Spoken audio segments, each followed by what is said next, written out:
Made by Shredder Fanfiction. Like, subscribe and hype video.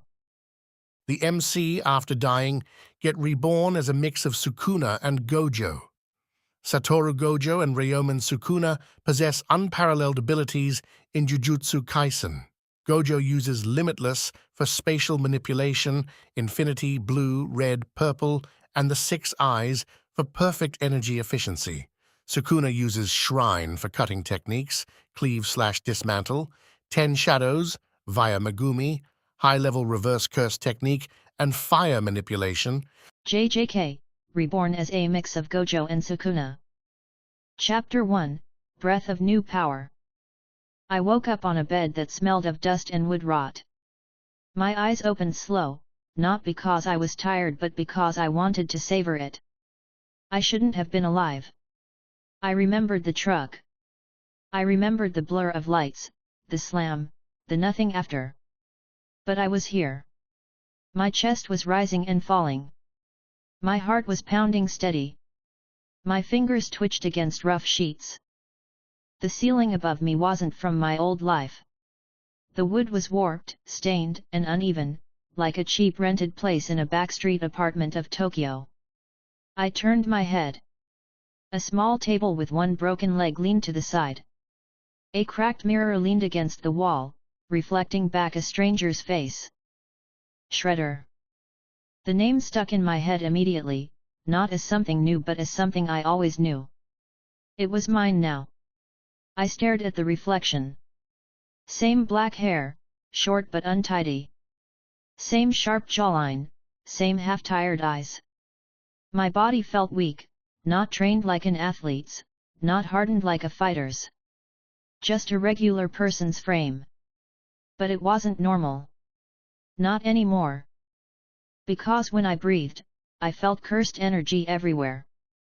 It wasn't like I had learned how to sense it. It was like my body had been born knowing.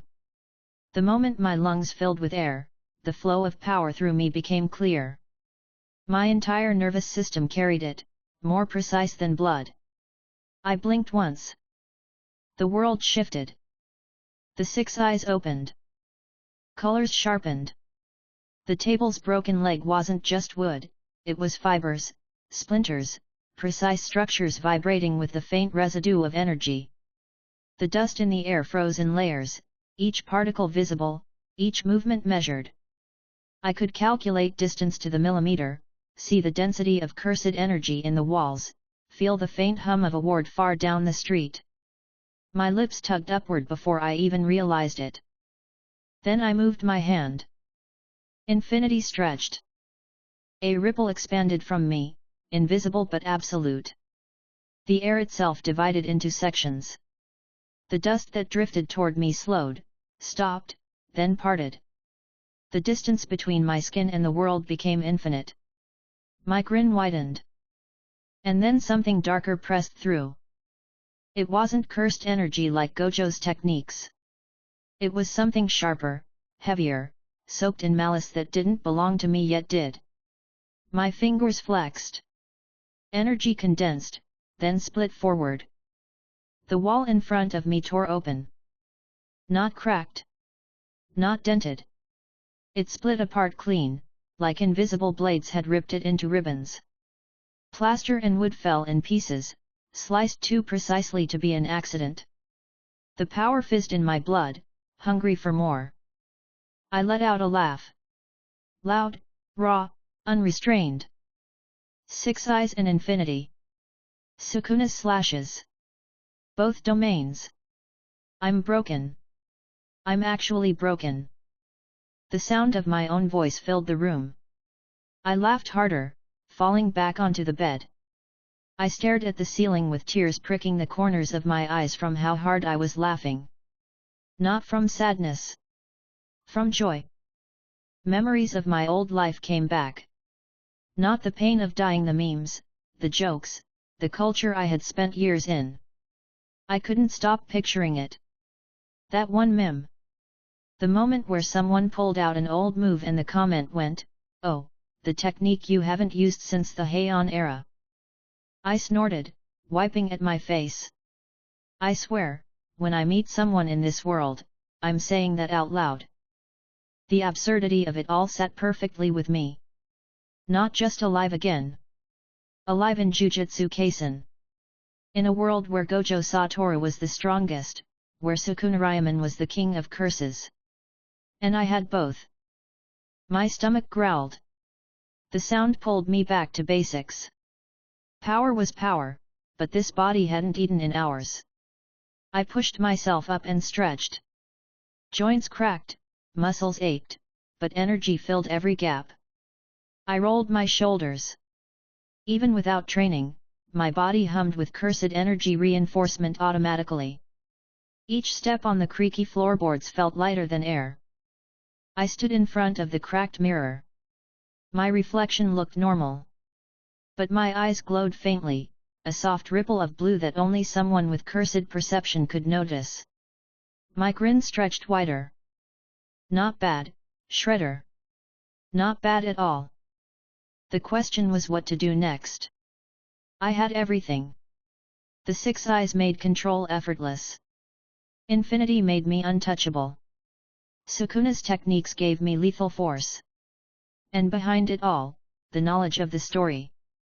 The timeline, the characters, the events that would come. I didn't need to rush. I had time. I stepped out of the room, the broken wall behind me letting light spill in. The hallway outside smelled of mildew. The building was old, barely holding itself together. Whoever Shredder had been before, his life wasn't glamorous. But mine would be. I walked slowly, savoring the feel of infinity humming like armor around me. My hands itched to test more. To cut more. To expand Malevolent Shrine and see the entire block fall apart. To open unlimited void and drown everything in knowledge. The urge was strong, but I held it down. Not yet. Not until I needed it. For now, I just laughed under my breath. The kind of laugh that came from knowing the world was already tilted in my favor. Chapter 2, Eyes Across the Table. The shop's bell chimed as I pushed the door open. Warm air and the smell of grilled meat drifted toward me. After walking the streets with infinity humming low, my stomach made the decision for me. I needed food. Real food. Not energy, not power. Just rice, broth, and something hot enough to remind me I was alive. The place wasn't crowded. A handful of tables lined the floor, some filled with late lunch customers. The counter buzzed with conversation as the cook barked short responses while stirring noodles. The air was filled with casual noise, chopsticks clinking, bowls sliding, faint chatter. I slid into a seat at the far side, letting the creak of wood settle under me. The waiter came quickly, pen already out. "Menu?" he asked. I didn't bother. "Give me your best set. Big portions." He nodded without hesitation and scribbled before heading back. My hands tapped lightly against the table. The cursed energy around the shop was faint, just the usual background hum. Nothing hostile. Nothing cursed. I leaned back in my seat, relaxed. Then I noticed them. 3 teenagers sat at a table not far from me. One with pink hair, short and spiky, talking louder than anyone else in the shop. His grin was easy, unbothered. Yuji Itadori. Beside him sat a girl with chestnut brown hair in a neat bob cut. She leaned forward, chopsticks in hand, gesturing sharply while scolding him about eating manners. Nobara Kujisaki. Across from them sat the quiet one. Dark hair, spiky, eyes sharp like he was always measuring distance and weight. He ate slower, barely looking at them, but his ears stayed tuned to their every word. Megami Fushiguro. I smirked immediately. What were the odds? No curses. No fighting. Just 3 students eating lunch like any other kids. The waiter dropped my food on the table. The smell of grilled pork and steaming rice filled my nose. I didn't wait. I grabbed the chopsticks, broke them apart, and started eating with quick, sharp bites. The noodles were perfect. The broth hit hot against my tongue. For a moment, it was just food. Just normal life. But then the door opened again. Another chime. Another wave of energy. Strong, clean, refined, impossible to mistake. Gojo Satoru walked in. His white hair stood out immediately, his blindfold covering the upper half of his face. His posture was lazy, casual, one hand in his pocket as if he had nowhere to be. But his presence pulled eyes. Even the civilians turned briefly, staring before awkwardly looking away. "Yo!" Gojo called out as he walked straight toward the table of 3. "I leave you guys for 1 hour and you're already eating without me." Yuji grinned. "Sensei, you said you'd meet us later." Nobara raised an eyebrow. "You're late anyway." Megami didn't speak. He just sighed into his food. Gojo laughed, scratching the back of his head. "Harsh. I'm hurt." He pulled a chair over, straddling it backwards as he joined their table. His voice lowered as he teased Yuji about overeating, poked fun at Nobara's chopstick grip, and asked Megami if he was ever going to learn how to smile. The scene was easy to watch. They were students, he was their teacher, and the bond was already clear. My lips twitched upward as I sipped broth from my bowl. Then his head turned. Gojo's blindfold faced me. He didn't say anything at first. Just paused. His shoulders stilled, his posture adjusted, his head tilted slightly. It wasn't the same lazy posture he had with his students. His focus was sharper. Directed. I chuckled under my breath. "Something wrong, sensei?" Yuji asked, following his gaze. Gojo hummed. "I just felt something." His students turned toward me. I lifted my bowl and waved lazily with my chopsticks, not bothering to hide the grin stretching my face. Gojo stood up. His long strides carried him toward me, each step unhurried but direct. The air seemed lighter around him, cursed energy control absolute, perfect. He stopped at my table.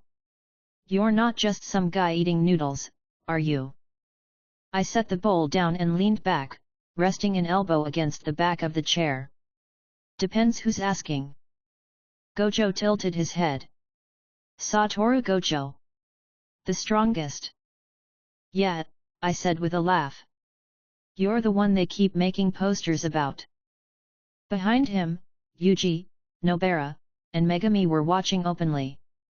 Nobara whispered something sharp, Megami shook his head, and Yuji's eyes stayed fixed. Gojo crouched slightly, lowering himself so his covered eyes lined with mine. "You're interesting. I can feel something off you. Haven't felt anything like it before." I chuckled again, raising my hand casually. "You're not wrong." His head tilted. "What are you hiding?" Instead of answering, I let the power rise. The cursed energy around me sharpened, tightened, then split open in his sight. My 6 eyes flared. Blue light flickered through my pupils, shimmering as if the world itself slowed down under my gaze. Every detail of Gojo's infinity around him lit clear to me. The students gasped audibly. Yuji nearly dropped his chopsticks. "Wait, he has." Nobara's eyes widened. Those are." Megami's grip on his chopsticks went stiff. His eyes darted between me and Gojo, calculating silently. Gojo didn't move. His covered face stayed locked onto mine. Slowly, a grin spread across his lips.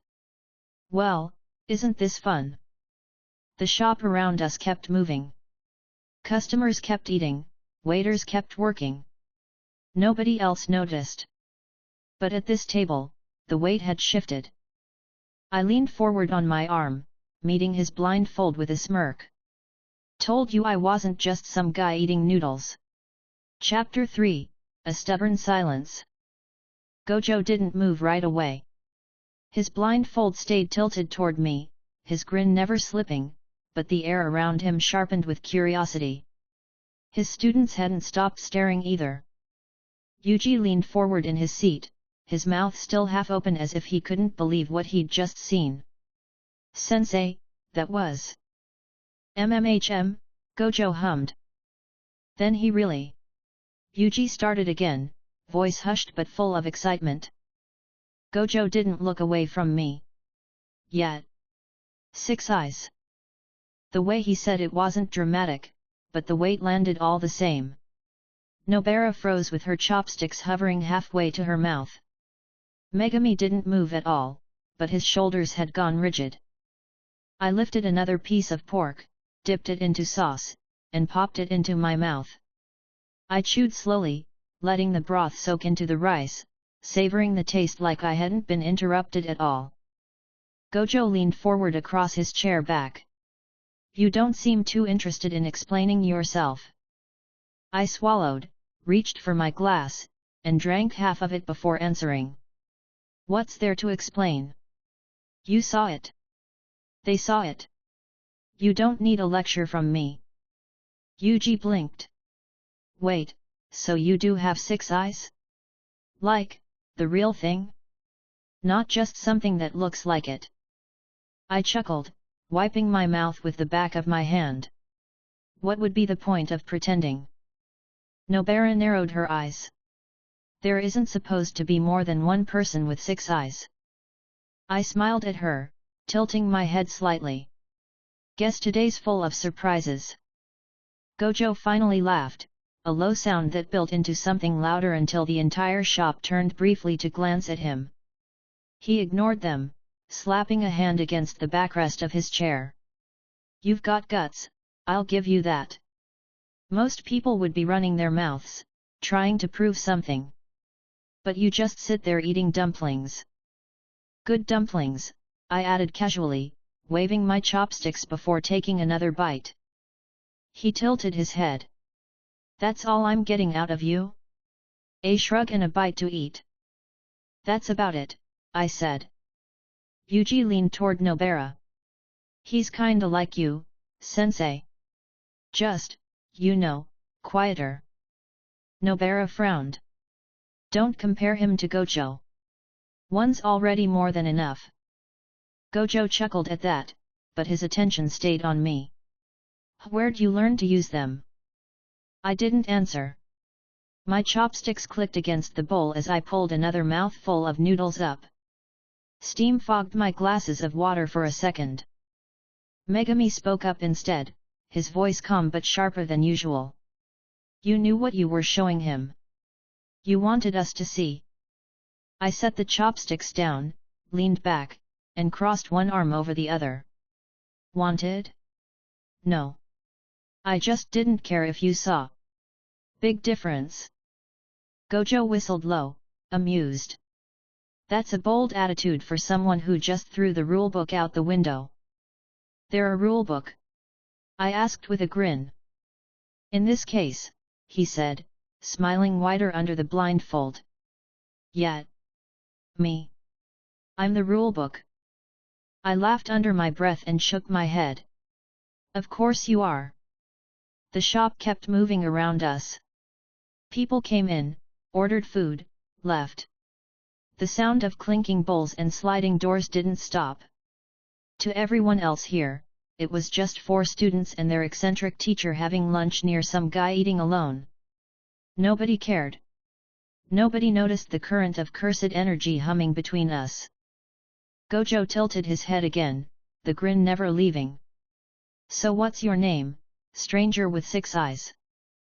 I considered it for a moment, then smirked. "Shredder." Yuji choked on his noodles.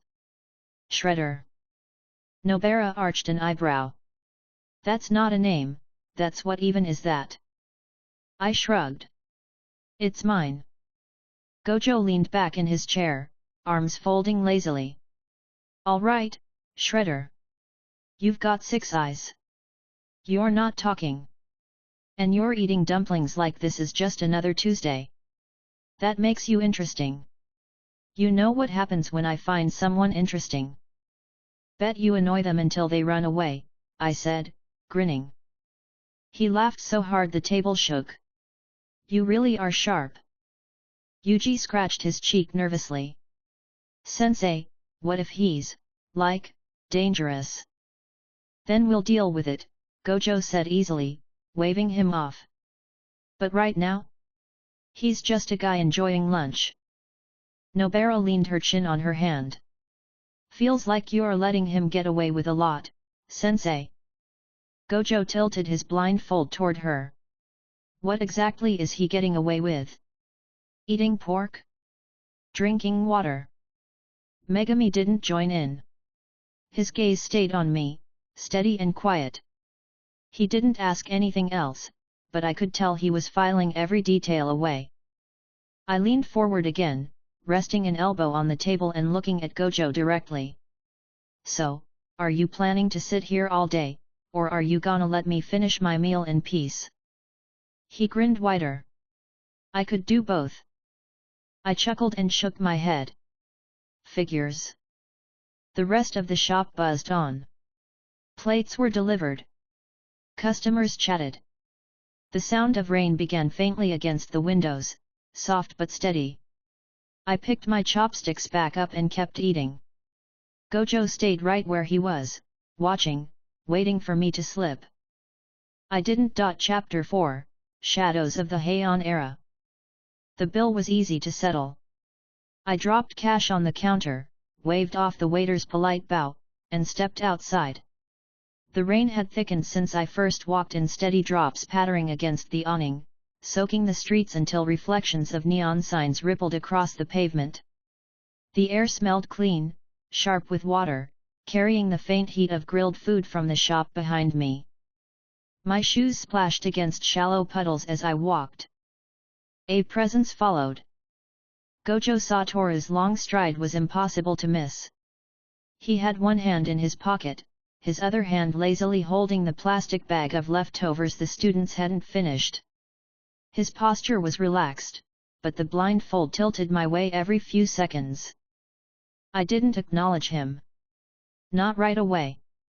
I let the sound of the rain fill the silence, steps sinking without effort. He wasn't trying to hide. Finally, his voice cut through. So, Shredder, hey. That's what I said, I answered, not slowing down. Not exactly a family name. I grinned. Maybe I'm not exactly a family guy. His laugh was light. Touché. The sound of footsteps behind us was softer.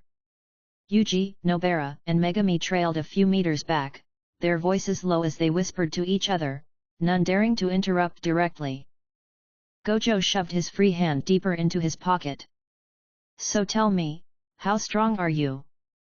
Strong enough, I said easily. That's vague, he said, his tone amused. I like vague.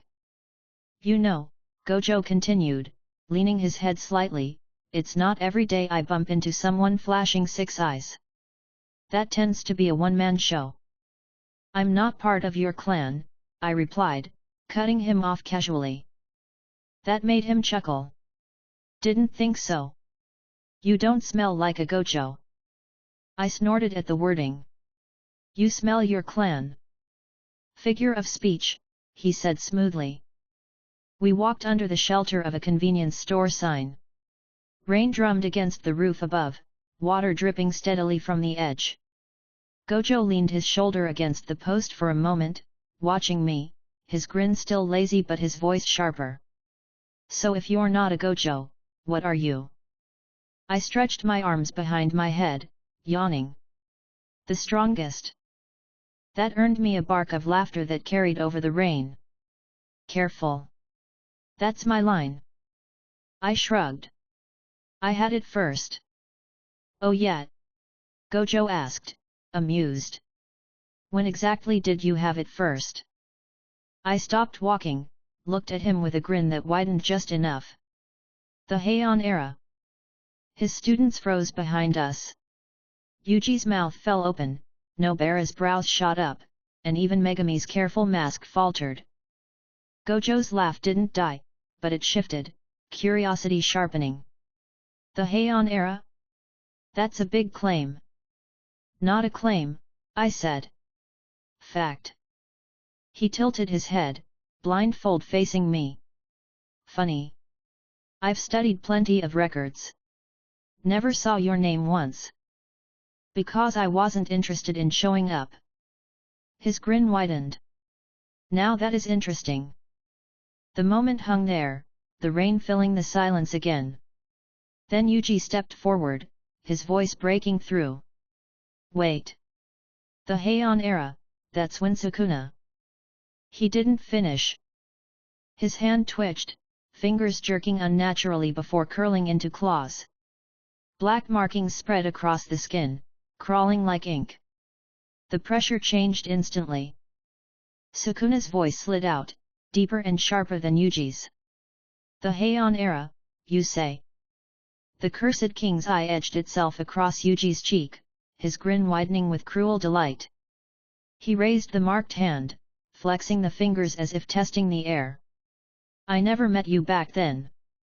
I looked at him without flinching, hands still in my pockets. That's right. You didn't. Sukuna chuckled low. Why not? Because I wasn't interested in fighting you. That drew a pause. Sukuna tilted Yuji's head slightly, his grin never fading but his tone cutting. Not interested. I smirked. You had your kingdom. I had mine. Nothing worth clashing over. The rain hammered harder against the streets, filling the silence after my words. Nobara's eyes flicked nervously between Yuji's arm and me. Megami's stance tightened, ready to move if things turned violent. Gojo didn't step in. He stayed leaned against the post, amused, watching. Sukuna let Yuji's tongue click. Humph. Cowardice. I chuckled. Efficiency. Yuji's body shuddered. Sukuna's laugh rumbled before fading, his markings retreating as control slipped back to Yuji. The boy stumbled, catching his breath, his face pale. What the hell was that about? Yuji muttered, looking at me in shock. I tilted my head, still grinning. Old history. Gojo finally pushed off the post, stepping forward. Now I'm really curious. You'll live, I said, starting to walk again. He fell into step beside me, the grin never leaving. Oh, I'll live. And I'll find out, too. Don't think you're gonna drop Hon Era and walk away without me pestering you about it. I laughed under my breath, the sound carrying across the rain-slick street. Looking forward to it. Behind us, Yuji, Nobara, and Megami followed in tense silence, whispering among themselves. None of them knew what to make of me. That was fine. Gojo's curiosity, though?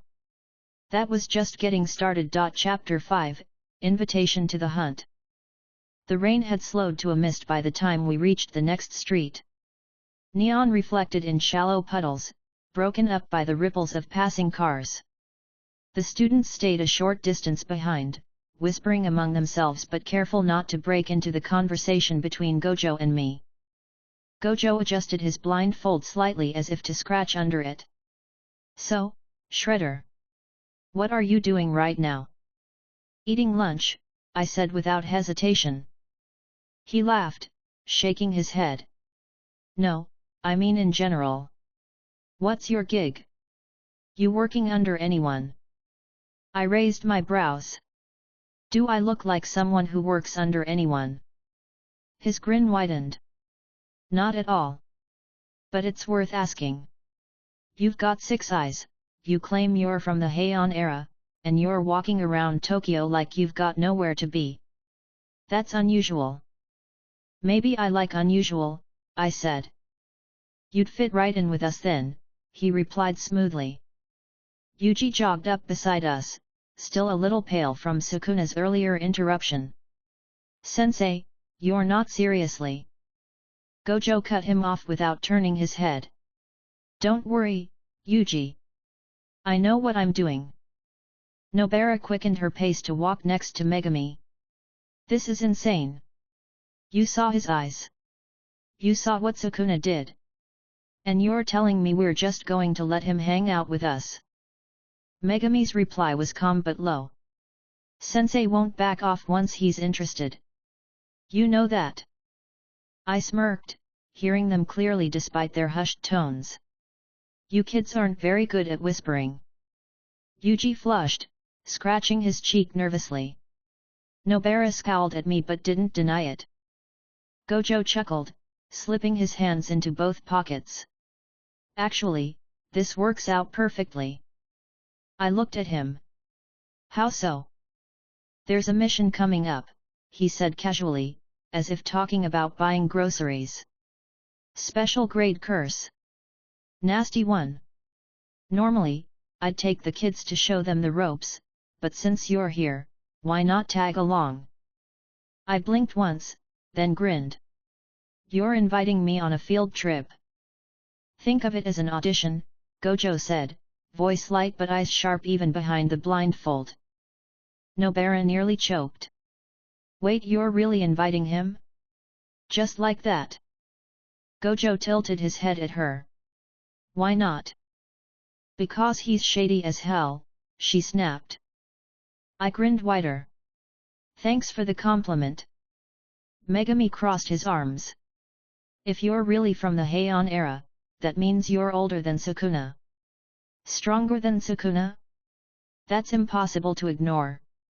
The higher UPS won't accept you walking around freely. Then it's a good thing I don't work for them, I said lightly. Gojo tapped his chin in mock thought. See? Independent thinker. I like him already. Yuji stared between us, his face caught between nerves and excitement. So, you're saying he'll fight the special grade with us? Yup, Gojo said simply. Nobara slammed her palm against her forehead. This is insane. I smirked. Relax. I'll let you take the credit. That didn't calm her down. If anything, her glare sharpened. Gojo spun around on his heel suddenly, walking backwards as he faced us all. All right, decision made. Shredder's coming with us. Yuji blinked. Don't you need permission from the higher UPS for that? Gojo waved a hand dismissively. Details. Megami sighed heavily. I chuckled, enjoying every second. So, when's this mission? Tomorrow, Gojo replied smoothly. We'll meet at the school, then head out. Sound good? Fine by me, I said. Yuji opened his mouth as if to protest, then shut it quickly, glancing at Gojo's unbothered grin. Nobara muttered under her breath about lunatics running the world, while Megami stayed silent, clearly thinking through the consequences. We walked a few more blocks in relative quiet, the students huddled together behind while Gojo and I led. The city buzzed around us, cars, shop signs, laughter spilling from open doors. But the undercurrent was different. Every one of them knew tomorrow wouldn't just be another mission. Gojo eventually broke the silence again, his tone casual. You gonna keep holding back tomorrow? I smirked. Maybe. Maybe not. Guess you'll have to wait and see.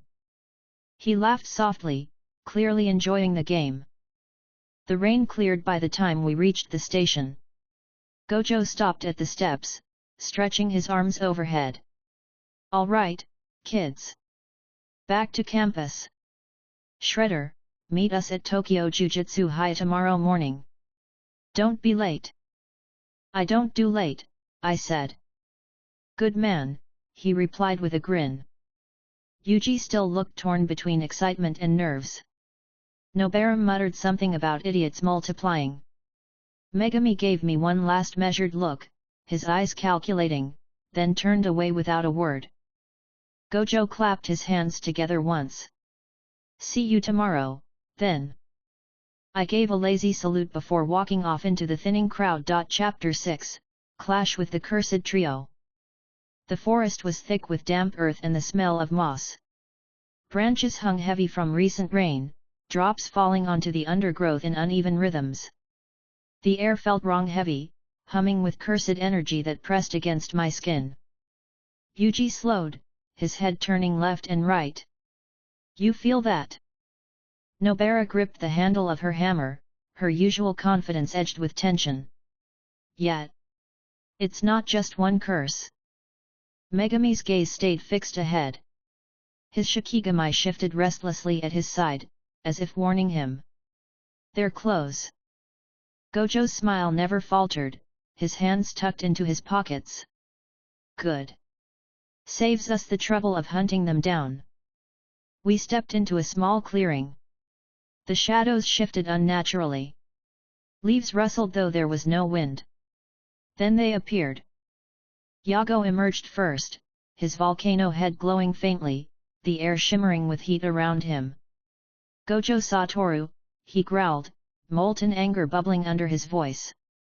Beside him, Hanami stepped lightly, roots curling around their feet as if the earth bent to carry them forward. The air thickened with the smell of soil and greenery.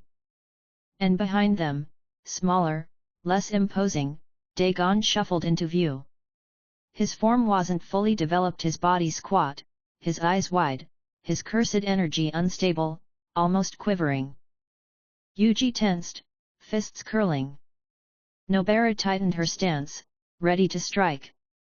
Megami's jaw set, his cursed energy spiking slightly. I stepped forward before any of them could move. I'll take them, I said simply. Gojo tilted his head. All three. Yet. Yuji's eyes widened. Wait, are you serious? That's exactly what I said, I cut him off, smirking. Relax. Just watch. Yago barked a laugh, fire sparking around his fists. You? Alone? Against us? Hanami's voice was soft, almost like a whisper through leaves. Arrogance leads to death. Dagon let out a guttural sound, half growl, half hiss. I raised my hand casually. Cursed energy spiked, swirling, condensing at my fingertips. You'll see. Gojo chuckled from behind. This should be fun. Yago moved first. Flames burst from his body, a wave of molten rock spreading across the ground. The heat blasted upward, threatening to swallow the clearing whole. I didn't step back. My hand cut through the air, and with a sharp motion, Fuga ignited. The blast of fire slammed against the wave, not dispersing but overpowering. My flames roared higher, sharper, cutting through his molten surge like a blade slicing water. The explosion cracked the ground, scorched the trees, and sent steam bursting upward as rainwater evaporated instantly. Yuji threw an arm up to shield his face. What the hell? Nobara squinted against the heat. That's not Gojo's technique. Megami's eyes narrowed, his voice low. It's something else. Hanami extended their arm. Branches shot forward, roots tearing through soil, aiming to bind me. They cracked like whips, sharp enough to pierce stone. I swept my other hand across. Fuga surged outward in a curved slash, flames shredding the roots mid-air, burning them to ash before they could touch me. Dagon stumbled forward with a guttural cry, his stubby arms slamming into the ground. Water burst upward in jagged columns, spikes of liquid hardened by cursed energy. I grinned. Cute. Flames erupted from my feet, propelling me upward. The water spears pierced the ground where I had stood, exploding into mist. From above, I extended my palm, cursed energy compressing into a tight point before erupting outward in a concentrated blaze. The blast hit the ground between the three curses, exploding with enough force to shake the forest. The shockwave snapped trees like twigs. Yago snarled, flames flaring higher to shield himself. Hanami rooted deeper into the soil, their body covered by sprouting bark. Dagon screeched, rolling backward from the edge of the blast. Gojo's blindfold tilted slightly as he watched. Now that's flashy. Yuji's jaw dropped. He's fighting them all at once. Nobara gritted her teeth. No, he's dominating them. Megami stayed silent, but his fists clenched at his side. Yago launched upward, his fists blazing. Don't underestimate me. He swung, molten fire bursting from each punch, the air cracking with heat. I grinned wider, my body shifting just enough. Infinity stretched naturally, the attacks slowing, never reaching me. My flames roared back in precise slashes of fuga, cutting through his molten blasts, forcing him to retreat. Hanami struck next, dozens of roots exploding from the ground, surrounding me from every side. They moved faster than before, sharper, infused with cursed energy strong enough to pierce even reinforced barriers. I spun once, both hands slicing outward. Fuga erupted in spiraling arcs, a whirlwind of fire slashing through root after root, leaving trails of burning ash. The heat carved lines into the earth, the smell of scorched wood filling the clearing. Dagon screeched again, his body swelling slightly as cursed energy burst outward. Waves of water surged forward, aiming to drown the flames. I landed lightly on the ground, raising one hand. The cursed energy condensed again, fuga shaping into a concentrated beam. The fire pierced through the water waves, splitting them apart, boiling them to steam before they touched me. Yuji stepped forward unconsciously. That's insane. Gojo chuckled, his tone amused but curious. Not bad, hey. The three curses regrouped, their stances tense, their combined pressure shaking the air. Yago growled. He's not just some sorcerer. Hanami's gaze flicked briefly toward Gojo, then back to me. Dangerous. Dagon hissed, his energy crackling wildly, unstable but heavy. I tilted my head, smiling. Done warming up. Then I moved. Flames burst from my feet as I blurred forward, closing the distance to Yago in an instant. My fist slammed into his chest, fuga erupting point blank. The explosion threw him backward into a tree, bark splintering under the impact. Hanami reacted, roots shooting toward me. I grabbed one mid-air, flames bursting from my palm, burning it away before twisting to hurl another slash their way. They crossed their arms, bark hardening over their body, but the fire still left blackened cracks across their form.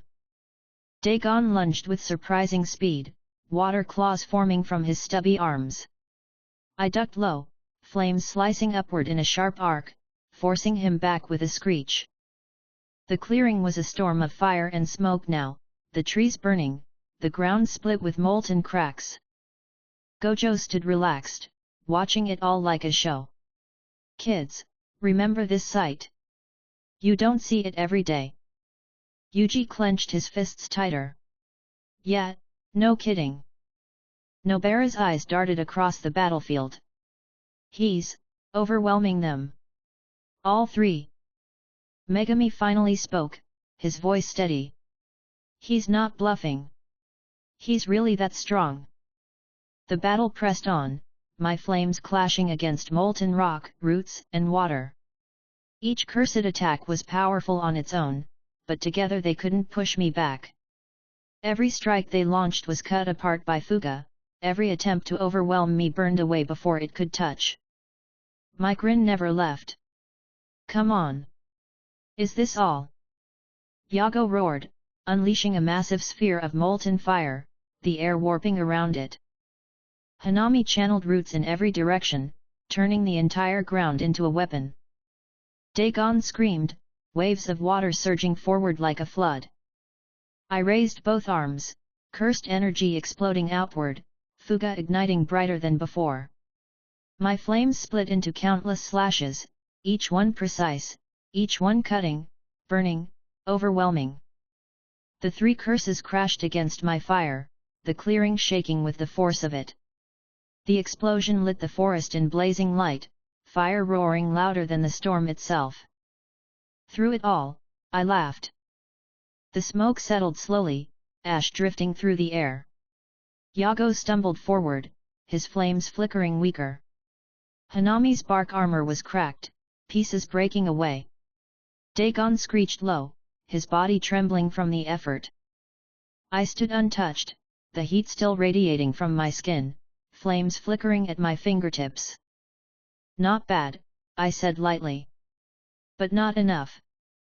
Gojo's grin widened behind me. I told you, didn't I? Interesting. The students stared, silent, the weight of what they'd seen settling into them. Chapter 7, Flames and Regeneration. The clearing was still thick with smoke when the change started. Dagon hunched forward, his squat frame trembling, his body swelling and shrinking as if it couldn't decide on a form. His cries grew louder, a mix of screeches and guttural roars, the cursed energy around him spiking sharply. Yuji tensed, stepping forward. Wait, what's happening to him? Megami's eyes narrowed. He's evolving. Hanami's head turned sharply toward Dagon, concern flashing across their expression. Yago's molten fists tightened, his anger momentarily replaced with unease. The cursed energy rippled violently. Water burst outward, spraying across the clearing as Dagon's body warped, stretching taller, broader. Tentacle-like appendages sprouted from his back, curling and thrashing. His face elongated, his jaw lined with sharp teeth as his roar split the forest air. The students stepped back instinctively. Nobara raised her hammer defensively, eyes wide. What the hell? Domain, Megami muttered, sensing the unstable waves. He's forcing it. The mist thickened, wrapping the battlefield in a suffocating blanket. The ground shook under the sheer pressure of Dagon's cursed energy. I didn't move back. I stood my ground, grinning, watching the new form rise. Finally getting serious. Gojo chuckled from behind me. Looks like it. Dagon's roar echoed again, water flooding outward in waves. The clearing became a swamp, the ground swallowing underfoot, water rushing past our ankles. Tentacles lashed, whipping forward with crushing force. I raised one hand, cursed energy condensing instantly. Cursed technique lapse, red. The air warped as the blast formed a sphere of compressed repulsion, glowing crimson, humming with unstable power. The ground cracked under the pressure. With a flick of my wrist, the blast tore forward. The sphere ripped through the swamp water, colliding with Dagon's tentacles. The impact sent an explosion of repulsion outward, tearing the appendages apart and hurling Dagon back through the flooded clearing. Water erupted upward in a geyser, the shockwave blasting trees apart. Yuji threw an arm up to shield himself. That's Gojo's. Nobara's jaw dropped. No way. Megami's eyes widened, his usual calm cracked for a moment.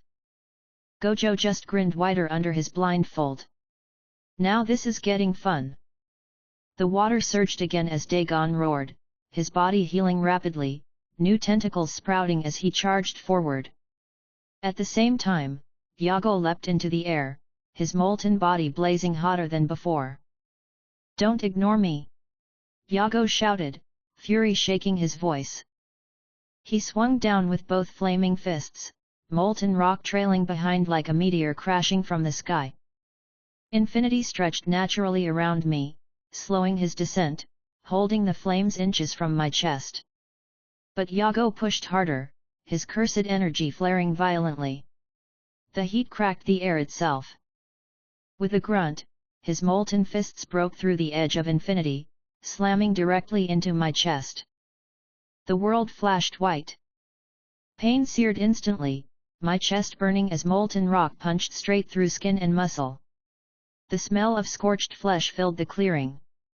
My vision blurred briefly as the heat carved deep, leaving my chest blackened, charred, nearly hollowed.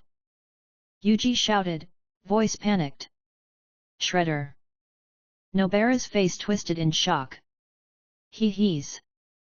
Megami's breath hitched, his stance tightening, ready to intervene.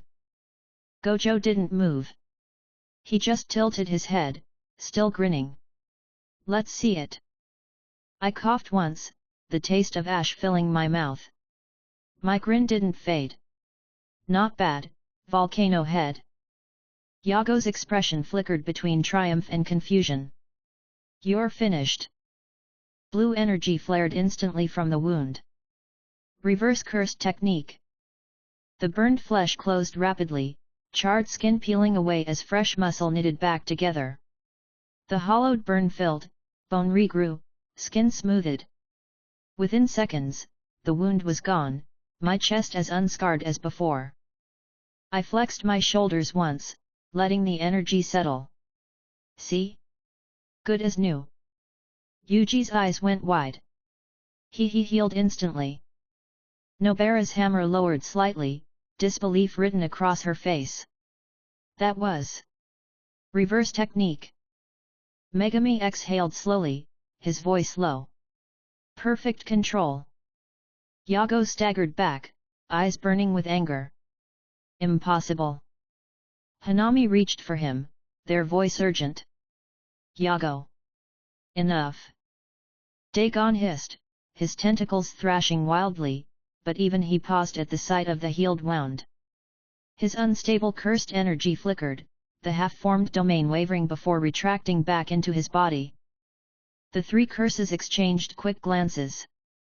Their chance had passed. Hanami's voice was calm but firm. We leave. Yago's flames flared hotter, his pride raging, but even he recognized the shift. His fists trembled before he finally turned with a snarl.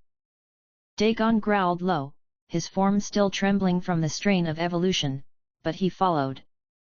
In a matter of seconds, the three disappeared into the forest, their cursed energy signatures retreating into the distance. The clearing was left scorched, flooded, and silent. Yuji let out a shaky breath. That was insane.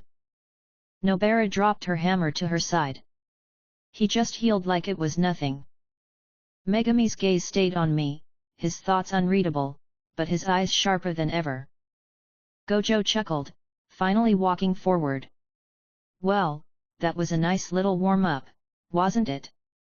I grinned, brushing off the ash still clinging to my shirt. Not bad. Could have been better. Yuji stared at me. Better? You fought all three of them at once. I smirked at him. And I'm still hungry. Gojo laughed, clapping a hand against my back. You'll fit right in. The students stayed silent, their eyes still fixed on me. None of them had answers, only questions. But for now, the fight was over. Chapter 8, Return to Jujutsu High. The forest was still thick with the smell of burned bark and wet ash when Gojo clapped his hands together.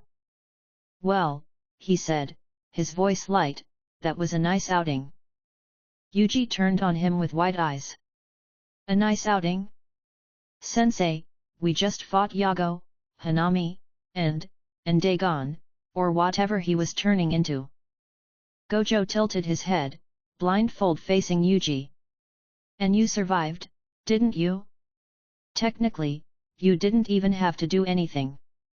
Shredder handled it. All three first years looked at me.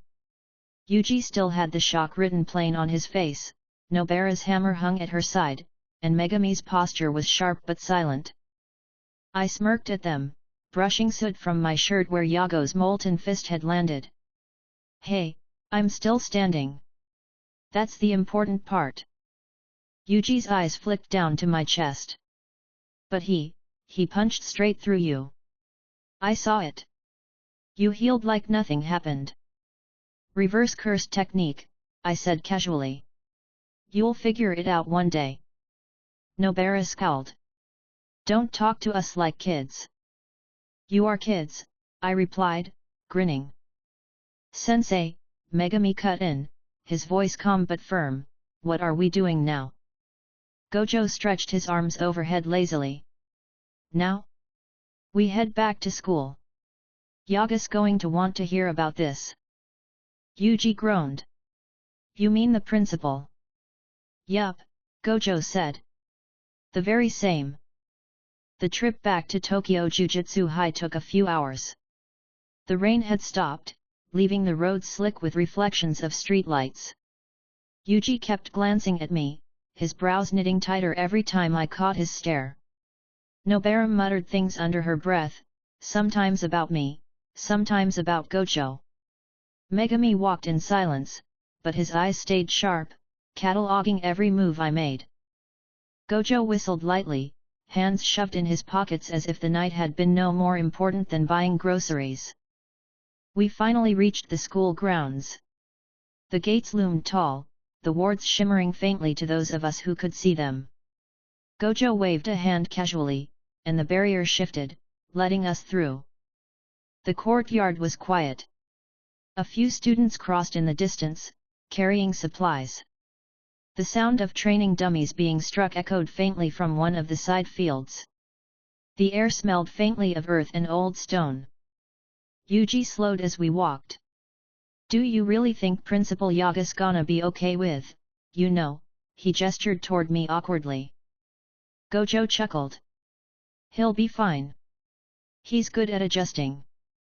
Nobara crossed her arms. He's going to freak out. You know that.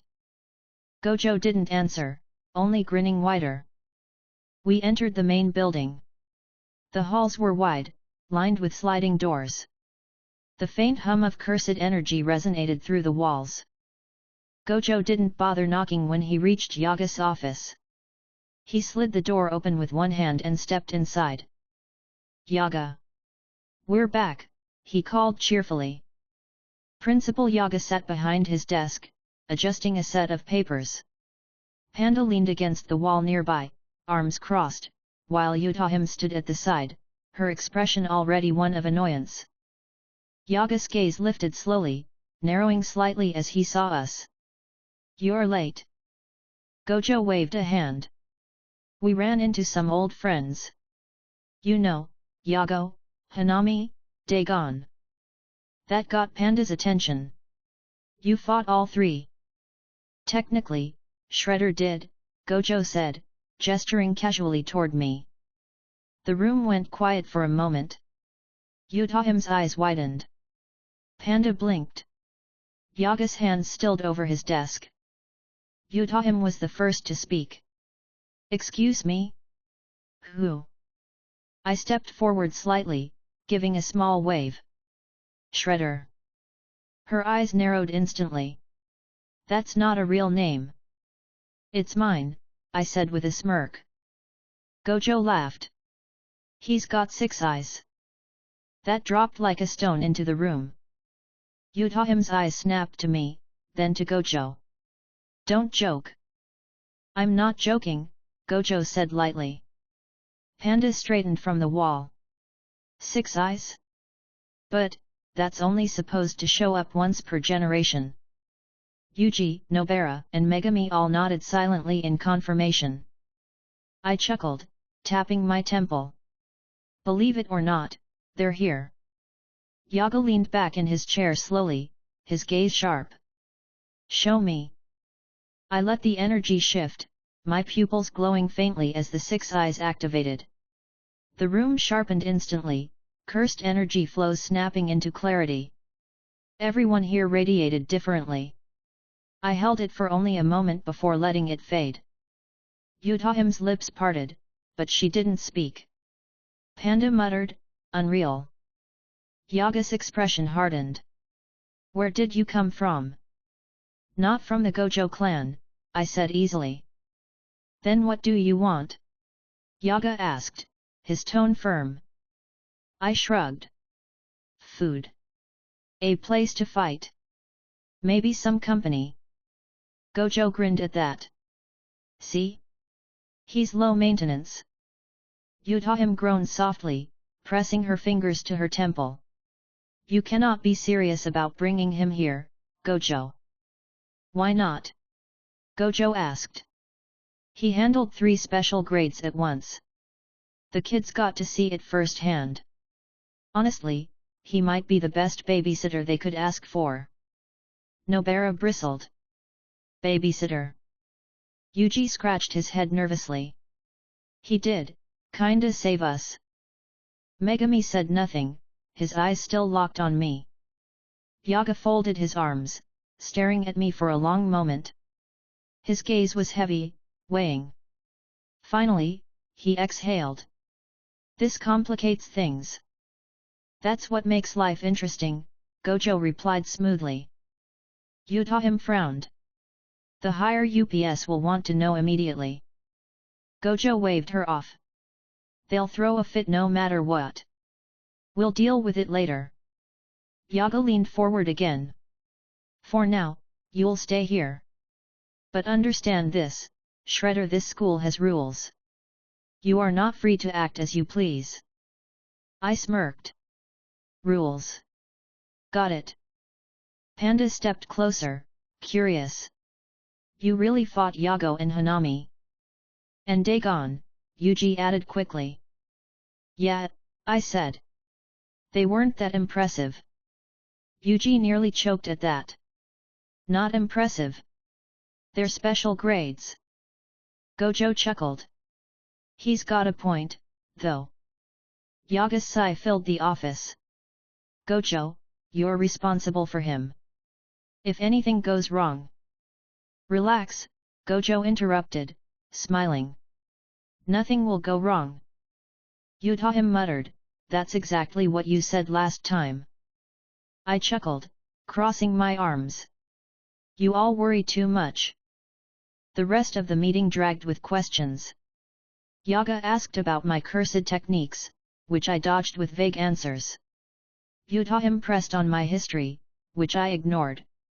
Panda was more straightforward, asking if I liked training or sparring.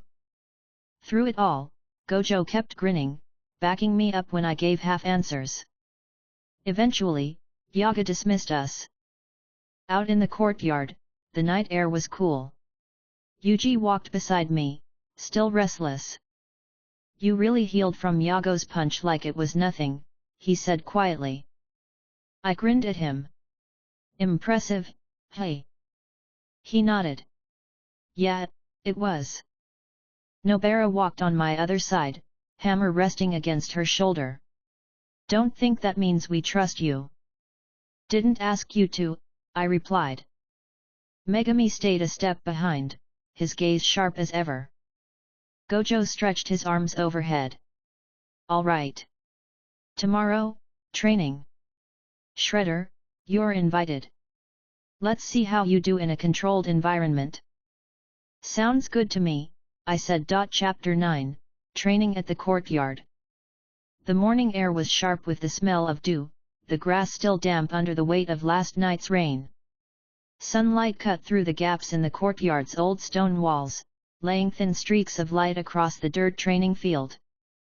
Gojo stood at the edge with his arms crossed loosely over his chest, his blindfold tilted toward the center. His grin hadn't left since he dragged me out here. All right, kids, he called out, today's lesson is a little special. You're going to spar with Shredder.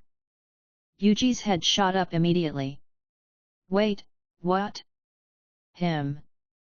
Nobara groaned, leaning her hammer against her shoulder.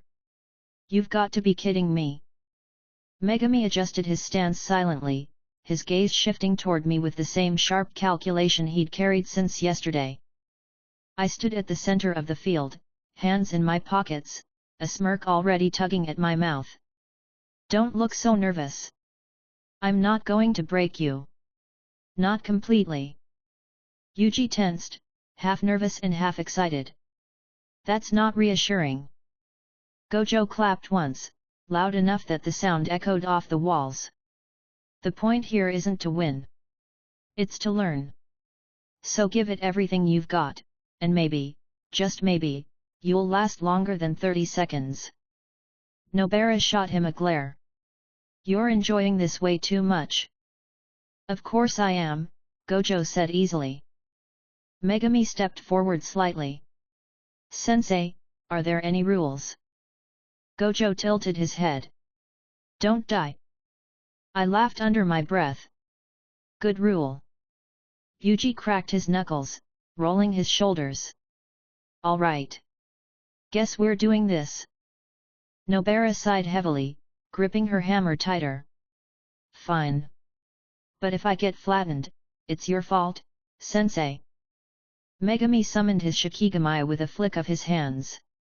The white wolf materialized beside him, growling low. Gojo raised his hand, pausing for a moment before letting it drop. Begin. Yuji launched forward first, his speed impressive for a student.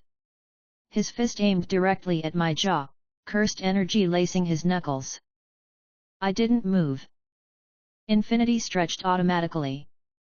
Yuji's punch slowed, stopping inches from my face as if pressing against an invisible wall. His eyes widened in confusion. I leaned slightly closer, grinning. Good effort. With a flick of my finger, a controlled burst of cursed energy rippled outward. Yuji flew back, rolling across the dirt until he stopped near the edge of the field, coughing. Nobara's hammer swung immediately, nails flying from her other hand. They shot through the air, cursed energy carrying them toward me with sharp precision. I raised my hand lazily, fuga flaring in a brief slash. The nails burned to ash before they reached me, the hammer's impact slowed by infinity until it tapped uselessly against the barrier. Really? I asked, smirking at her shocked face. That's your plan? She growled, pulling back as sweat pricked at her forehead. Megami moved then. His wolf lunged first, jaws snapping toward me while his shadows twisted behind, summoning a second Shikigami to flank me. The wolf never reached me. Flames flared from my palm in a tight arc, fuga slicing through the air. The cursed beast dissolved instantly, smoke rising from the spot where it vanished. Megami's second Shikigami struck from the side, only to meet the same fate cut down before it closed the gap. I raised a brow at him. You've got good control. Just not enough firepower. He didn't respond, his eyes narrowing, calculating again. Yuji staggered back to his feet, grit clinging to his uniform. He clenched his fists tighter, cursed energy burning brighter. I'm not done yet. He sprinted forward again, this time circling, trying to find an opening. His movements were sharp, trained, but predictable. He swung, kicked, twisted, driving punch after punch toward me. Each one stopped just short, infinity stretching, untouchable. I let him exhaust the rhythm before flicking my wrist. A controlled pulse of red shot outward, a burst of repulsion sending him flying back again. He skidded across the dirt, coughing but forcing himself upright. Nobara shouted in frustration, throwing another nail. It clattered uselessly against the invisible barrier. Gojo's laugh echoed across the courtyard. See? Learning already. They can't touch him. Not helping. Nobara snapped back. Megami adjusted his stance again, his shadow stretching unnaturally wide. He pulled his hands together, cursed energy pooling sharply. Max Elephant. The massive Shikigami materialized, stomping heavily onto the field, its trunk swinging toward me in a rush of force. Water burst from its mouth, flooding toward me in a concentrated wave. I grinned. Now we're talking. Fuga erupted from both my hands in a sweeping arc, fire cutting through the water instantly, steam exploding into the air. The elephant bellowed once before dissolving, fading back into shadow. Megami's face tightened, his breathing heavier. Yuji grit his teeth, sweat running down his forehead. Damn it, nothing's working. Of course it's not working, I said casually, stepping forward through the steam. You're still playing small. If you want to land a hit, stop holding back. Nobara growled under her breath. Like we had a chance in the first place. Gojo tilted his head, still smiling. Keep going. You're not here to win, remember. The students reset, spreading out, trying to cover angles. Yuji took the left, Nobara the right, Megami behind. Their coordination was sharper now, less reckless. Yuji launched forward again, fists swinging. Nobara timed her hammer with his strike, nails flying in a pattern meant to box me in. Megami's shadow stretched underfoot, Shikigami claws reaching up from below. It was coordinated. Better than before. But still not enough. I raised my hand, cursed energy flickering. Blue hummed faintly, pulling at the nails midair, dragging them out of orbit and into the dirt. Yuji's fist slowed again, his body jerking from the pull. I released the energy with a smirk, tossing him backward. Nobara's hammer froze inches from my side, useless. Megami's shadows burned away as Fuga slashed outward again. The three staggered back, panting, their energy waning. Yuji dropped to one knee briefly, gasping. Nobara's hammer trembled in her grip.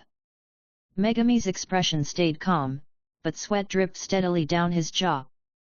Not bad, I said, brushing non-existent dust from my shoulder. You lasted longer that time. Yuji forced himself up, glaring. We're not done. Yet, you are, I replied, my grin widening. You'd be dead 10 times over by now. Learn to accept it. Cocky bastard, Nobara muttered. Confident, I corrected. Gojo clapped his hands once, grinning. All right, that's enough. You three look like you're about to pass out. Yuji fell back onto the dirt, panting. That was impossible. Nobara sank onto her knees, hammer resting beside her.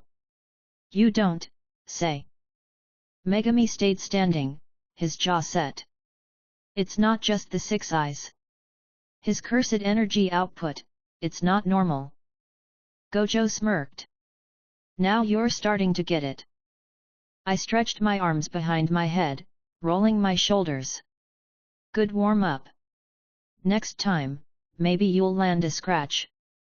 Yuji groaned. Next time. Nobara shot me a look sharp enough to cut glass. I'd rather die. Careful what you wish for, I said lightly. Gojo's grin widened. Perfect. Training's a success. Yuji sat up slowly, rubbing the back of his neck. Success? We got crushed. Exactly, Gojo said. And now you know just how far you've got to go. Nobara muttered something unprintable under her breath. Megami exhaled slowly, his gaze drifting toward me again, thoughtful. I smirked, enjoying every second of it. Chapter 10, Death Paintings Stir. The training courtyard was still scarred from yesterday's spar. Deep grooves marked where fire had cut through, and the dirt hadn't settled from Yuji's crashes. The students were gathered again, this time standing a little further from me than usual. Yuji's arms were crossed, his jaw set tight. Nobara tapped her hammer against her shoulder impatiently. Megami stood quietly, eyes steady, his expression unreadable. Gojo clapped his hands once. Good news. You've got a mission. Yuji perked up immediately. Mission. Nobara rolled her eyes. Another curse hunt. Gojo grinned. Not just any hunt. Something a little spicier. Megami tilted his head slightly. What's the target? Gojo pulled out a folded paper from his sleeve, flicking it open. The higher UPS are sending you 3 to deal with a case involving stolen death painting wombs. Yuji frowned. Death painting wombs. Nobara's brow furrowed. What's that supposed to mean? Megami's eyes narrowed faintly. Cursed objects. Gojo nodded. Bingo. Not your run-of-the-mill cursed objects either. These little guys are special grade. They were sealed and stored at Jujutsu High until recently. Someone stole them, and now they're in play. Yuji clenched his fists. So whoever has them is using them. Pretty much, Gojo said casually. You're being sent to track them down and deal with the results. Nobara scoffed. Figures. Every time, it's the students who have to clean up. Megami looked at Gojo directly. If they're special grade cursed objects, why send us at all? Because, Gojo said, his grin widening, you won't be going alone. His blindfold tilted toward me. Yuji blinked. Wait him. Nobara groaned loudly. Oh, come on. Megami's lips pressed into a thin line, but he didn't argue.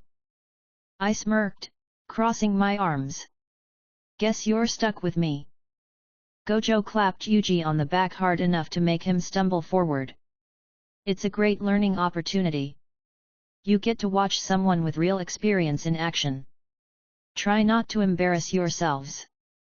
Yuji muttered under his breath, still catching his balance. Like we weren't embarrassed enough yesterday.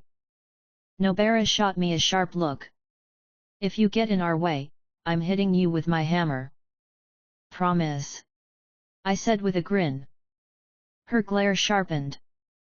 Gojo laughed, waving his hands dismissively. All right, all right. Enough with the glaring contests. You've got a train to catch. The trip into the city was quieter than usual. Yuji leaned against the train window, arms folded, lost in thought. Nobara fiddled with the nails in her pouch, tapping them together in rhythm. Megami kept his hands in his pockets, staring out at the passing scenery. I sat across from them, relaxed, legs stretched out slightly. Yuji broke the silence first. So, you've fought special grades before, right? More than a few, I said. How bad is it going to be? He asked, his tone cautious but curious. I shrugged. Depends on how stupid they are. Some curses fight like wild animals, some fight like they've studied strategy for centuries. Either way, it's a fight. Nobara frowned. And these? Death paintings? What even are they? Hybrids, Megami answered before I could. Cursed objects born from a mix of human and curse. They were considered too dangerous to destroy. Yuji turned to him. Too dangerous to destroy?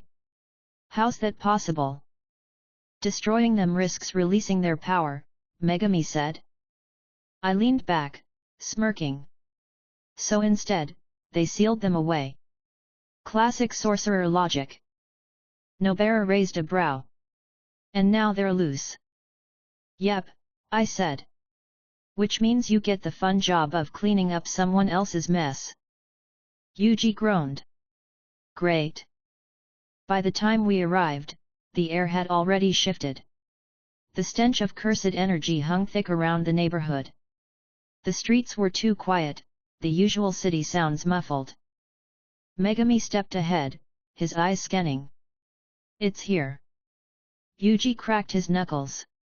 Let's get it over with. Nobara tightened her grip on her hammer. Try not to screw this up, idiot. Hey! Yuji snapped, glaring at her. I chuckled. Relax, both of you.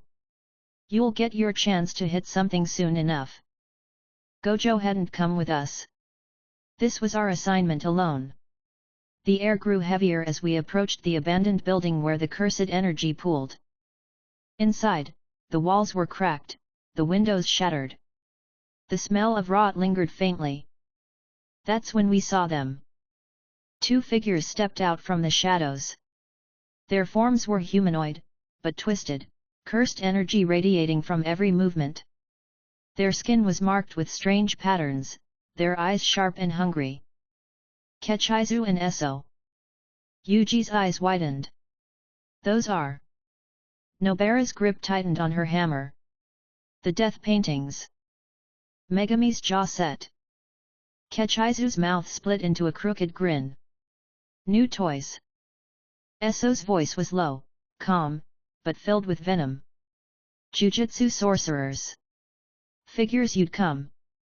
I stepped forward before the students could react. I'll keep them busy. You three stay alive. Yuji frowned. Wait, we're supposed to fight too. You will, I said, not looking back. But don't get in the way. Kechizu lunged forward suddenly, his claws swiping through the air. I raised my hand, cursed energy sparking instantly. Fuga erupted in a slash of fire, forcing him back with a screech. Eso stepped forward, his cursed energy radiating sharper. His gaze locked onto me. You're not like the others. Glad you noticed, I said lightly. The battle tore through the building. Flames clashed with the death painting's cursed energy, the walls shaking with every strike. Yuji dodged debris falling from above, pulling Nobara out of the way when a beam cracked loose. Megami summoned his Shikigami to shield their flank, keeping curses from blindsiding them.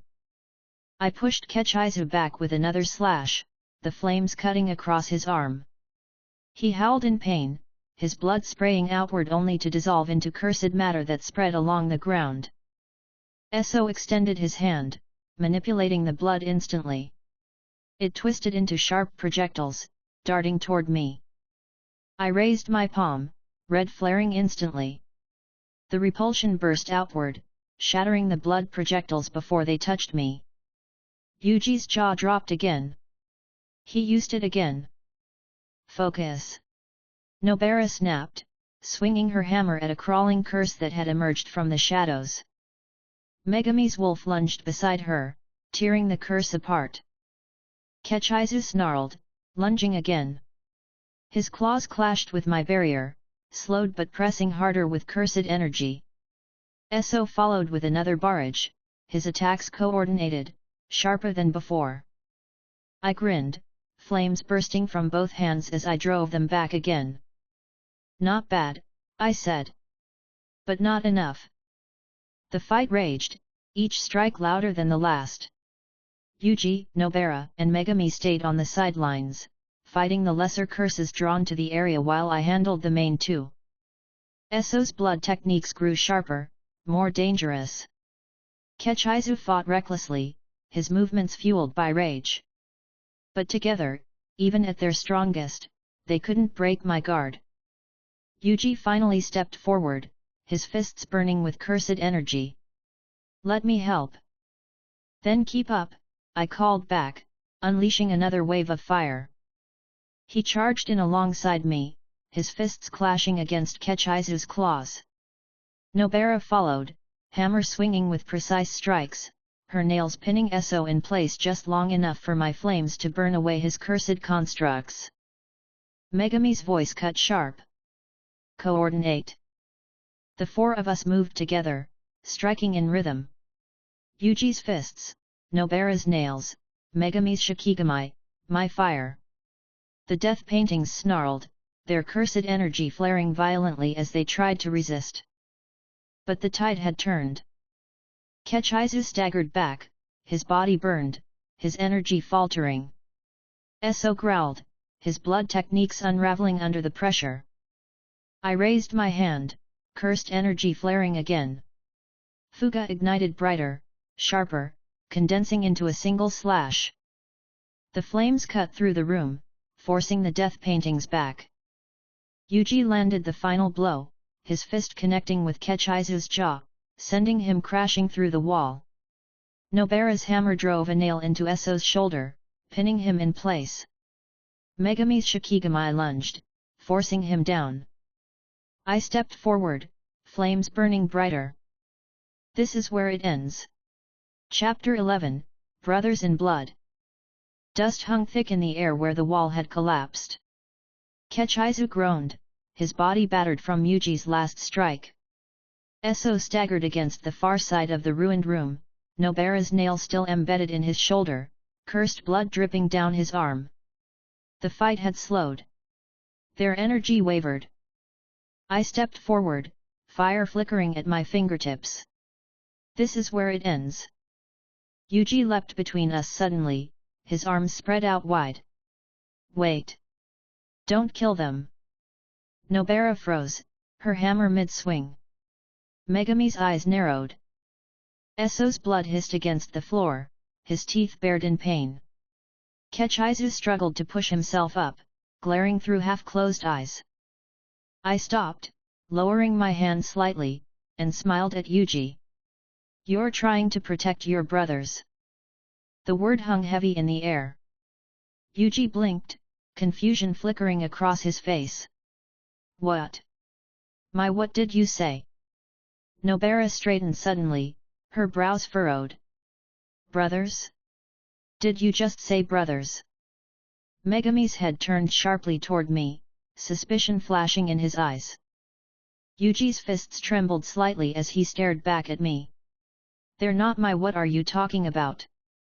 I kept smiling, offering no explanation. You heard me.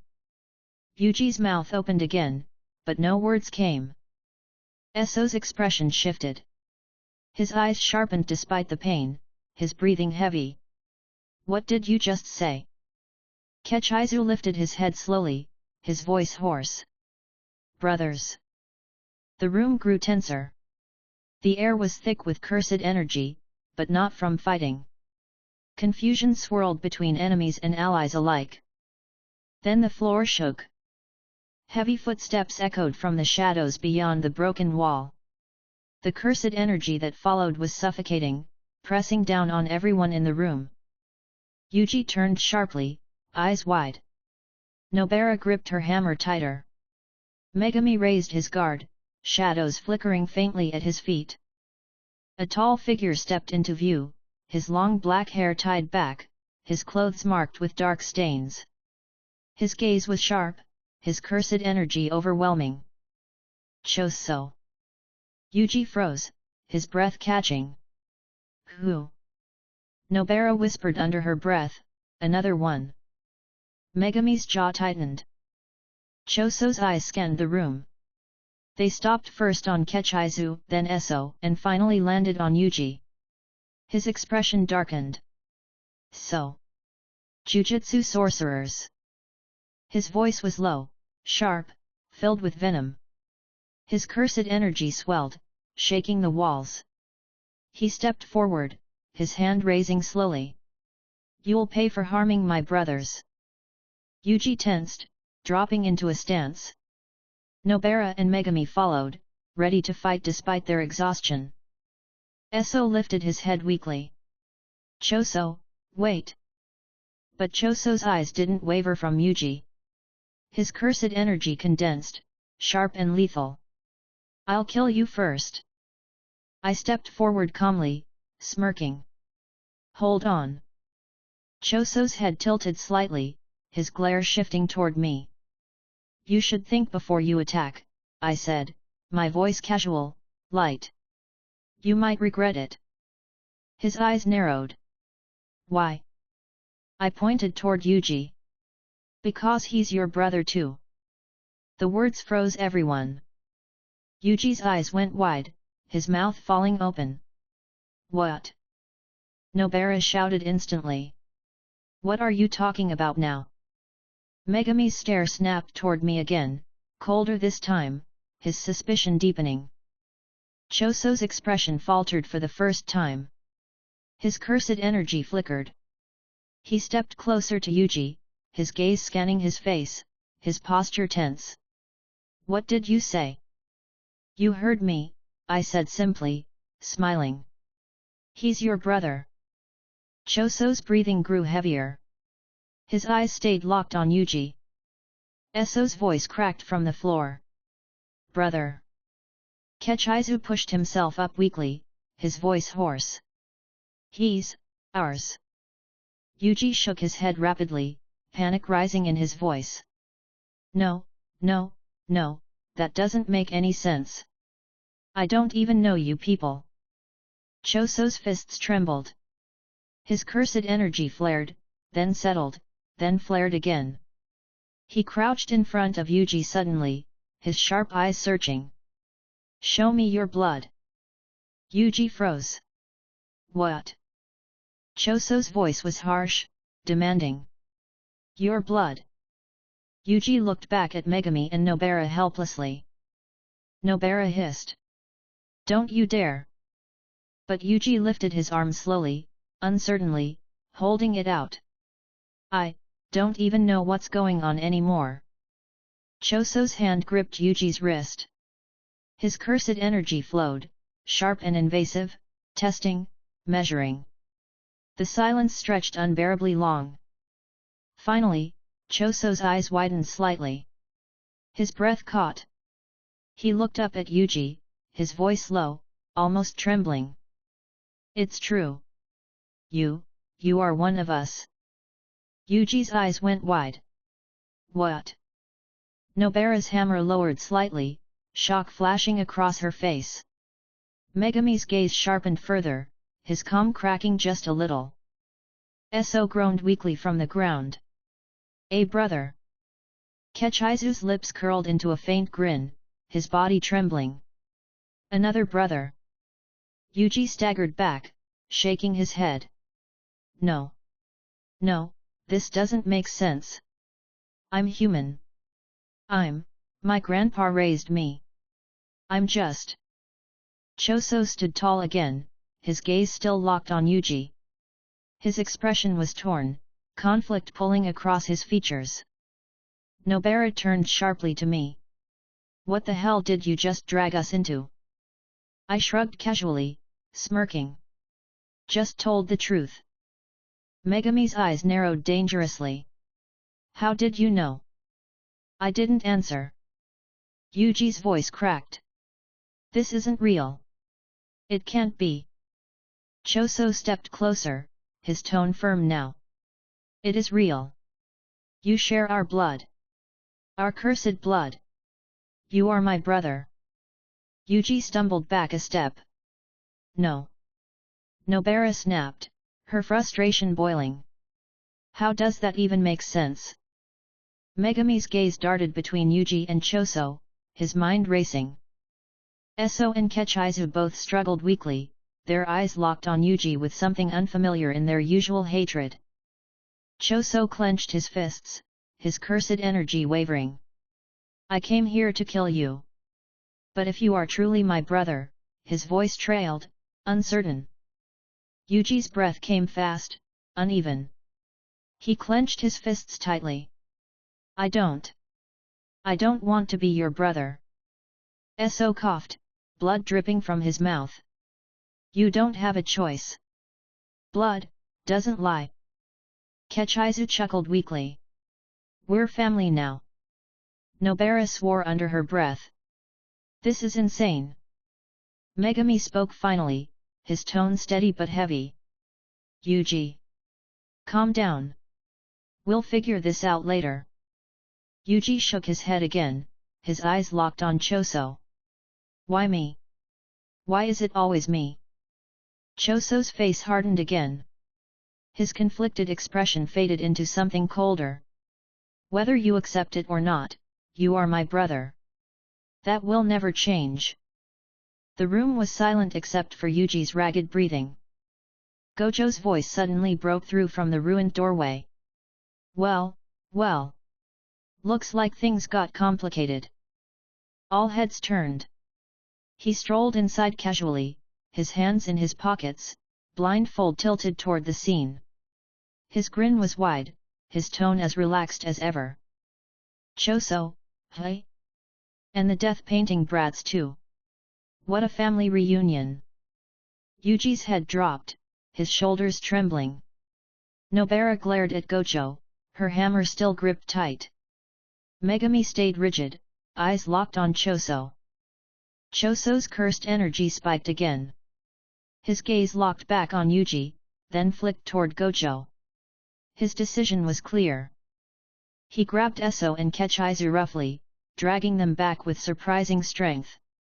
His eyes stayed fixed on Yuji as he retreated into the shadows. You are my brother, he said firmly, his voice echoing. We will meet again. Then he was gone. The room finally fell silent, the weight of everything settling in. Yuji stood frozen, staring at the ground, his fists clenched so tight his knuckles whitened. Nobara looked at him with a mix of anger and concern. Megami's gaze softened slightly, but his silence said more than words. I smirked faintly, breaking the silence. Well, that was entertaining. Gojo laughed, his tone casual. Entertaining's one word for it. Chapter 12, Brothers at the Gate. The walk back to Jujutsu High was long and quiet.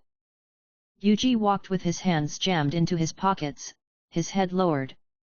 His jaw was tight, his expression strained. Nobara glanced at him every few steps, irritation written across her face, but she didn't speak. Megami walked silently on his other side, his eyes forward, calculating. Gojo hummed as if nothing had happened, his stride loose and casual. I trailed beside him, smirking at how the three kids were still reeling from the earlier revelation. When the school's gates finally came into view, Yuji slowed. Sensei, he started, his voice low. Gojo tilted his head. Do you think what he said was true? Yuji's fists tightened at his sides. That I'm their brother. Gojo didn't answer right away. He shrugged lightly. Blood tests don't lie, Yuji. But whether you accept it or not is your call. Nobara muttered, this is insane. Megami spoke quietly, you can't ignore it if it's true. Yuji's mouth pressed into a thin line, but he said nothing else. We passed through the barrier. The air shifted, lighter inside the school grounds. The courtyard stretched out, calm, a few second years training in the distance. But something was off. Gojo's head tilted. Well. At the steps to the main building stood three figures. Choso. Eso. Kechizu. Yuji froze mid-step. Nobara's eyes widened. Megami's stance tightened instantly. The death paintings didn't move to fight. They stood calmly, waiting. Choso's gaze locked directly on Yuji. Brother, Choso said firmly. Yuji blinked. What are you doing here? Eso raised his head, his voice tired but steady. We came to you. Kechizu grinned faintly, his cracked lips curling. To be with our brother. Nobara hissed. This is a joke. You're letting them walk into the school. Gojo chuckled, hands in his pockets. I didn't invite them, but hey, it saves us the trouble of hunting them down. Megami's eyes narrowed. Sensei. Relax, Gojo said smoothly. Let's hear them out. Yuji's fists trembled at his sides. He looked at Choso, his mouth opening, then closing again. Finally, he exhaled. You really think I'm your brother? Choso's face softened for the first time since we'd met him.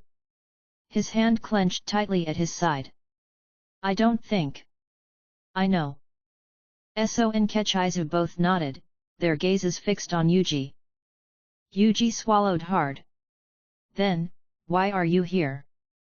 Choso stepped forward, his tone steady. To join you. To fight alongside you. To protect you. Yuji blinked rapidly. Protect me. Choso's expression sharpened with conviction. You are my little brother. That is all that matters. Nobara threw her hands up. This is insane. Sensei, you can't let them just. Why not? I cut in, smirking.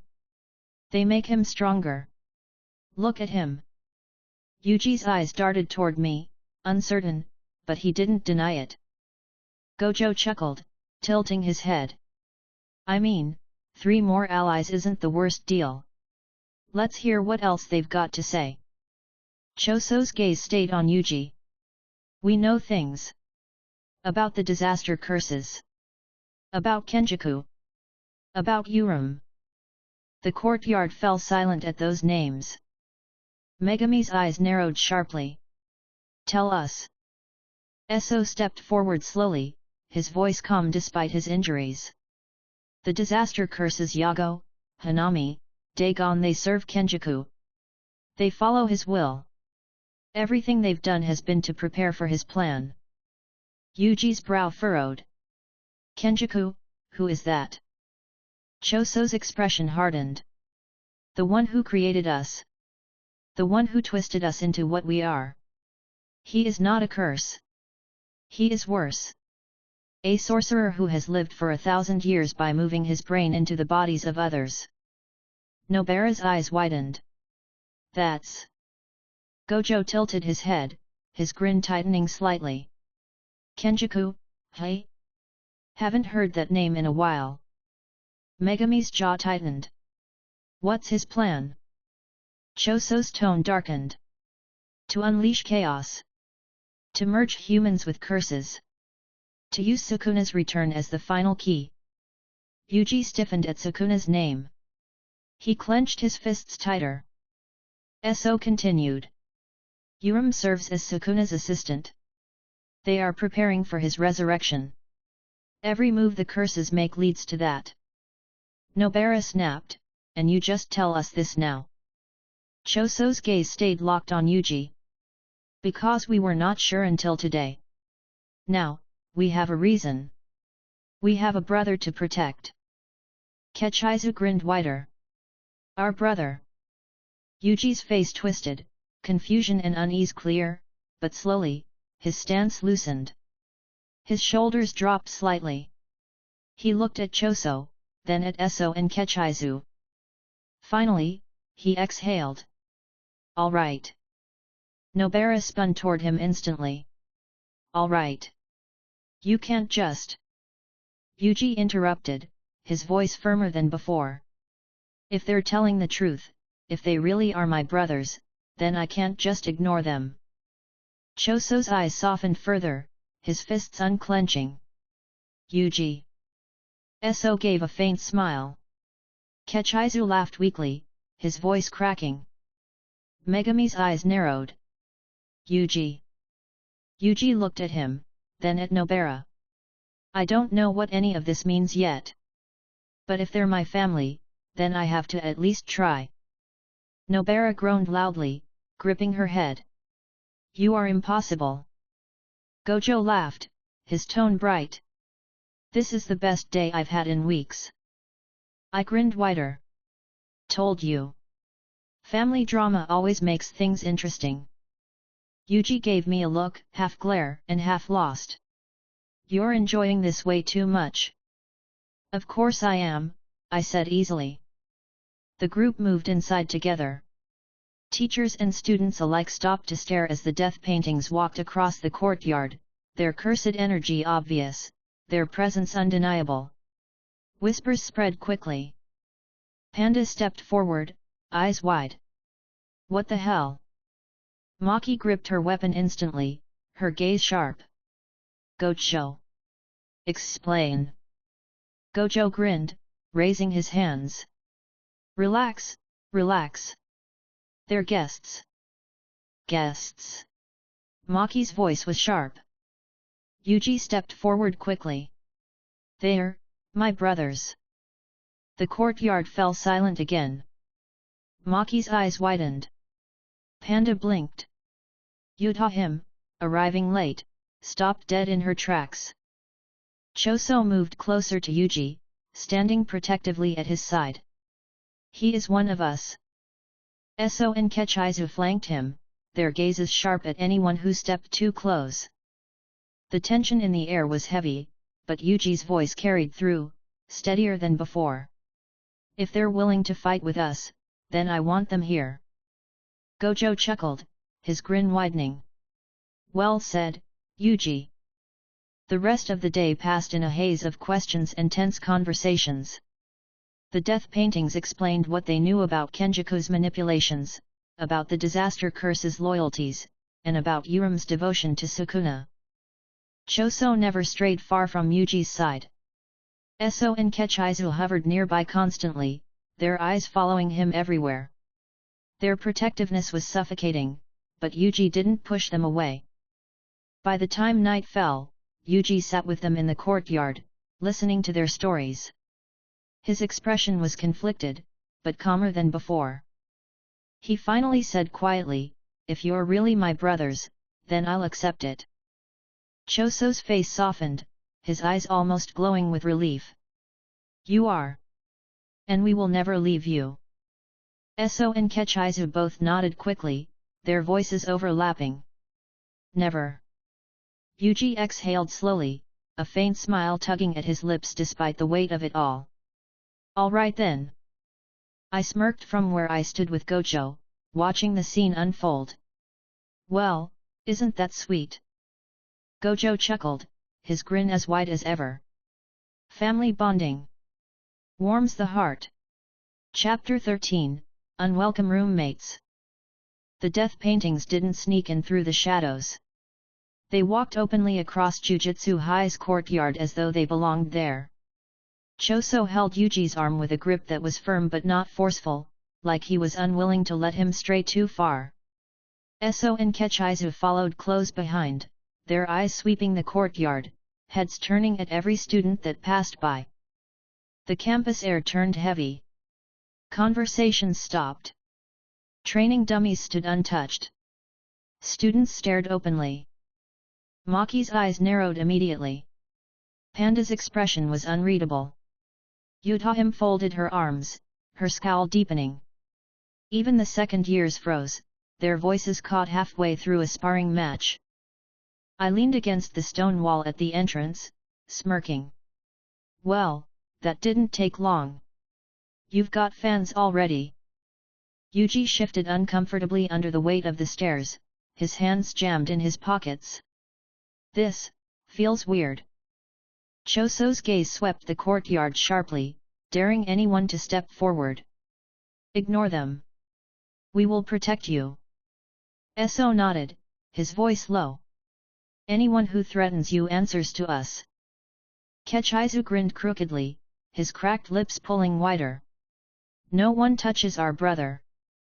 Nobara groaned from behind Yuji. "I'm going to be sick." Megami walked with his hands in his pockets, his usual calm intact, but his gaze flicked between the three cursed brothers and the rest of the school. He was already reading the atmosphere, calculating the trouble this was going to cause. Gojo clapped his hands once, loud enough to snap the courtyard out of silence. "All right, everyone. Don't just stand around. Back to training, back to studying, whatever you were doing." "Yes, they're staying." "Yes, I said they're staying." "Yes, you can complain to the higher UPS if you want, but I won't care." Yuta snapped her head toward him. "You can't be serious." Gojo tilted his head, his grin bright behind the blindfold. "I'm always serious." "Since when?" Maki muttered. Gojo ignored her, spinning on his heel to gesture toward the dormitory wing. "Come on, boys.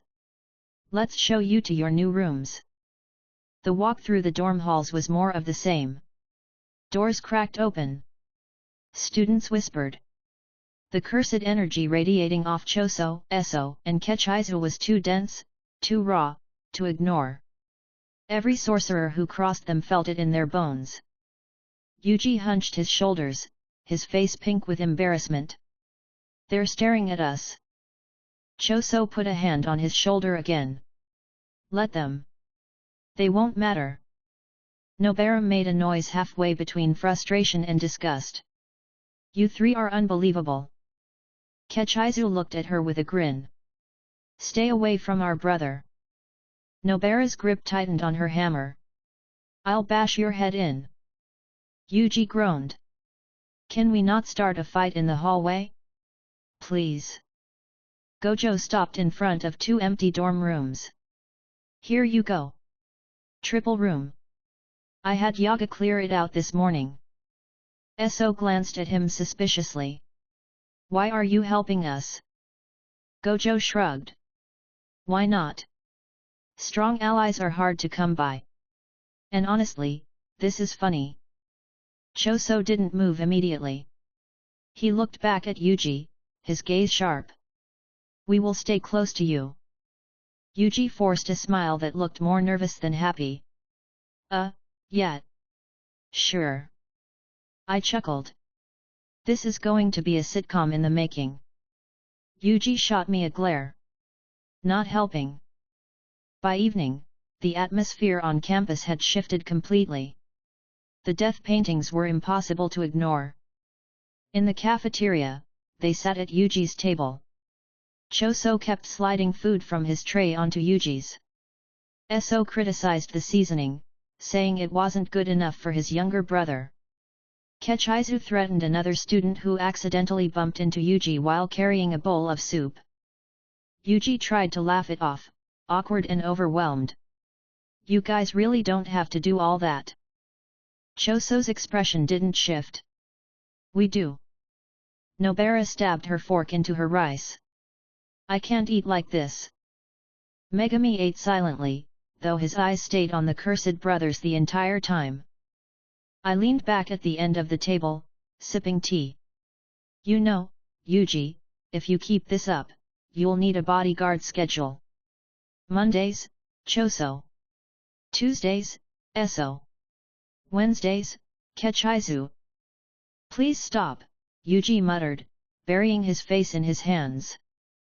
Gojo appeared suddenly, sliding into the seat beside me with his usual grin. Well. Looks like everyone's adjusting nicely. Nobara slammed her chopsticks down. Adjusting. Gojo tilted his head toward Yuji. He's not dead, is he?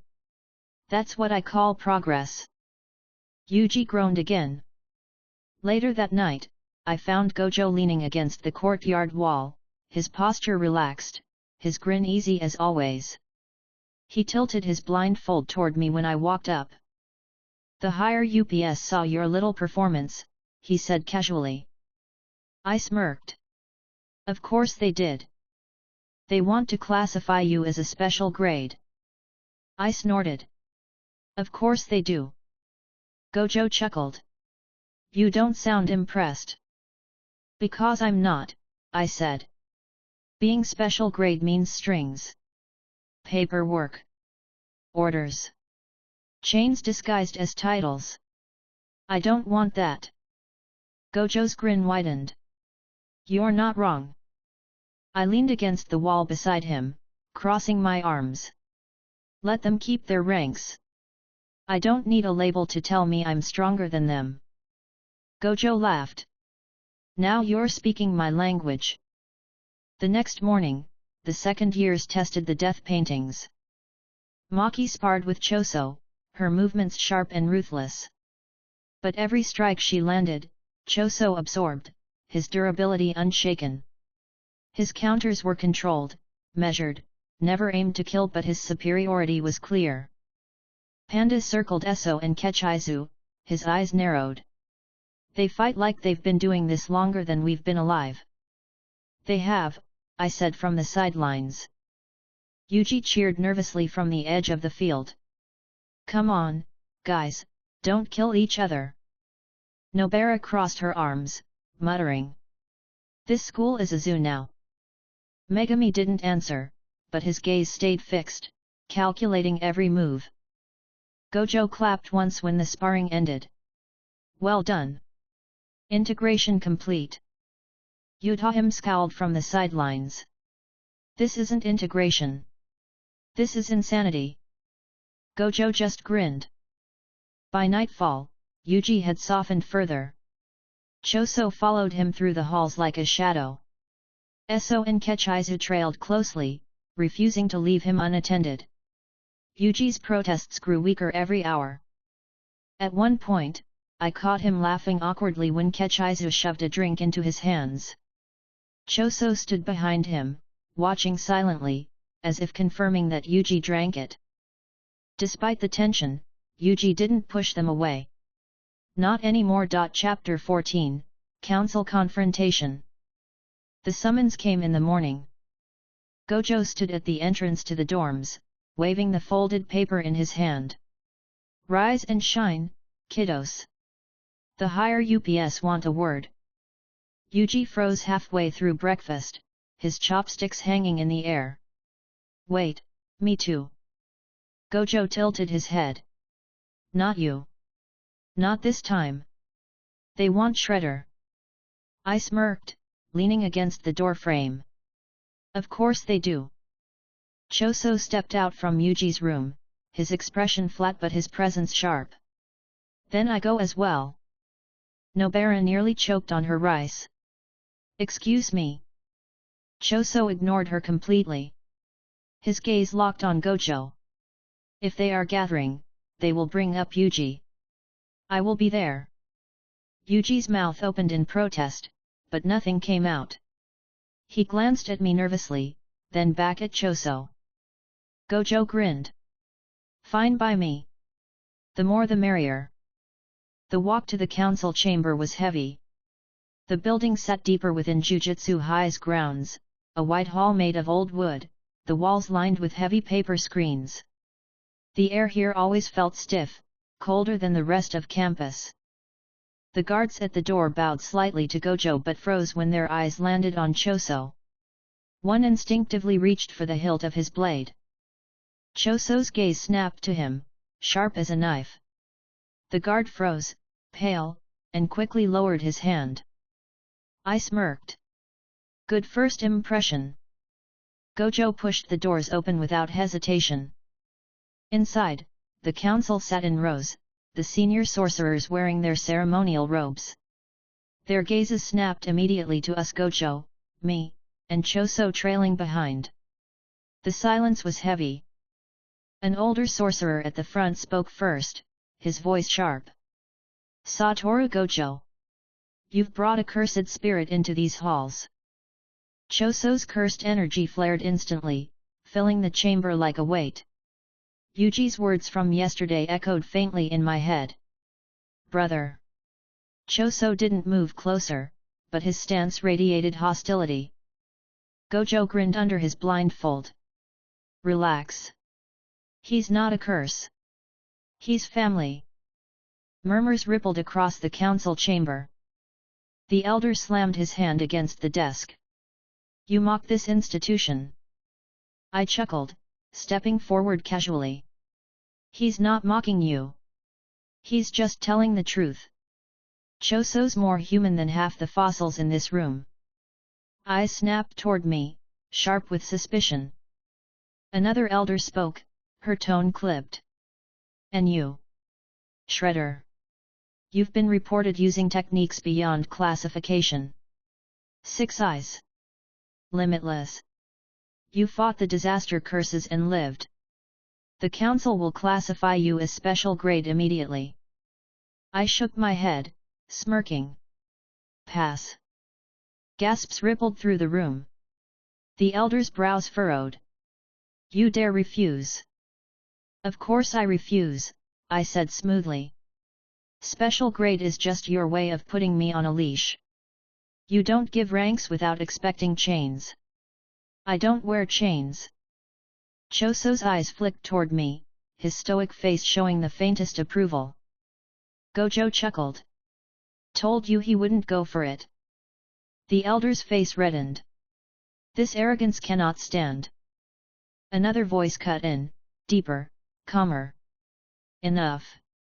What of the death paintings? The council's gazes turned on Choso. Eso and Kechizu weren't here, but Choso's presence was enough. They are housed within Jujutsu High, Gojo said casually. Living in the dorms. Adjusting. The uproar was instant. Voices overlapped, angry and disbelieving. Insolence. Cursed objects, sheltered here. Unacceptable. Choso's cursed energy spiked again, the air thickening. He stepped forward 1 pace, his voice sharp as a blade. They are not cursed objects. They are my brothers. And Yuji is our brother. If you try to touch him. Several council members stiffened, their hands twitching toward their charms and weapons. I raised my hand lazily, smiling. Relax.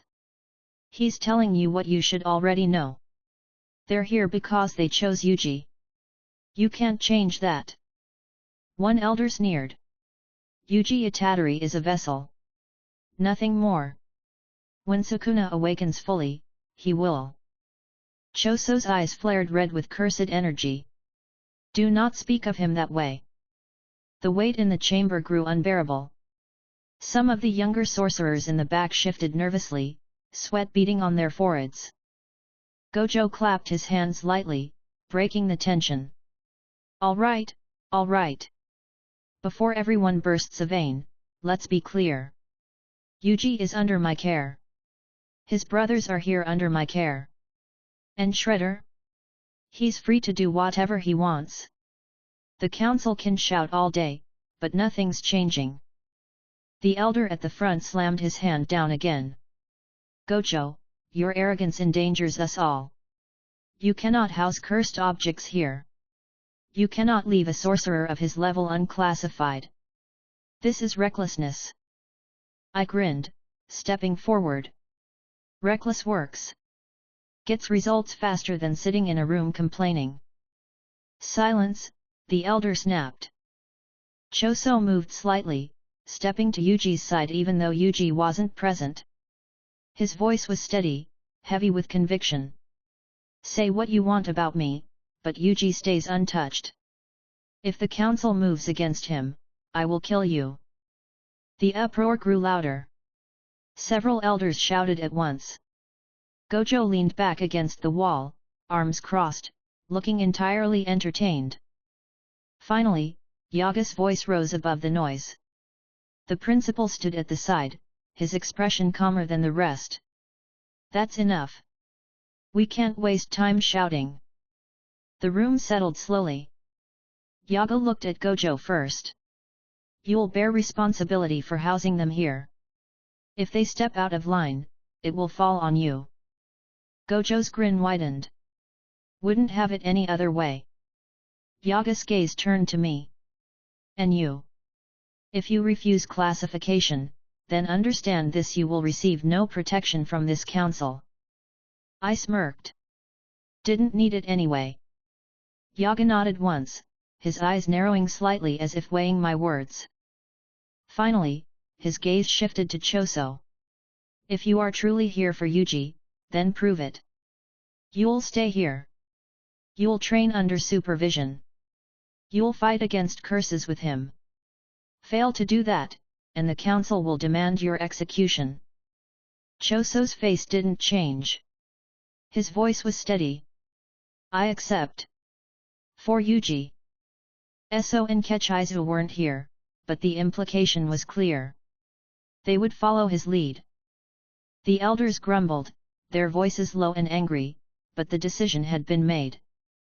Gojo stretched, yawning loudly. Well, that's settled. See? No bloodshed, no screaming match. Smooth as always. Nobara's voice echoed faintly from the hall outside. That was smooth. I chuckled. The meeting adjourned. We stepped back into the sunlight.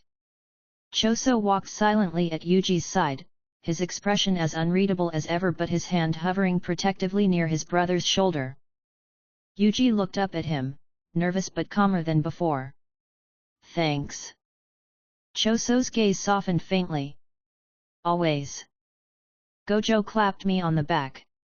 Well, wasn't that fun? I grinned. More fun than training drills.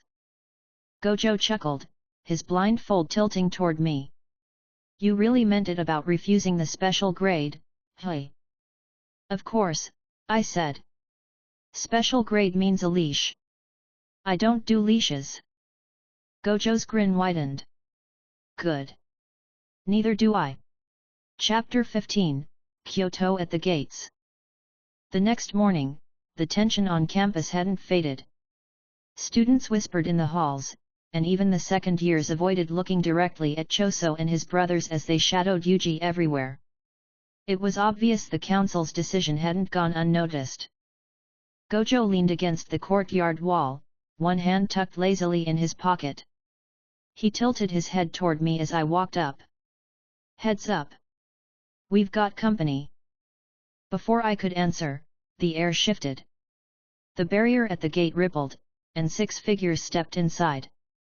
Kyoto Jujutsu High. Mai walked at the front, her smirk sharp.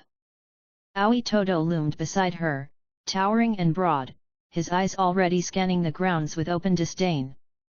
Behind them followed Miwa, Mekamaru, Nishimiya, and Komonori Toshi, their formation tight, their gazes sharp. Yuji froze near the dorm steps when he spotted them. Nobara groaned loudly. Megami's jaw tightened. Kechizu immediately stepped in front of Yuji, growling low. Eso moved to his other side, his hand tightening slightly at his sleeve. Choso walked up behind Yuji and placed a steady hand on his shoulder, his expression calm but his presence radiating hostility. "Great," Nobara muttered. "Them again."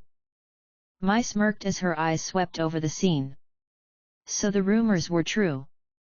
You're really keeping cursed objects in your dorms. Gojo clapped his hands once, his grin wide. Kyoto. Welcome, welcome. What a surprise visit. What's the occasion? Todo stepped forward, his voice booming. We came to confirm the truth.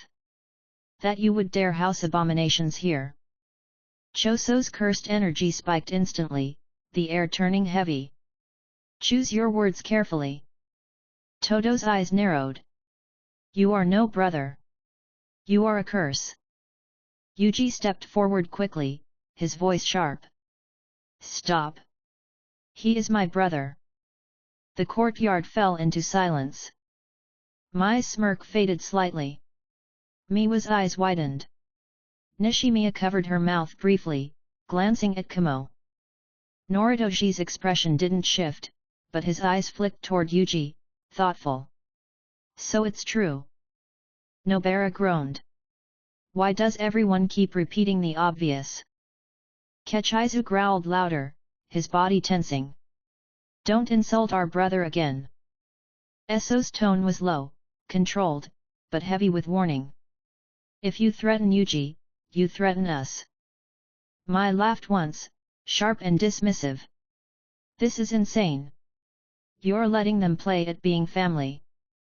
Gojo grinned wider. Play? Looks pretty real to me. Todo stepped closer, his eyes locked on Yuji. Answer me honestly. Do you accept them as your brothers? Yuji's fists clenched at his sides. He looked back at Choso, then at Eso and Kechizu. Their gazes never wavered, their presence steady, waiting. Finally, Yuji nodded. Yes. I do. Choso's hand tightened on his shoulder briefly, a rare softness flickering in his eyes. Eso gave a small smile. Kechizu laughed under his breath, relieved. Todo exhaled slowly, his brow furrowing. Then you are a fool. Yuji's jaw tightened, but he didn't back down. Nobara lifted her hammer. Watch your mouth. Mai rolled her eyes. Oh, please. Like you could back that up. Megami's voice cut through sharply. Enough. What do you want? Kamo stepped forward finally, his tone calm, measured. The Kyoto faculty wants them removed. The higher UPS made a mistake. If they won't correct it, we will. Choso stepped fully in front of Yuji now, his posture rigid. His voice was low, but carried like steel. You won't touch him. The Kyoto group tensed immediately. Gojo clapped lightly. Careful, careful. You're on our campus. No need for blood on the grass. Mai smirked. Then hand them over.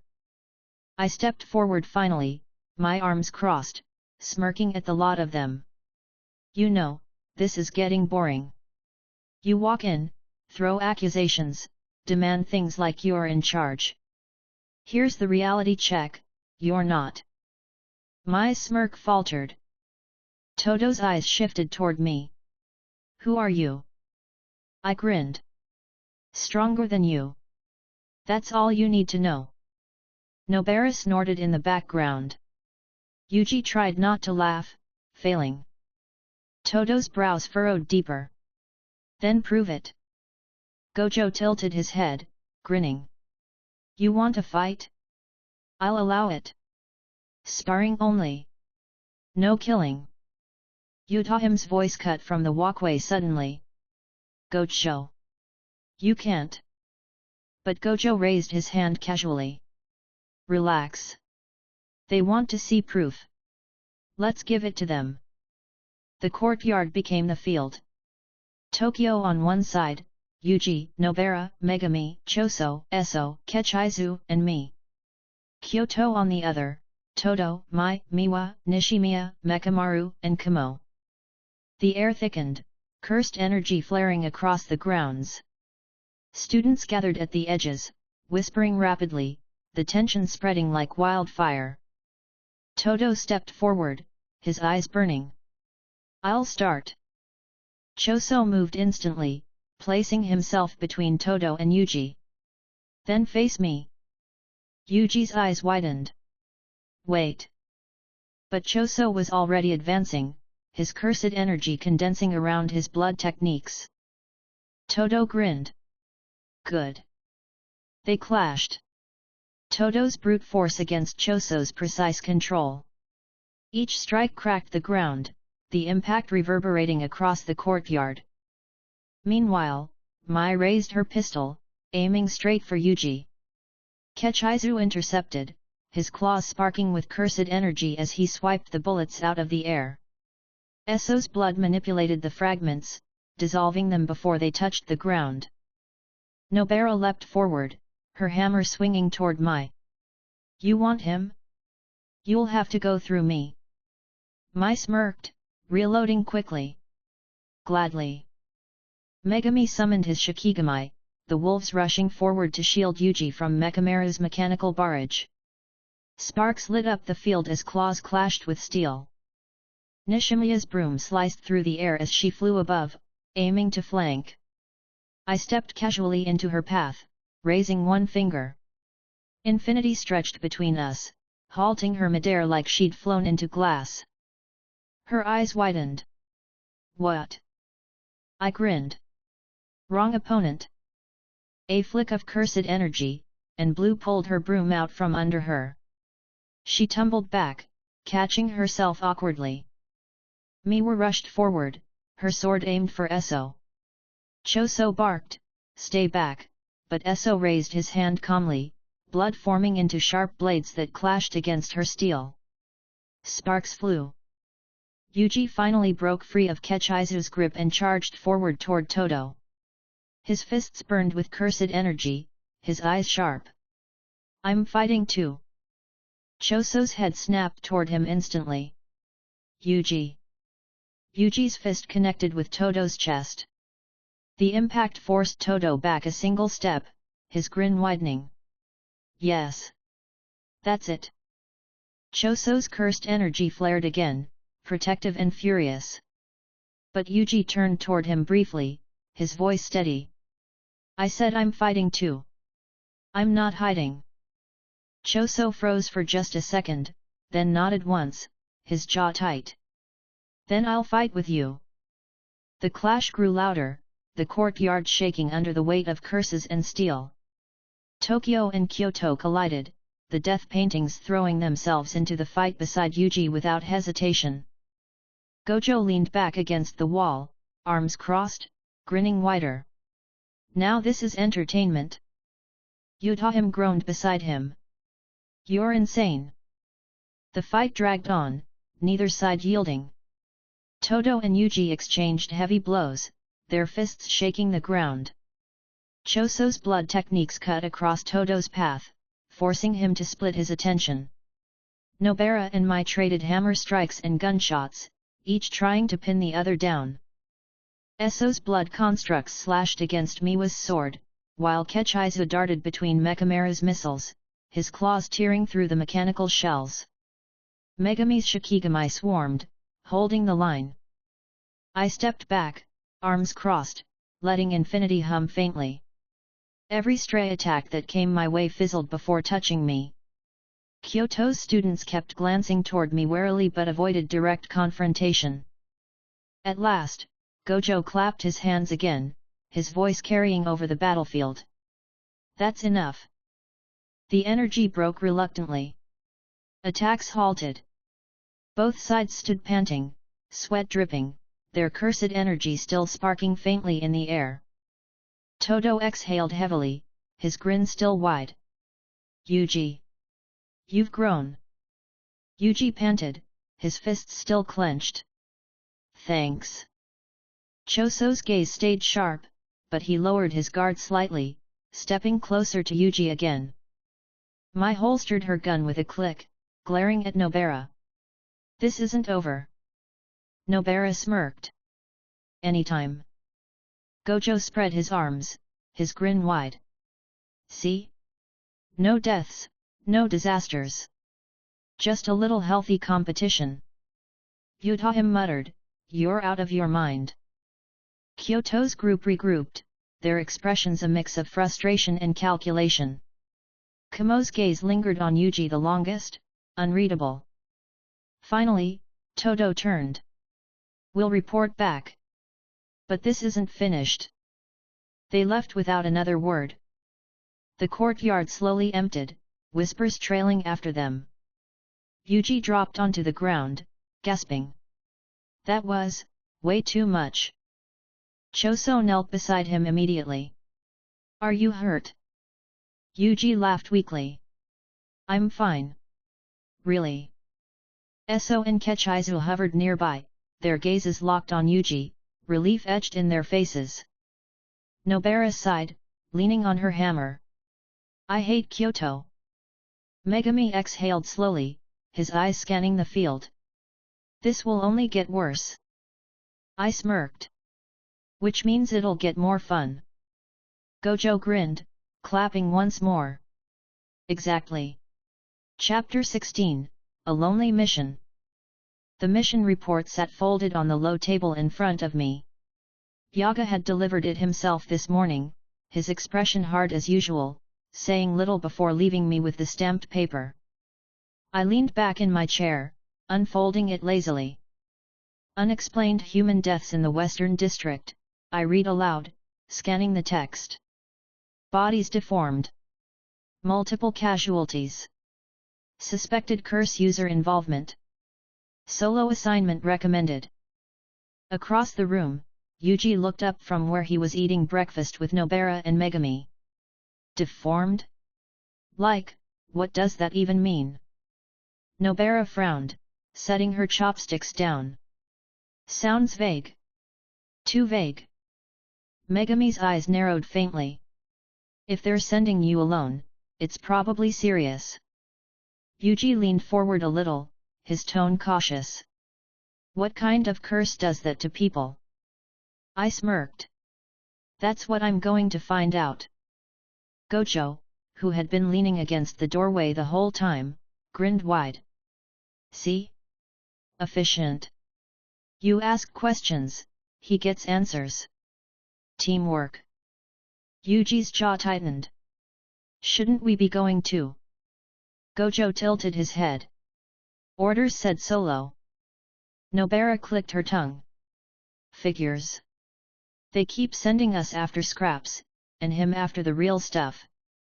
I folded the paper and tucked it into my jacket. Relax. I'll be back before dinner.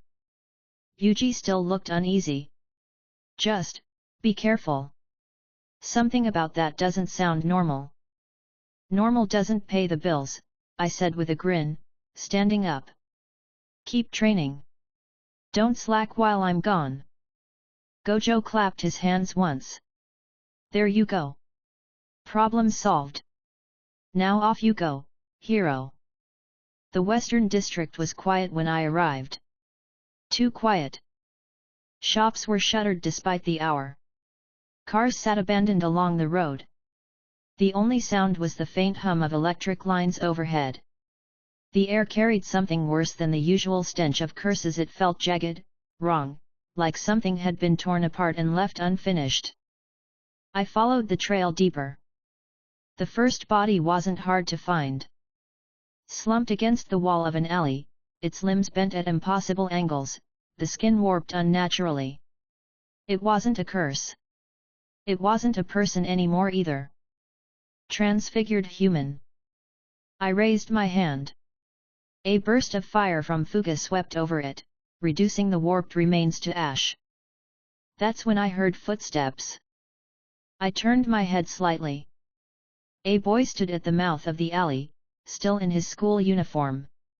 His hair hung messily over his forehead, his expression guarded. His eyes flicked between me and the ashes on the ground. Junpei. He didn't scream. He didn't run. His stare was sharp, focused, even as his shoulders tensed. "What did you just burn?" he asked quietly. I smirked. "Something you shouldn't have had to see." His fists clenched slightly at his sides.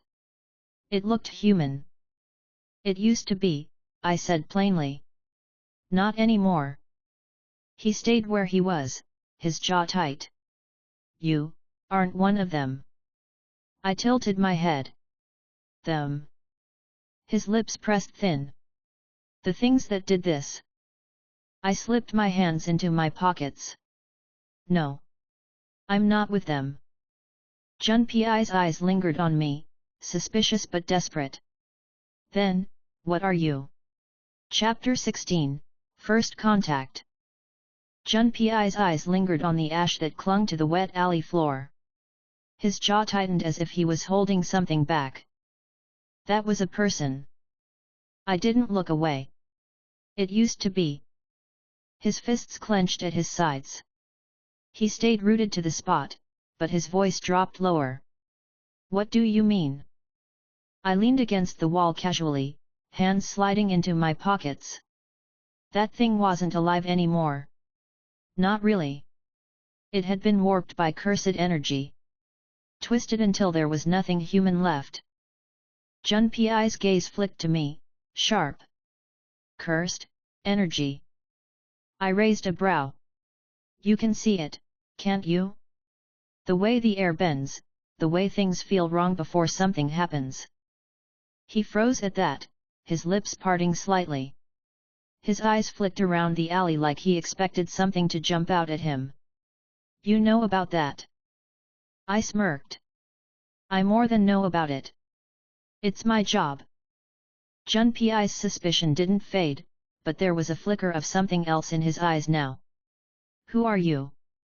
I pushed off the wall and stepped closer, stopping a few feet in front of him. "I'm a sorcerer. Cursed spirits show up, people die, I deal with it. That's the short version." He studied me for a long moment. "Sorcerer? Not the kind with wands and pointy hats," I said dryly.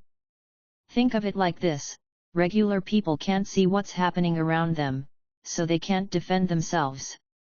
People like me? We can. That's why I'm here instead of another corpse on the floor." Junpei's shoulders eased just slightly, but the tension didn't leave his face. "So you fight them? That's the job description." His eyes drifted back to the ash pile. "Then why didn't you save them?"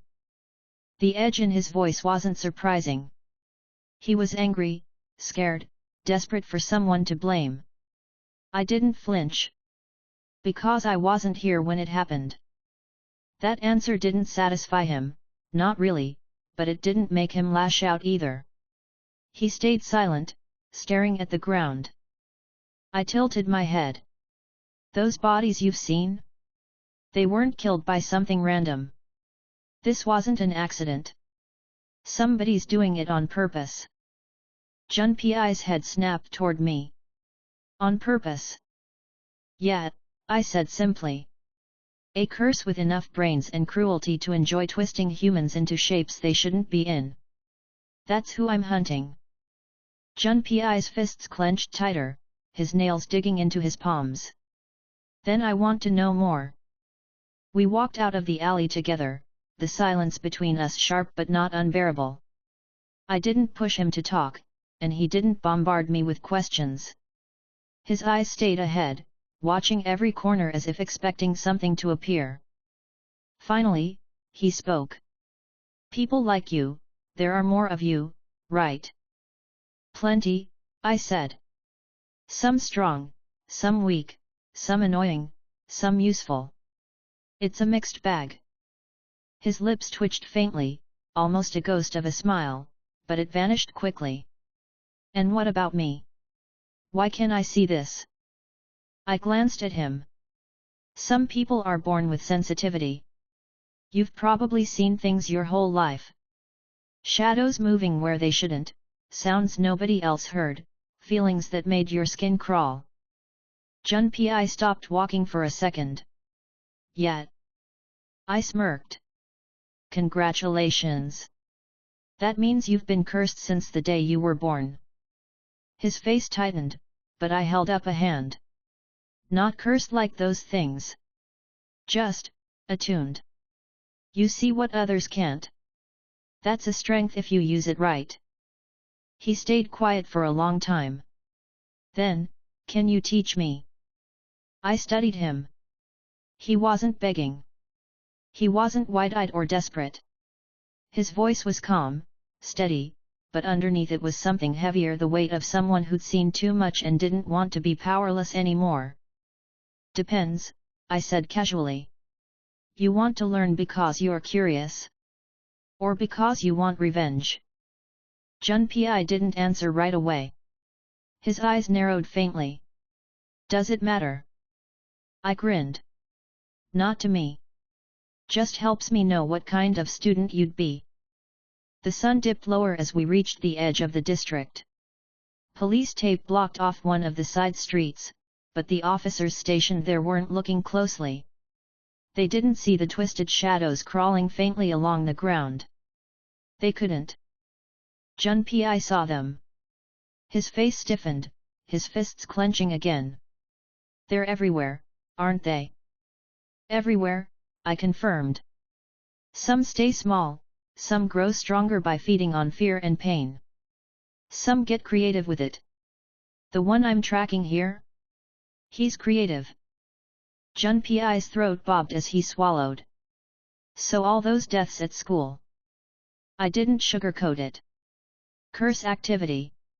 Your classmates were in the wrong place at the wrong time. His eyes hardened. And whoever's doing it is still out there. Correct, I said.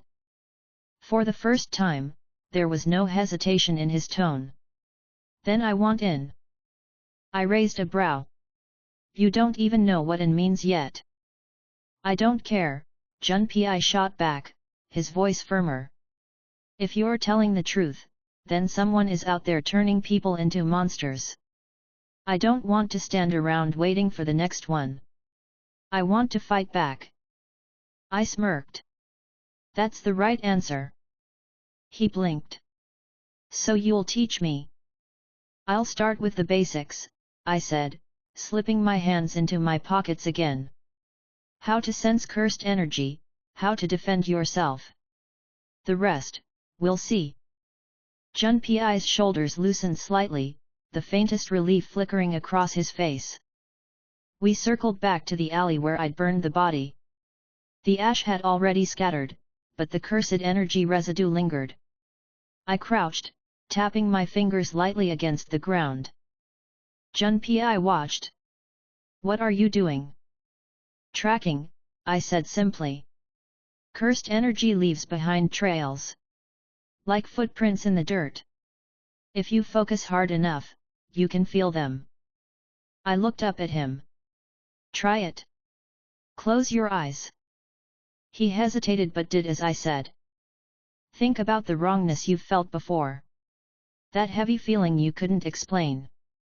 Focus on it. His brow furrowed, his fists clenching slightly at his sides. His breathing slowed. After a moment, his eyes snapped open. He pointed down the alley. That way. I grinned. Not bad. Looks like you're a natural. Junpei blinked, surprised at himself. I actually felt it. That's cursed energy, I said. Get used to it. It'll save your life. Night fell before we left the district. I walked him toward his neighborhood, his silence heavier than before. At his gate, he finally looked at me. "You're coming back, right?" I smirked. "Of course. Haven't finished your first lesson yet." For the first time, his lips pulled into a faint, genuine smile. "All right." He stepped inside without another word. I watched the door close, then turned back toward the city, the cursed energy trail still burning faintly at the edge of my senses. Mojito was closed. Chapter 17, at the Yoshino Home. Junpei's neighborhood looked ordinary enough. Rows of narrow houses sat shoulder to shoulder, their small gardens half-kept, the air carrying the faint scent of dinner being cooked.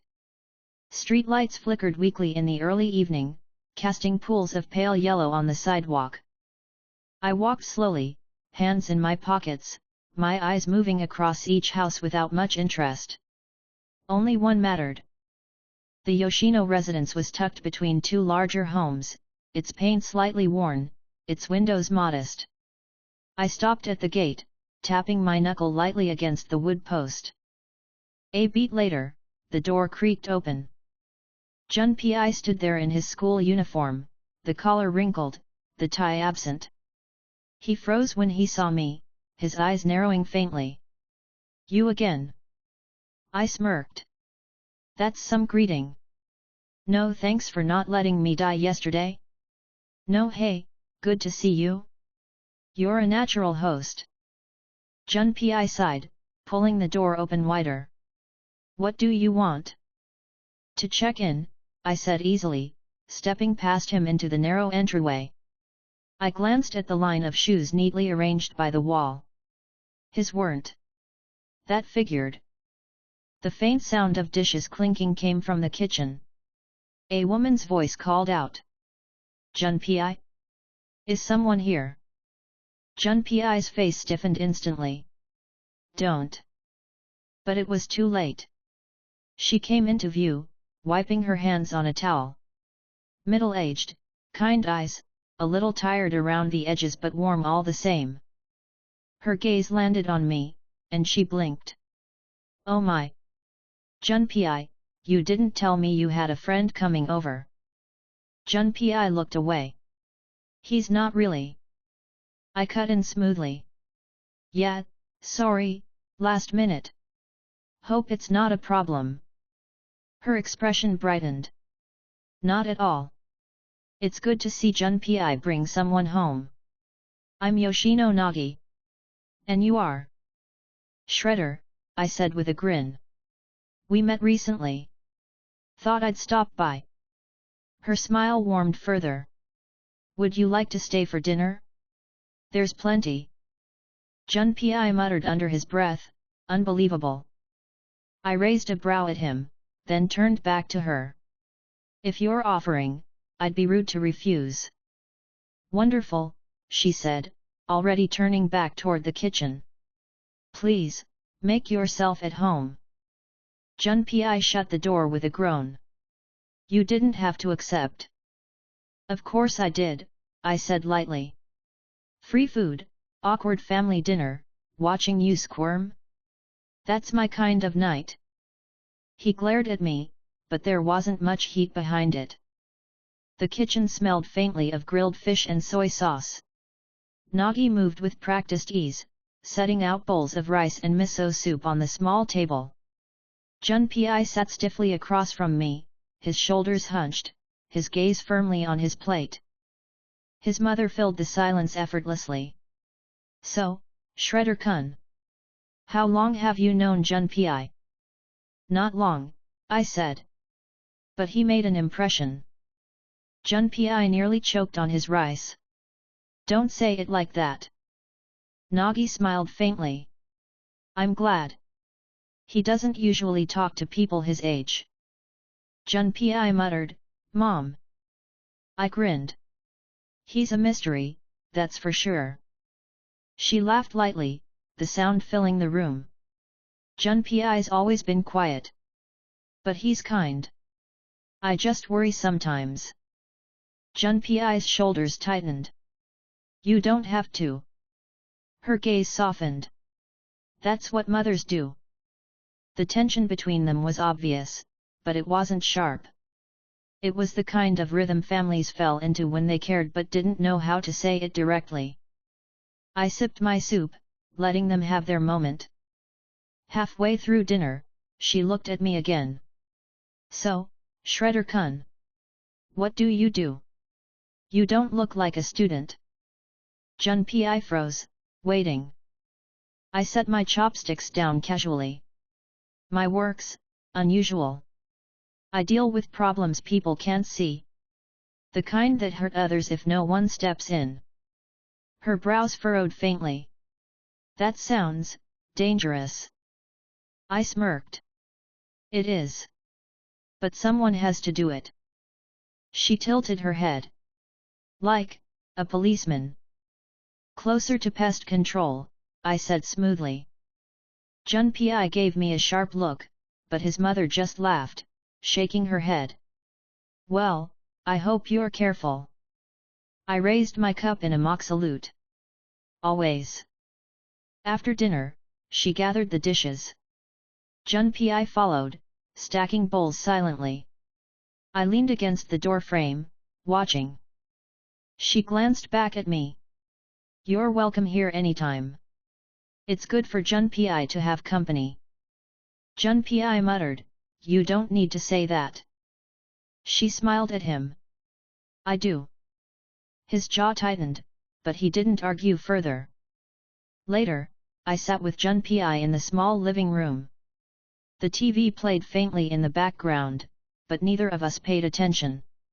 He sat slouched in the corner of the couch, arms crossed. You didn't have to come here, he said quietly. I wanted to, I answered. Besides, I got a good meal out of it. He frowned. She doesn't need to be dragged into this. She's already part of it, I said, my tone level. Whether you want her to be or not. Junpei's eyes narrowed faintly. What's that supposed to mean? I looked toward the window, the city lights faint through the curtains. My mind pulled back, to what I knew was supposed to happen. Mojito and Geto. A planted Sukuna finger. A curse drawn straight into this house. His mother's body on the floor. Junpei's grief turning sharp enough to break him. That was the plan. That was the future, unless something changed. I didn't say it out loud. Instead, I looked back at him. It means people like her are targets. That's the reality of this world. His jaw tightened. Then I'll protect her. I smirked faintly. Good. Start with that. When I finally stood to leave, Nagi met me at the door. She smiled warmly, her tired eyes soft. Thank you for coming tonight, Shredder-kun. It's rare Junpei lets someone in. Thanks for having me, I said. The food was great. Junpei lingered behind her, half in the shadows. His gaze flicked between me and his mother, unreadable. I gave him a small grin. See you tomorrow, Junpei. He didn't answer, but his eyes followed me as I stepped out into the cool night. The street was quiet, the hum of insects faint in the background. I walked slowly, my thoughts heavier than usual. Sukuna's finger hadn't appeared yet. The curse hadn't come. But it would. I knew it. And when it did, everything for Junpei would change. Chapter 18, First Lesson. The next morning was quiet. The sun filtered weakly through thin clouds, the city streets carrying the steady rhythm of commuters heading to work. I sat on a bench near the Western District, one leg crossed over the other, flipping through the thin mission file again. The cursed energy traces from last night lingered faintly across the district. They were fading now, the residue scattering, but my senses picked them up easily. It was proof enough that the situation here wasn't finished. Footsteps approached hesitantly. I didn't need to look up to know who it was. Junpei stood at the edge of the street, his school bag slung loosely over his shoulder. His posture was tense, his gaze scanning until it landed on me. I closed the file with a snap and smirked. Skipping class already? Bad influence, hey. He frowned faintly. I was looking for you. Lucky you, I'm hard to miss, I said, leaning back. What's up? Junpei hesitated, his fists tightening slightly at his sides. Teach me. I raised a brow. Teach you what? How to ruin your posture with too much brooding. His eyes narrowed. You know what I mean. Cursed energy. How to use it. I tilted my head, studying him. He didn't look desperate. He wasn't begging. His voice carried weight, steady, resolved. Big leap from last night, I said casually. What changed? Junpei's jaw tightened. You said it yourself. People like my mom, people close to me, they're targets. If I don't do anything, I won't be able to protect her. Or myself. I smirked faintly. Good answer. His eyes flickered, surprised. So you'll do it? Sure, I said easily. But you're starting small. Don't expect to shoot laser beams by the end of the day. Junpei let out a slow breath. I don't care how small. Just show me. We moved to an abandoned lot on the edge of the district. Rusted fences surrounded it, and weeds grew through cracks in the concrete. The air was quiet, cut off from the main streets. Junpei dropped his bag against the fence, straightening slightly. His eyes flicked to me, waiting. I slipped my hands into my pockets. Lesson 1. Cursed energy comes from negative emotions. Fear, anger, grief, hatred. Humans produce it naturally. Most people leak it without knowing. Sorcerers learn to control it. Junpei listened silently, his gaze steady. Lesson 2, I continued. You don't start with fancy moves. You start with awareness. Learn to feel your own cursed energy, keep it flowing, then put it where you want it. That's the foundation. He frowned faintly. How do I do that? Simple, I said, grinning. Think of the worst thing you've ever felt. The stuff that sticks to your bones and doesn't leave. That's your fuel. Find it, pull it forward, and hold on to it. Junpei stiffened slightly at my words. His eyes dropped, his fists tightening. His breathing slowed. I watched him quietly. Negative emotions weren't hard for him to access. His whole life had been laced with them, classmates bullying him, teachers ignoring it, the isolation pressing closer every year. He didn't need much of a push. After a moment, the air around him shifted faintly. A thin ripple of cursed energy flickered at his fingertips. His eyes snapped open, wide with shock. I felt it. Good, I said casually. Now do it again. Stronger. For the next hour, we worked. Junpei stood in the lot, fists clenched, his focus entirely on the flow of energy inside him. At first, it sputtered, uncontrolled, leaking in bursts. He cursed under his breath, frustrated. I leaned against the fence, smirking. Relax. You don't control it in a day. Just keep pulling it forward. Make it yours. He shot me a glare. Easy for you to say. Of course it is, I said smoothly. I'm me. You're you. But even you can get it if you stop thinking so much. His jaw tightened, but he refocused. Slowly, the flickers grew steadier. The energy wrapped faintly around his hands, humming against his skin. His eyes widened again. It's working. Not bad for a first-timer, I said. Now keep it from leaking out. Junpei tried, his brow furrowing. The energy sputtered again, vanishing with a hiss. He cursed softly. Damn it! I smirked. And that's why you practice. Don't worry, you'll get it. By midday, sweat dripped down his forehead. His hands trembled slightly from the strain. But his progress was clear. The cursed energy lingered longer each attempt, the control improving. Junpei exhaled sharply, wiping his sleeve across his face. Why does it feel so heavy? Because you're dragging your emotions out of your gut and trying to leash them, I said plainly. It's not supposed to be comfortable. He looked at me, his eyes sharper than before. But it'll make me stronger. Exactly, I said. We took a break, sitting by the fence.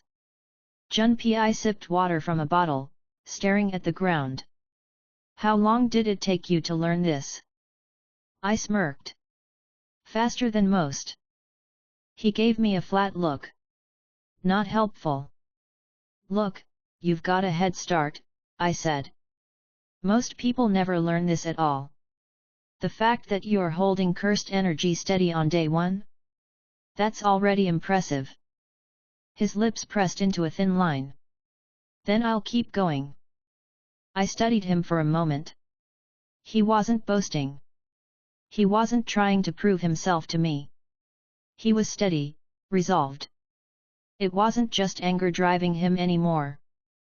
Not bad, kid. We resumed training. This time, I had him punch. Not with strength, but with cursed energy focused into his fist. Don't think of it as punching harder, I instructed. Think of it as making your emotion hit with your fist. Junpei grit his teeth, focusing. His fist glowed faintly with cursed energy as he struck the air. The impact cracked slightly louder than normal, his knuckles tingling from the strain. His eyes widened. I actually felt it. Exactly, I said. Now do it again. Over and over until it's natural. He did. Each punch steadied, the cursed energy flowing more reliably. The cracks against the air grew sharper, the weight behind them heavier. By evening, he collapsed against the fence, panting. I can't move my arms. I grinned. That means you're doing it right. He gave me a look that was half frustration, half pride. I really can learn this. Of course you can, I said. I don't waste time on hopeless cases. Junpei's lips twitched faintly, almost a smile. Thanks. The sun dipped lower, painting the lot in long shadows. Junpei picked up his bag, his movements slow from exhaustion. He looked at me, his gaze steady. Tomorrow. We'll train again. I smirked. Ambitious. I like it. He exhaled slowly, then nodded once. Good. As he walked off, his shoulders were straighter than the night before. I leaned against the fence, watching him go. The thought of what was supposed to happen to him, what Mahito and Geto had planned, pressed faintly at the edge of my mind. Not yet. Chapter 19, An Unexpected Meeting. The morning air was cool, the sky pale and washed out. I leaned against the low wall of a convenience store, sipping from a can of coffee. Junpei stood a few feet away, his school bag slung low, his eyes shadowed but sharper than yesterday. He had insisted on meeting me again. His energy still wavered, but the flickers from his training yesterday hadn't left him. He was carrying it differently, like the awareness had already changed the way he saw the world. You slept? I asked. Junpei gave a faint shrug. Some. Good enough, I said, setting the can aside. Today we'll. Before I could finish, a familiar voice called out from the end of the street. Hey! Shredder! Junpei stiffened instantly. I turned my head. Yuji jogged toward us, his usual boundless energy written across his face. He skidded to a stop in front of us, hands on his hips. What are you doing out here? Yuji asked, blinking at Junpei before looking back at me. Training without us. Junpei's eyes widened slightly, his guard snapping into place. He looked between me and Yuji, uncertain. I smirked. Relax, he's harmless. Yuji tilted his head, his eyes flicking to Junpei again. Who's this? Junpei muttered, nobody. I chuckled. Junpei Yoshino. Student. Local. He sees things most people can't. Yuji's expression brightened instantly. So you can see curses too? That's awesome. Junpei blinked, taken aback by the sheer enthusiasm. Awesome. Of course. Yuji grinned. It means you're not alone. I was the same way before I got dragged into all this. Junpei's jaw tightened faintly. Dragged in. Yuji nodded, unbothered. Yet. It's a long story. But trust me, meeting people like Shredder makes it easier. I raised a brow at him. Smooth pitch. Yuji shrugged, grinning. It's true. Junpei's expression was conflicted. He didn't move, but his eyes lingered on Yuji, reading him. We walked together down the street, Yuji filling the silence with casual chatter. So, Junpei, what school do you go to? Yuji asked brightly. Junpei looked away. Satozakura. Oh, I've heard of it, Yuji said. Kind of far from here, right? Junpei gave a faint nod, his answers short. Yuji didn't let it slow him down.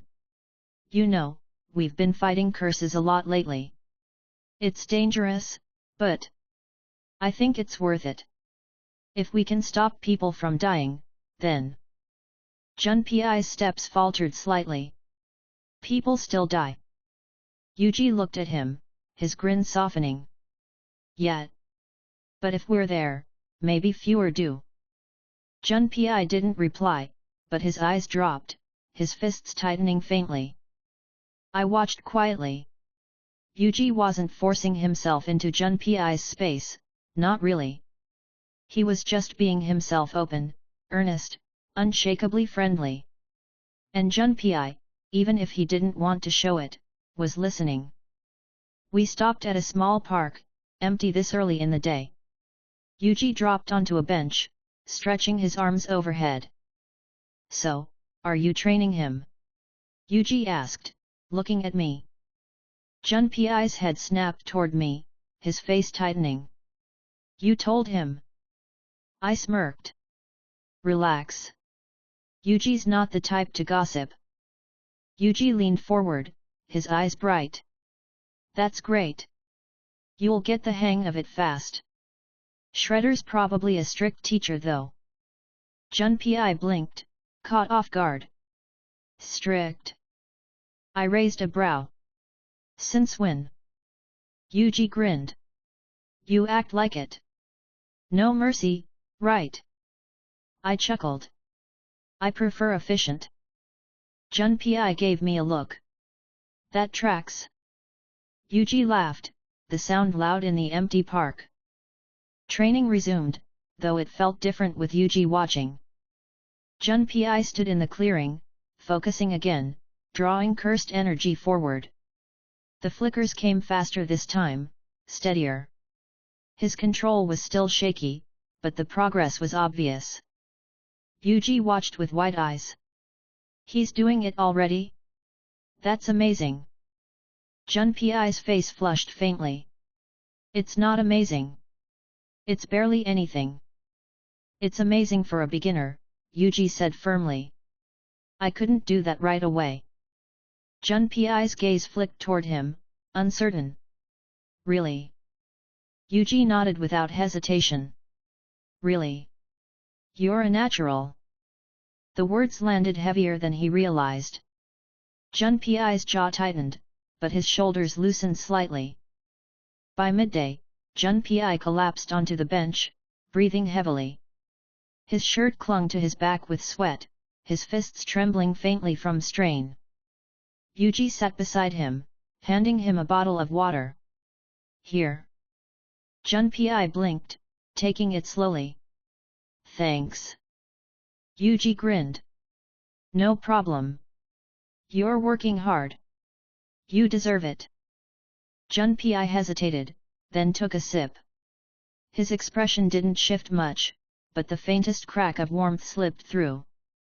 I leaned against the fence nearby, smirking. Look at that.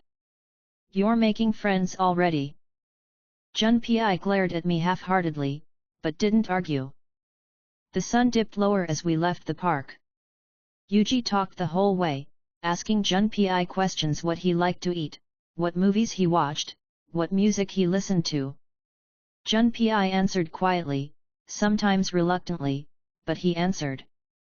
By the time we reached the train station, Yuji's grin was still as bright as ever. See you tomorrow, Junpei.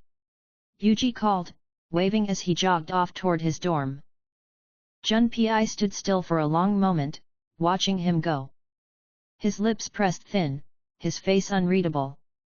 Then, finally, he muttered quietly, "He's weird." I smirked. That's Yuji. Get used to it. Junpei glanced at me, his eyes thoughtful. He doesn't treat me like I'm broken. I studied him for a moment. That's why people like him are dangerous. They make you believe. Junpei didn't respond, but he didn't look away either. Chapter 20, The Failed Approach. The day started calm. Too calm. Junpei walked beside me through the edge of the district, his school bag slung over one shoulder. His movements were steady but quieter than usual, like his thoughts weighed on him. You're zoning out, I said casually, hands tucked in my pockets. He blinked, glancing at me. Just thinking. About Yuji? I asked with a grin. Junpei looked away, a faint flush in his face. He's not like most people. That's one way of putting it, I said. Don't let it distract you. Focus. His jaw tightened, and he nodded. The air shifted. It wasn't obvious at first, just a faint distortion, like the atmosphere bending slightly. But cursed energy was thick enough that I felt it instantly. Junpei stiffened. You feel that? Yeah, I said smoothly. Stay behind me. A figure emerged from the shadows at the far end of the street. Tall, lean, his hair light and unkempt, his eyes too curious, too playful for the weight in the air he carried. His smile was wide, unnatural, his posture loose as though he was just wandering. Mahito. Junpei froze, his entire body locking in place. Mahito tilted his head, his voice calm and almost sing-song. So this is where you've been hiding? I was curious. His eyes flicked toward Junpei like he was inspecting a specimen. Junpei's breath hitched, his fists trembling faintly. I stepped forward, my smirk gone. Wrong target. Mahito's eyes slid to me. He blinked once, then smiled wider. Oh. Interesting. In a blink, I moved. My hand raised, cursed energy sharp, cleave cutting through the air. Mahito barely twisted away in time. The edge tore across his side, splitting his form open. His grin faltered for a fraction of a second, his body reforming as he leapt back.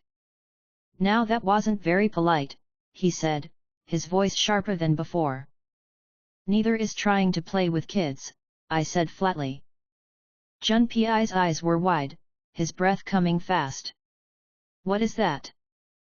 Mahito, I said without looking back. Stay behind me. Mahito studied me, his grin returning slowly.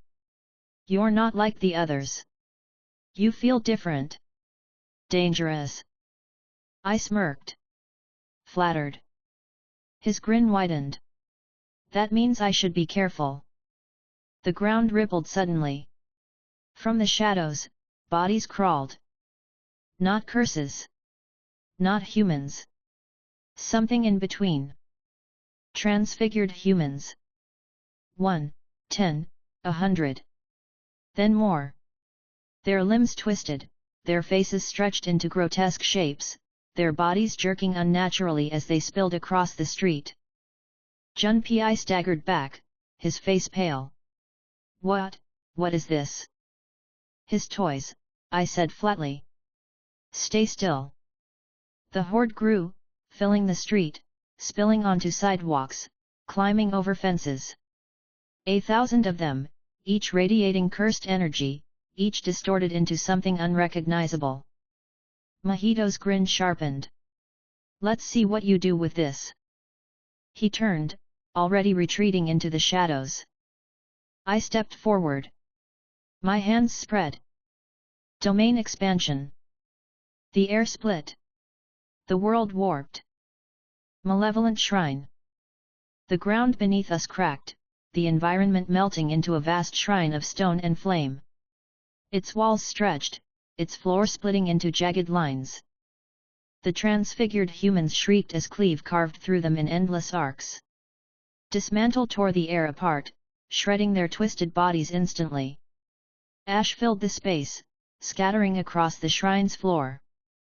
Junpei's eyes were wide, frozen, the sheer weight of the domain pressing on him from the edge of its radius.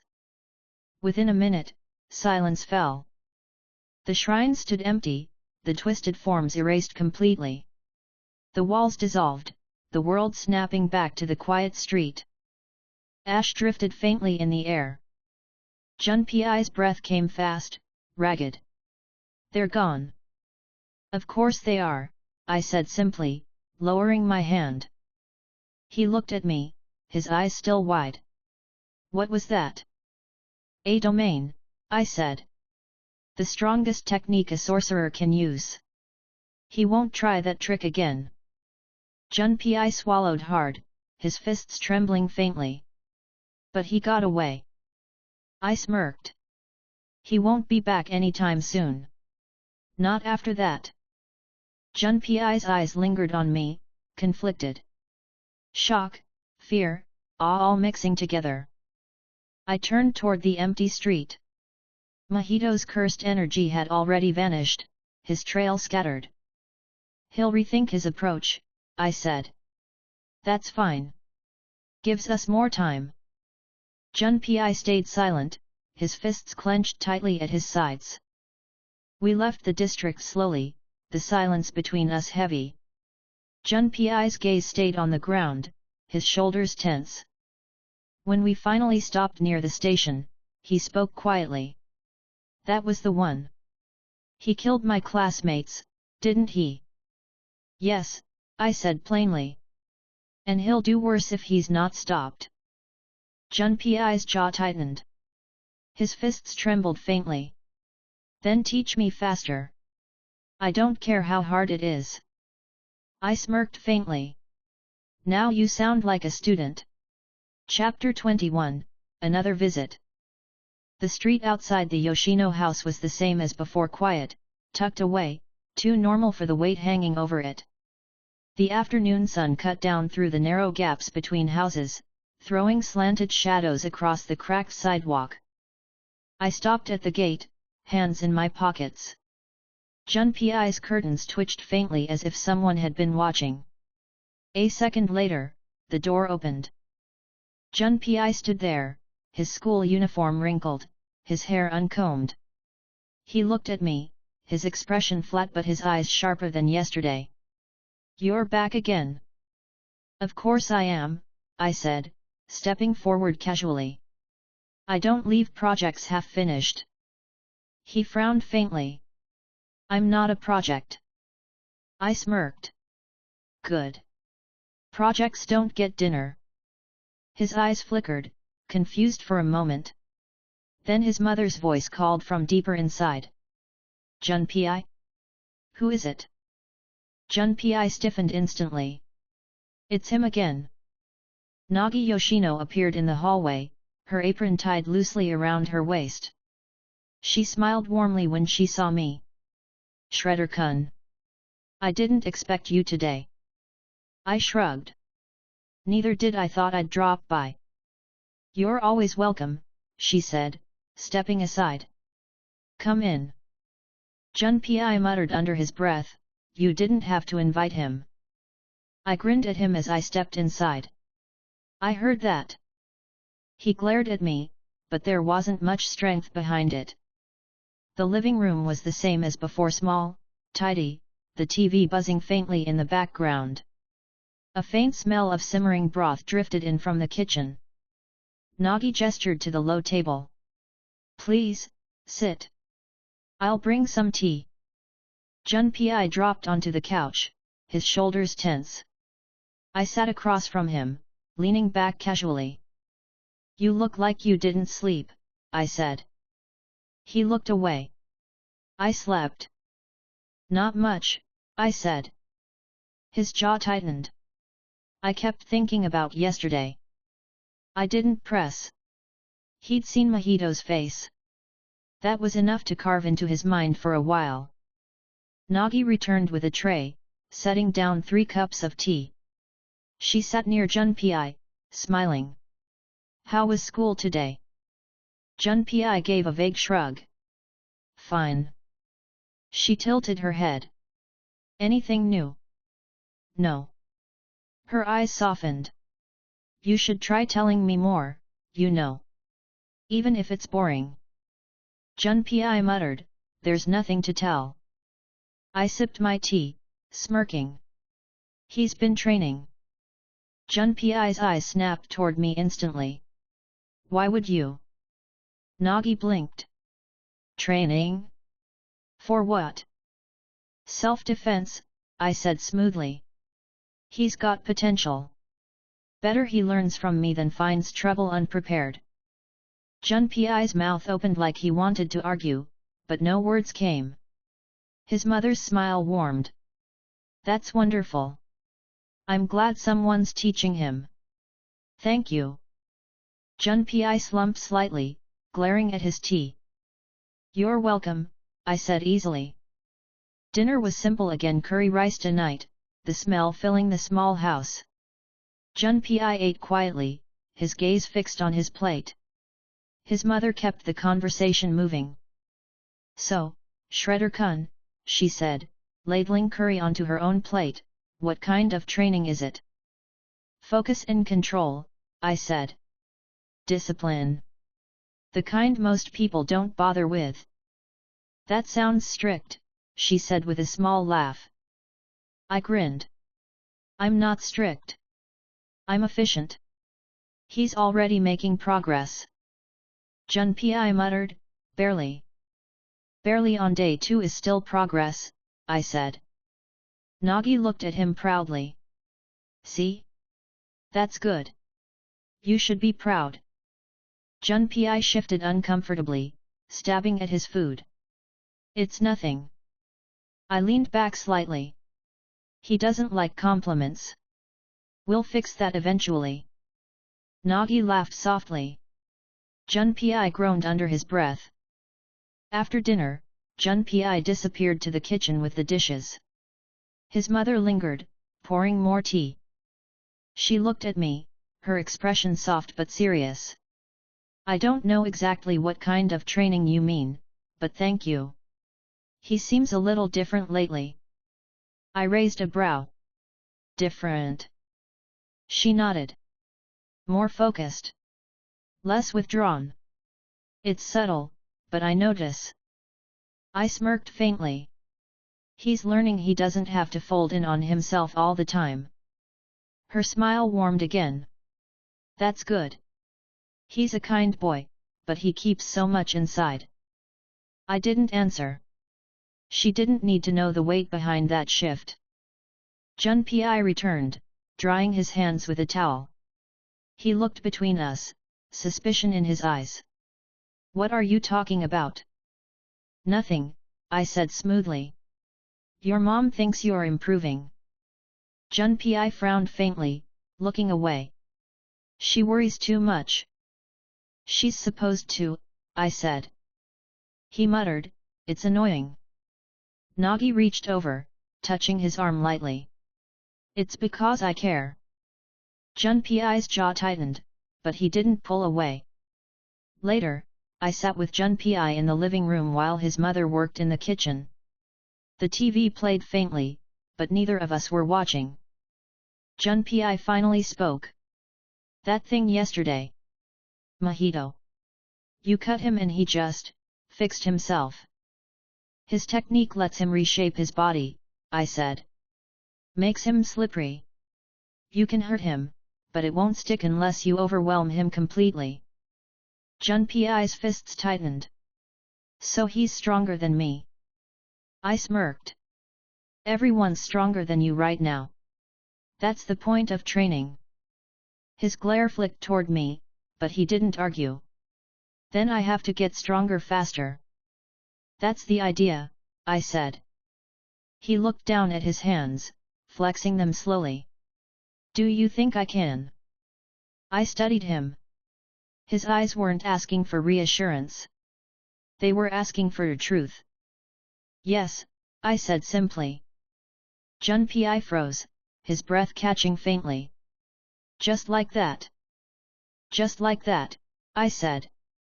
I don't waste time on people who can't. His lips pressed into a thin line, but his eyes softened faintly. When it was finally time to leave, Nagi met me at the door again. She smiled warmly. Come back anytime, Shredder-kun. Junpei needs good influences.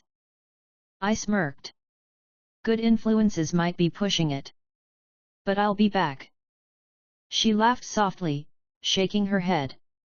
Still, thank you. Junpei hovered behind her, his arms crossed. You don't have to come every day. I know, I said with a grin. That's why I will. His glare followed me out the door, but it was weaker this time. The night air was cool, the street quiet. I walked slowly, my thoughts circling back. Mahito had failed to claim Junpei yesterday. He'd come back eventually, but not soon. Not while I was here. That gave us time. Time for Junpei to grow. Time to prepare. Chapter 22, The Offer. The Yoshino living room was quiet except for the faint hum of the TV. The curtains were half drawn, letting the late afternoon light spill across the table where cups of tea sat untouched. Junpei sat on the couch, arms crossed, shoulders tense. His mother, Nagi, sat beside him, watching me carefully. You want to send him where? She asked slowly. I leaned back in the chair across from them, one leg crossed casually. Jujutsu High. Think of it like a specialized university. Only, instead of chasing boring degrees, students there learn how to handle things the rest of the world can't even see. Junpei's head turned sharply. University. Closer to boarding school, I said with a smirk. But with better food and fewer exams. Nagi's brows drew together, concern written across her face. I don't understand. He's still in high school. Why would he need a place like that? Because he's not like other kids, I said plainly. You've noticed, right? The way he sees things nobody else does. The way trouble seems to find him. Junpei stiffened but didn't speak. Her lips parted faintly, her gaze dropping toward her son. He's always been different. Sensitive. That sensitivity. I said. That's cursed energy. It's not going away. If he stays here, he'll keep stumbling into things that can hurt him. At Jujutsu High, he'll learn how to use it. He'll be around people who actually understand him. He won't be alone anymore. Nagi's eyes softened at that, her fingers curling tightly around her teacup. Friends. I nodded. Exactly. He'll find people like him. People who don't think he's strange. People who actually get it. Junpei looked down, his jaw tight. That doesn't sound real. I smirked. It's real. You've already met Yuji, haven't you? He's one of them. Megami, Nobara, too. They're your age. They'll treat you like one of their own. Nagi looked at me intently. But, is it safe? As safe as it can be, I said. No place is perfect. But there, he'll have teachers who can protect him, classmates who'll fight beside him, and training to defend himself. That's more than he'll ever have if he stays here pretending to be normal. Junpei's fists clenched on his knees. And if I don't go? Then you keep walking blind, I said. You'll stay one step behind, always. That's not good enough. Not for someone like you. He glared faintly. You make it sound like I don't have a choice. You do, I said easily. You can choose to stay here, keep your head down, pretend you don't see what you see. Or you can go where you actually belong. I'm not dragging you either way. The silence stretched. Nagi looked at Junpei, her eyes full of worry and love. Junpei. If this is what's best for you, maybe you should try. His lips pressed into a thin line. You really think I'll fit in? You already do, I said, leaning forward slightly. Yuji liked you instantly. Trust me, he's not subtle about that kind of thing. The others will follow his lead. Junpei's gaze flicked toward me, searching. His jaw tightened, but his voice was quiet. If I go, what happens to her? He didn't look at me when he said it. His eyes stayed on the floor, his fists trembling faintly. I answered without hesitation. She stays safe. Jujutsu High isn't far. You'll see her. But right now, you need to focus on yourself. Because if you can't stand on your own, you can't protect her. That landed. His shoulders tensed, his eyes narrowing slightly. Nagi reached over, resting a hand on his arm. Junpei. If this place will help you, if it means you won't be so alone, then go. I'll be all right. He swallowed hard, his gaze still fixed downward. Finally, he nodded once. Fine. Packing didn't take long. Junpei wasn't the type to hoard things. A few clothes, a couple of books, his school bag. His mother fussed over it more than he did, folding and refolding shirts until Junpei pulled the bag away. Mom, he muttered. Sorry, she said with a small laugh. I just want to make sure you're ready. Junpei sighed, zipping the bag closed. I'll be fine. Her smile softened, her hand brushing his hair briefly before he ducked away. I stood by the doorway, watching quietly. It was ordinary. Too ordinary for what I knew lay ahead for him. We left together, Junpei carrying his bag, his mother walking us to the gate. She looked at me once more, her expression serious. Take care of him. I smirked. I always do. Junpei muttered under his breath, You're impossible. She laughed softly, shaking her head. Be safe, Junpei. Yeah, he said quietly, not looking at her. She watched until we turned the corner, her figure shrinking behind us. The train ride to Tokyo was quiet. Junpei sat across from me, his bag resting against his leg. He stared out the window, his reflection faint in the glass. You're tense, I said.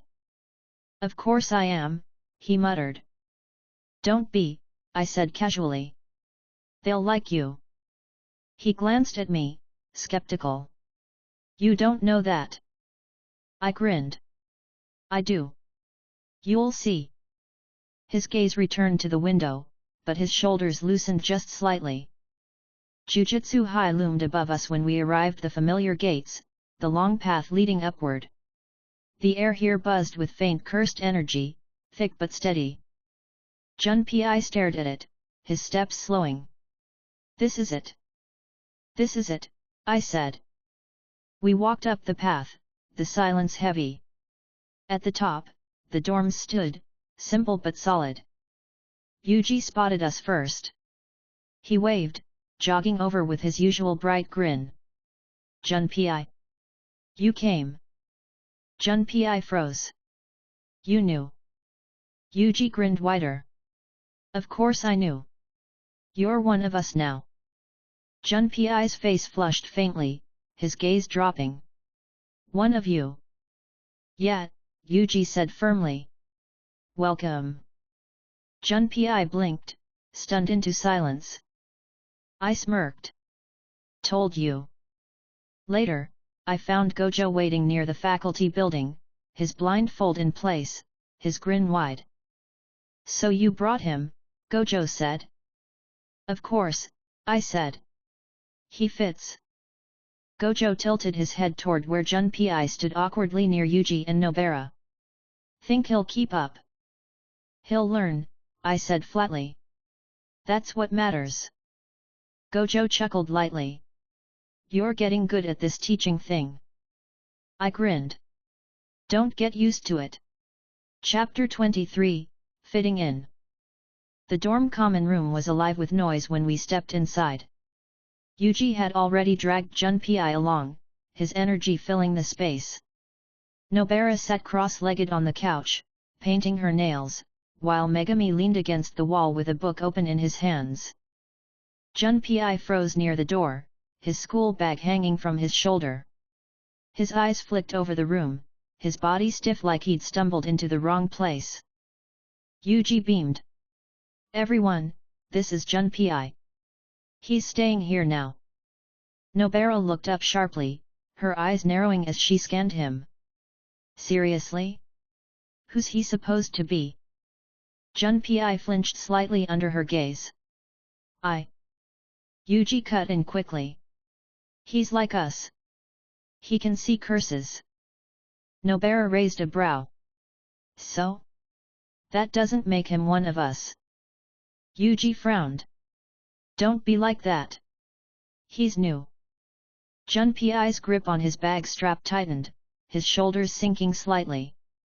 I leaned against the door frame, smirking. Relax, he passes. Trust me. Nobara rolled her eyes. That's not exactly a reliable endorsement. I grinned wider.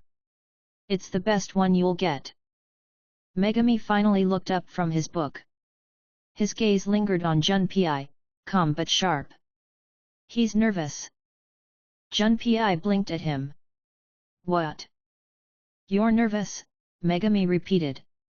It's obvious. Junpei looked away quickly, muttering, Of course I am. Yuji clapped him on the back, nearly knocking him forward. Don't worry. You'll get used to it. Nobara's bark is worse than her bite. Excuse me. Nobara snapped, glaring at Yuji. Junpei blinked, startled by the exchange. I chuckled. See?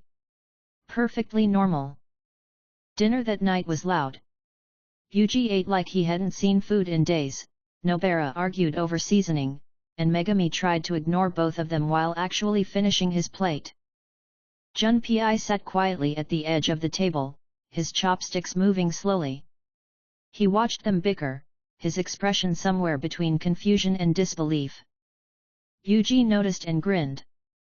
Junpei, what's your favorite food? Junpei hesitated. Nothing special. Come on, everyone's got one, Yuji pressed. Junpei frowned faintly, his voice low. Omelette rice. Yuji lit up instantly. Me too. Well, one of them. We'll get it sometime. Junpei's face flushed faintly, and he ducked his head. Why do you care? Because we're friends now, Yuji said simply. Junpei froze, staring at him. Nobara snorted. You can't just declare friendship like that. Yes, I can, Yuji said firmly. That's how it works. Junpei's lips parted slightly, but no words came out. His gaze dropped to his plate again, his hands tied around his chopsticks. I smirked. Better get used to it, Junpei. Yuji doesn't take no for an answer. Yuji nodded proudly. Exactly. The next morning, Gojo sent us out on a small mission, a lingering curse at an abandoned apartment building on the outskirts of town. The 5 of us stood in front of the crumbling structure, weeds growing through the cracks in the pavement. The air was thick with faint cursed energy. Yuji stretched his arms. All right, let's do this. Nobara smirked. Finally, something to hit. Megami scanned the building carefully, his eyes narrowing. Residuals are faint. Probably weak. Junpei stood slightly behind them, his shoulders tense. He clutched the strap of his bag, his gaze fixed on the ground. I stepped forward, clapping my hands once. All right, team exercise. Yuji, Nobara, Megami, you clear the inside. Take Junpei with you. Junpei's head snapped up instantly. What? Nobara scowled. You're kidding. Do I look like I'm kidding? I said with a grin. It's a low-level curse. Perfect training wheels. Yuji grinned wide. I'll watch his back. Megami gave me a flat look. If he gets hurt. He won't, I said easily. Go. The building smelled of mildew and dust. The wallpaper peeled in strips, the floor creaked under every step. Yuji led the way, Junpei just behind him, Nobara and Megami flanking. Junpei's eyes darted to every shadow, his fists clenched. Yuji glanced back, smiling reassuringly. It's fine. Stick close. Junpei swallowed hard, nodding.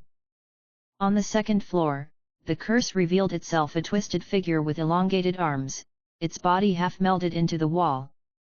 It hissed, lunging forward. Junpei froze, his breath catching. Nobara stepped in, her hammer flashing as nails pinned the curse to the wall. Got it. Yuji darted forward, smashing it with a clean strike. The curse shattered, dissolving into ash. Junpei stared, wide-eyed. Yuji turned back to him, grinning. See? Easy. Junpei's fists trembled slightly. I couldn't move. Nobara raised a brow. Of course you couldn't. It's your first time. Megami added calmly, freezing is normal. What matters is what you do next time. Junpei blinked at him. Next time. Yeah, Yuji said firmly. Next time, you'll move. And we'll be here with you. Junpei's eyes widened faintly. He looked away quickly, muttering, idiots. I smirked from where I leaned against the doorway. He's warming up to you. By the time we returned to the school, the tension around Junpei had shifted. He still walked stiffly, his gaze low, but he stayed closer to Yuji now. At dinner, Yuji shoved a plate of fried chicken toward him. Eat more. You need strength. Junpei blinked at the plate. I didn't ask for this. Doesn't matter, Yuji said. Eat. Nobara rolled her eyes. You're hopeless. Junpei hesitated, then picked up a piece. Megami glanced at him. Better than yesterday. Junpei frowned faintly. What? You look less tense, Megami said simply. Junpei looked away, muttering under his breath. Yuji grinned. See? You're fitting in already. Junpei's lips pressed thin, but he didn't argue. I leaned back in my chair, smirking. Told you. Chapter 24, Letters and Sweets. The next morning was quiet. Clouds hung low, the streets damp from a late-night drizzle. I walked with my hands in my pockets, a sealed envelope tucked in my jacket. The Yoshino house came into view after a short train ride. Its paint was still chipped, its garden still overgrown, but there was a sense of warmth even from the street.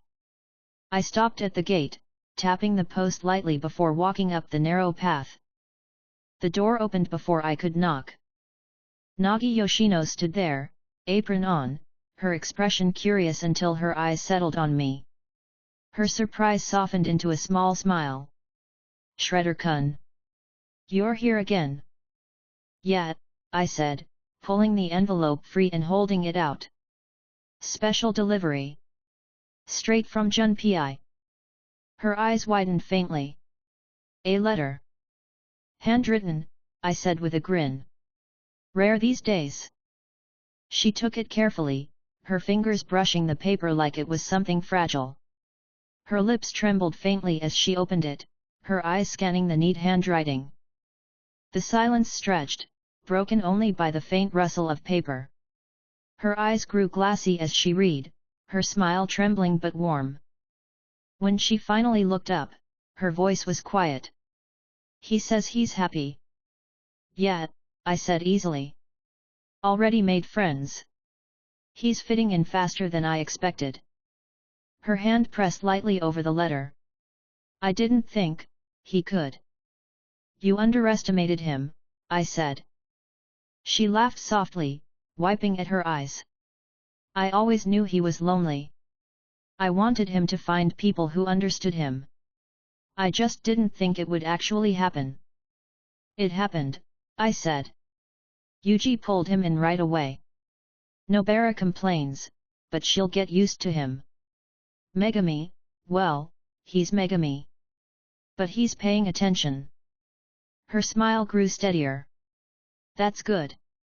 That's all I wanted. I smirked. Mission accomplished, then. She looked at me, her eyes soft. Thank you, Shredder-kun. For everything you've done for Junpei. If you hadn't come into his life. Don't finish that sentence, I said lightly. Just enjoy the good part. Her laugh was watery but real. I didn't stay long. After tea and a short conversation about how Junpei was adjusting to the new environment, I stood by the doorway again, sliding my shoes back on. Nagi followed me to the entrance, still holding the letter in both hands. Please tell him, she hesitated, her voice thick with emotion. Tell him I'm proud of him. I will, I said. She smiled faintly, bowing her head. Thank you. I stepped out into the cool air, pulling the door closed behind me. The faint sound of her laughter mixed with sniffles carried through the wood for a moment before fading. From there, I headed back into the city. The shopping streets were busy again, the drizzle gone, the air filled with chatter and the smell of food stands. I slipped easily into the crowd, hands in my pockets, scanning the stalls. Gojo had made a point of saying sweets kept his students motivated. Not that Yuji needed sugar to stay hyper, but I wasn't about to miss an excuse to show up with a bag of desserts. I stopped at a small shop tucked between two larger stores. Glass displays showed neatly arranged pastries, mochi, dorayaki, taiyaki, cream puffs. The air inside was warm and sweet, the faint smell of red bean paste and sugar clinging to the air. The shopkeeper, an older man with a towel around his neck, looked up as I stepped in. Welcome. Looking for something in particular?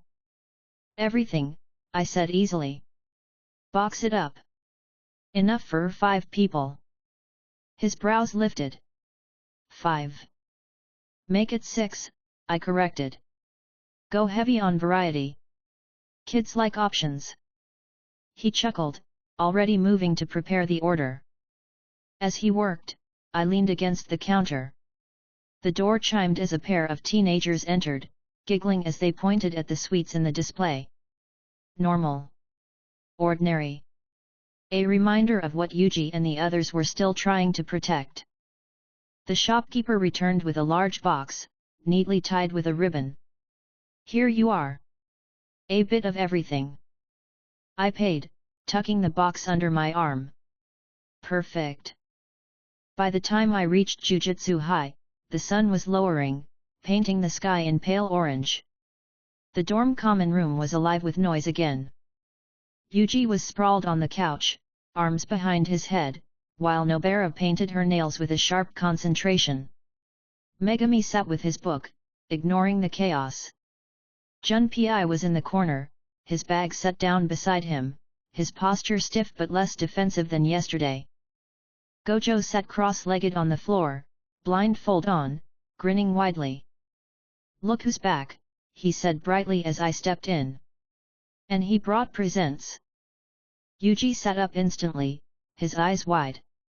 "Presents?" I dropped the box onto the low table. "Sweets? Don't say I never give you anything."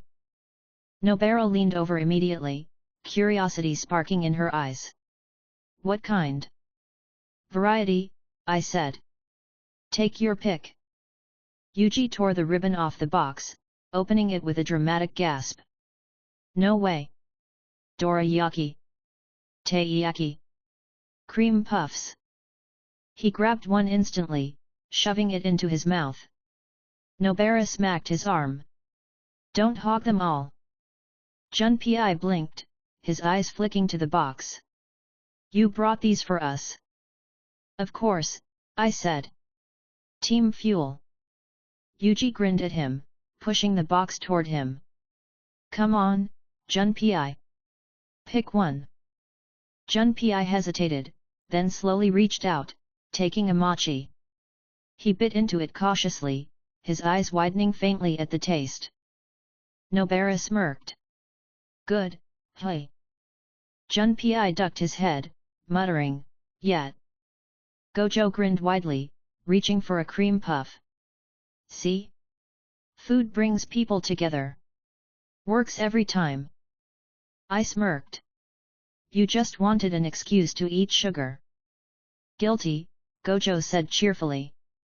Megami sighed, but even he reached for a pastry, setting his book aside. The room filled with the sound of conversation and laughter, the box slowly emptying. Junpei sat among them, quieter than the rest, but his posture was different. Less guarded. More present. I leaned back against the wall, arms crossed, watching. This was how it was supposed to be. Chapter 25, A Finger in the City. The air in the abandoned warehouse was damp, the walls stained dark with mold. Broken crates littered the corners, the floor covered in dust. Mahito sat on a stack of old boards, swinging one leg idly. His grin was fixed in place, but his eyes betrayed irritation. "You're telling me," he said, voice lilting, "that you couldn't handle one sorcerer babysitting a boy?"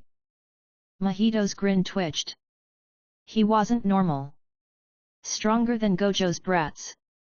I tested him just once and nearly lost more than I gained. Across from him, Kenjaku stood with calm poise, hands folded in his sleeves, the ever-present sewn scar along his forehead catching faint light. His voice was even, deliberate.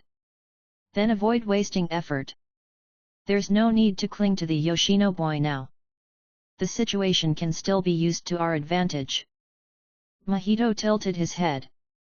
"You're saying I should just give him up?" Kenjaku's gaze sharpened faintly. "For now. A stronger move is required. One Sukuna finger will do more than 1,000 transfigured humans ever could." Mahito perked up at that, grin widening. Stir the pot a little. That's more my style." Kenjaku stepped closer, the air shifting with his cursed energy. "Plant it in a populated ward. The chaos will be enough to spread fear. The sorcerers will respond. We'll learn more about this shredder and the boy who houses Sukuna." Mahito's grin grew sharper. "Then it's settled. Let's make a mess." Back at Jujutsu High, the dorm common room buzzed with life again. Yuji and Nobara bickered over cards spread across the table, Nobara accusing him of cheating while Yuji protested loudly. Megami sat off to the side, his expression flat as he read. Junpei lingered in the corner, his school bag discarded beside him, still adjusting to the noise but closer than before. I leaned against the wall, watching. A box of sweets I'd bought yesterday sat half empty on the table, Nobara hoarding the last dorayaki like her life depended on it. The door slid open suddenly. Gojo stepped in, his grin wide under the blindfold. Field trip, kids. Yuji's head shot up instantly. A mission. Bingo, Gojo said cheerfully. Downtown Tokyo. A little cursed energy spike. Special grade possibility. Nobara groaned. So much for finishing this game. Megami set his book down, his eyes narrowing. Special grade. Gojo hummed. Residue traces are strong. Could be a finger. The room went still at that. Yuji's jaw tightened. Sukuna's finger. Probably, Gojo said. Which means lots of nasty curses around it. Junpei stiffened, his fists clenching faintly. You're sending us? Gojo tilted his head, smiling. Of course. Training doesn't happen in classrooms. Besides, you won't be alone. He turned his head toward me, grin widening. He's going with you. All eyes turned my way. I smirked. Lucky you. The streets downtown were crowded even in the evening. Neon lights flickered, signs buzzed faintly, the air filled with chatter and traffic noise. But beneath it, the cursed energy thrummed, heavy and sharp. We stood at the edge of the ward, the faint traces curling like smoke only we could see. Yuji's eyes narrowed. It's strong. Yeah, Megami said, scanning. Too strong for a normal curse. Nobara cracked her knuckles. So it's a finger. Junpei's gaze was fixed on the glowing residue, his fists tight. There are curses already. I smirked. Good. Perfect warm-up. Yuji glanced at Junpei, grinning. We'll watch each other's backs. Junpei's jaw tightened, but he nodded once. Fine. The first curses appeared in a side alley, twisted figures with elongated limbs, their eyes glowing faintly. They hissed, skittering along the walls. Yuji stepped forward instantly. Junpei, stay close to me. I don't need Junpei began, but Yuji was already moving. His fist smashed into the nearest curse, its body crumpling with a shriek before dissolving. Nobara darted past him, nails flashing as her hammer drove them into another's skull. The curse screamed before collapsing. Junpei froze for half a second, watching, his breath sharp. Then he clenched his fists, cursed energy flickering faintly around them. He darted forward, striking one of the smaller curses. The energy sputtered, but the blow landed, the curse staggering back before Yuji finished it off. Junpei panted, his eyes wide. I hit it. Nice. Yuji shouted. Told you, you can do this. Nobara smirked. Barely. Junpei flushed, glaring faintly. Shut up.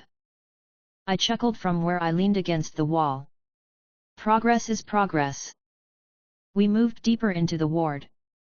The curses grew thicker, drawn toward the residue of the finger.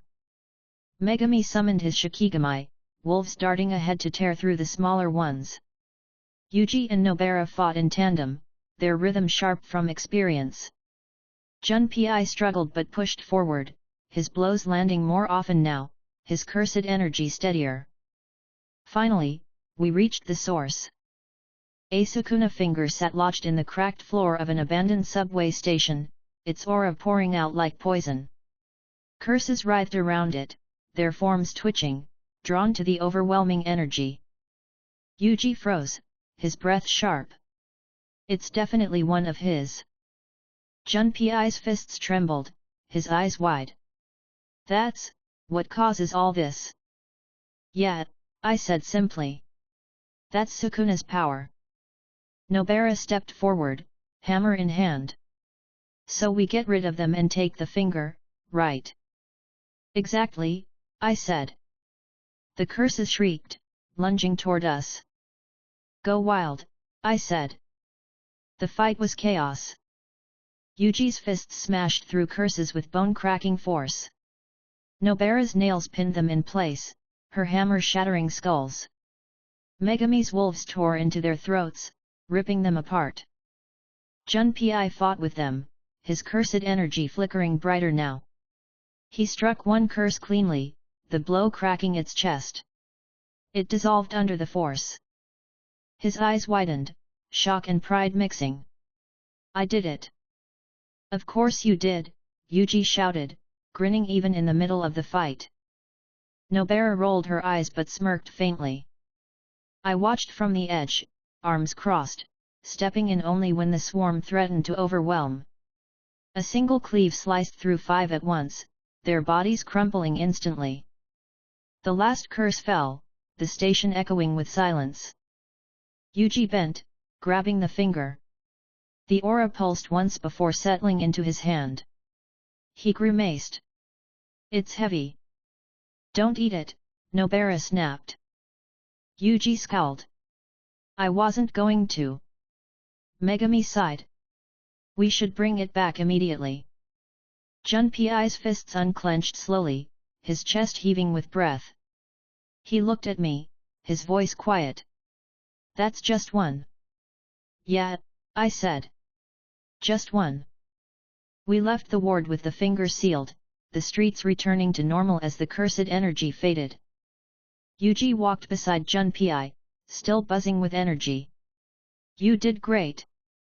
You actually landed a hit that took one out on your own. Junpei flushed faintly. I almost froze again. But you didn't, Yuji said firmly. That's what matters. Nobara smirked. Better than I expected. Megami added calmly, you're learning. Junpei blinked at them, his lips parting slightly. He looked away quickly, muttering, idiots. Yuji grinned. Friends. Junpei froze, his face reddening. Stop saying that. I chuckled. Get used to it. He's not going to stop. Back at Jujutsu High, Gojo met us at the gate, his grin wide. So? How'd it go? Yuji held out the sealed finger. We got it. Gojo took it, twirling it casually in his hand. Nice work, team. He glanced at Junpei, his grin widening. Looks like you're fitting in just fine. Junpei muttered, I guess. I smirked. Told you. Chapter 26, Enemies in Agreement. The abandoned restaurant smelled of damp wood and dust. Chairs were overturned, tables stacked in corners, the air heavy with the sour tang of mold. Mahito slouched against a cracked booth, one hand resting under his chin. His legs kicked lazily at the broken tiles beneath him. Across the ruined room, Yago paced with short, heavy steps, his one eye glowing faintly as smoke curled from his head. You failed, Yago snapped suddenly, his voice rough. The boy slipped through your fingers. And now the death paintings too? All of them taken in by Jujutsu High. Mahito's grin spread wider, unconcerned. You say that like it was only my fault. Shredder interfered. He cut me before I could even introduce myself properly. That wasn't in the plan. Plans mean nothing if you can't adapt, Yago growled. Hanami stood nearby, silent, arms crossed, vines swaying faintly with every slow breath. The weight of their presence filled the room, patient but firm. From the shadows near the back, footsteps echoed. Kenjaku emerged, his robe trailing across the floor, his sewn forehead catching the dim light. His voice was steady, calm, cutting through the noise. Enough. Blaming each other wastes time. Yago turned sharply, frustration radiating off him. We've lost assets. Weapons we needed. Kenjaku's gaze was unshaken. True. The death paintings no longer serve us. Junpei was meant to be Mahito's opening into Yuji's soul, but that path is closed as well. Accept it. Mahito's grin didn't falter, though his eyes flicked briefly to Kenjaku. So we move on. Yes, Kenjaku said. The board has shifted, but the goal remains the same. Gojo Satoru must be removed from play. Until then, nothing else matters. Hanami spoke finally, voice calm, resonant. The others grow stronger under his protection. That boy Shredder, his presence changes the balance. Kenjaku nodded faintly. I've seen enough. His abilities mirror Gojo's in certain ways, but with a more dangerous blend. He is unpredictable. Which is why. He lifted his gaze to all of them. We focus on what cannot be stopped. The Shabuya plan. The room fell quiet. Yago's eye narrowed. So soon. The sorcerers grow stronger every day, Kenjaku said. If we wait, they will become unmanageable. Already, they have taken Yuji, Junpei, the death paintings, and more under their wing. If we do not act, our advantage vanishes. Mahito leaned forward, his grin sharper. So we go straight for the fun part. Kenjaku's tone did not change. Yes. We prepare for Halloween. Shibuya will be the stage. Gojo Satoru will be sealed there. Yago's voice rumbled low. And if this Shredder interferes? Then he dies, Kenjaku said simply. Hanami's vines shifted faintly, a low creak echoing through the room. He is not easy prey. Kenjaku's eyes glinted. Neither was Gojo, and yet we will trap him. Do not mistake power for invulnerability. Everything has a method. Everything has a countermeasure. Mahito chuckled, rising to his feet, stretching his arms overhead. So what's the next step? Kenjaku looked at each of them in turn. Resources. We will need barriers. We will need distractions. We will need to test the students again to gauge their growth. When the time comes, they must be busy elsewhere. Yago exhaled a stream of smoke, his frustration burning but controlled. Fine. I'll trust you. But if this fails again? It won't, Kenjaku interrupted smoothly. The pieces are already in motion. Shredder's presence complicates things, but not enough to stop us. At most, he forces us to be more decisive. Mahito laughed softly. Decisive. I like the sound of that. Hanami lowered their head slightly, the vines settling. Then it is agreed. Kenjaku's voice dropped, steady and final. Prepare yourselves. Shibuya will be ours. The curses stood in silence for a long moment. Each of them understood what it meant.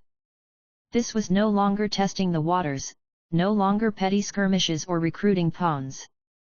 It was war. And their target was Gojo Satoru.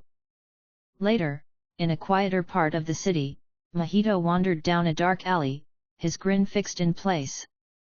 The night air was cool, the neon glow from nearby signs painting the walls faintly.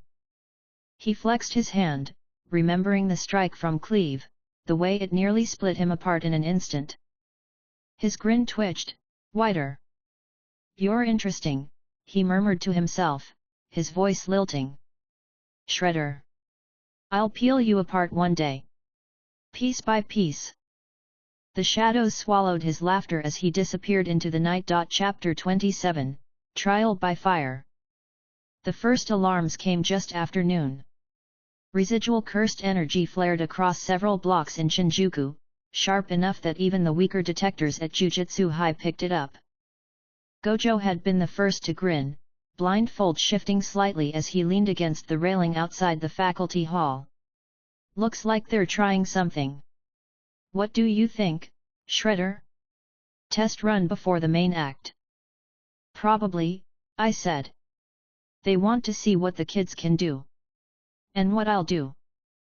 His grin widened. Perfect chance to let them stretch their legs, then. By late afternoon, we were in the city. The students spread out at the edge of the blocked-off district, each of them tense but focused. Yuji rolled his shoulders, energy humming under his skin. Nobara adjusted her hammer in her grip. Megami's eyes scanned the streets ahead, already calculating. Junpei stood close to them, his fists clenched, cursed energy flickering faintly around him. Beside him, the death-painting brothers loomed, Choso calm and watchful, So restless, and Kechizu shifting from foot to foot like he was itching for a fight. Nobara muttered under her breath. It's like a circus lineup. Yuji shot her a look. Hey, be nice. Nice doesn't kill curses, she replied flatly. Junpei's lips tightened, but he didn't speak. I stepped in front of them, smirking. All right, listen up. This isn't training anymore. We've got multiple signatures scattered through the area, and they're not weak. Stay together, cover each other, and don't freeze. Junpei, you're sticking with Yuji. Junpei frowned faintly. I can handle myself. Not the point, I said. Yuji's fast enough to keep you alive if it gets messy. Don't argue. Yuji gave him a reassuring grin. See? We're partners. Junpei sighed, muttering, fine. Choso spoke then, his voice calm but firm. My brothers and I will guard the flanks. We'll handle any that slip past. Megami gave a short nod. That works.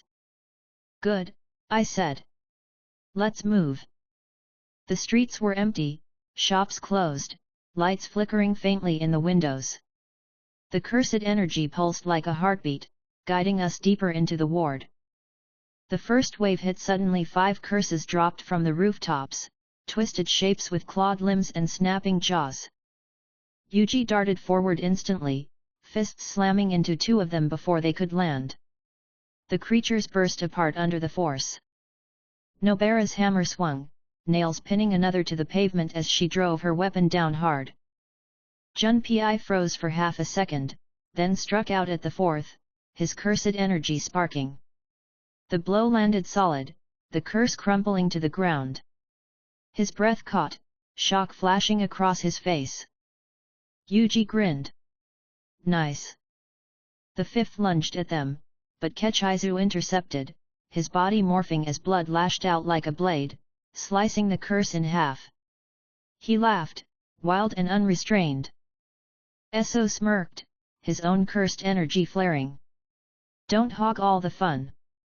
Junpei looked between them, wide-eyed, before forcing his gaze forward again. I cut down another that slipped too close with a single cleave, its body splitting cleanly before it hit the ground. Focus. That was nothing. We pushed deeper. The curses grew stronger, larger, faster, their cursed energy heavier. Megami summoned Nu, the Shikigami's lightning blasting through a group of them in the middle of the street. Choso's blood techniques sliced cleanly through another wave, his control sharp and precise. Yuji and Junpei fought side by side, Yuji's strikes clean and powerful while Junpei's grew steadier, his cursed energy sharpening with each blow. At one point, Junpei staggered back, a curse lunging straight for him. Yuji slammed it away before it could reach him, his grin sharp. Told you, I've got your back. Junpei panted, his fists trembling, but he nodded quickly. Thanks. Nobara rolled her eyes. Don't get soft in the middle of a fight.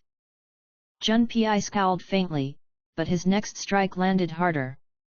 We reached the heart of the disturbance near an abandoned department store.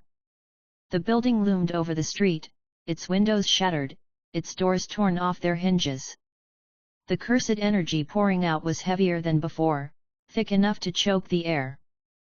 Yuji's eyes narrowed. Something big's in there. Yeah, I said. Special grade, maybe 2. So cracked his knuckles, his grin sharp. Finally. Choso gave him a warning look, but didn't stop him. I smirked. All right, kids. Time to show me what you've learned. We stepped inside. The interior was wrecked, shelves overturned, walls cracked, the floor sticky with black residue. At the center, two curses waited.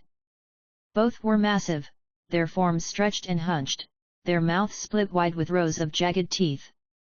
Their eyes glowed faintly in the dark, locked on us the moment we entered. The ground trembled as they roared. Yuji charged first, fists glowing with cursed energy. Nobara followed close, hammer swinging, nails flashing in the dim light. Megami's wolves darted past them, snapping at the curse's legs. Junpei stood frozen at the threshold for a moment, his breath sharp. Then Yuji shouted back at him, "Come on!" Junpei clenched his fists, cursed energy sparking. He darted forward, striking one of the curses across the side. It staggered, snarling, before turning its attention to him. Yuji slammed into it from the other side, drawing its focus back. "See? You've got this!" Junpei panted, but his fists didn't stop moving. The fight dragged, but slowly, the tide turned. Choso's blood tore into one curse's chest, the crimson spears piercing through its body. Eso flanked from the side, his strikes heavy, while Kechizu darted in wildly, laughing as his attacks ripped chunks away. Nobara pinned the second curse to the ground with nails, her hammer slamming down hard. Megami's wolves tore at its throat, Nu striking from above with a burst of lightning. Yuji and Junpei delivered the final blows, fists slamming together into the curse's chest until it burst apart, dissolving into ash. The silence after was heavy. Yuji panted, grinning wide. "We did it!" Junpei stood frozen, his chest heaving, sweat dripping down his face. His fists trembled, but his eyes were wide with something close to disbelief. I killed one," he whispered. Yuji grinned brighter. "Yeah, you did." Nobara smirked, leaning on her hammer. "About time." Megami sighed, but his gaze lingered on Junpei, sharp but not dismissive. "Better than I expected."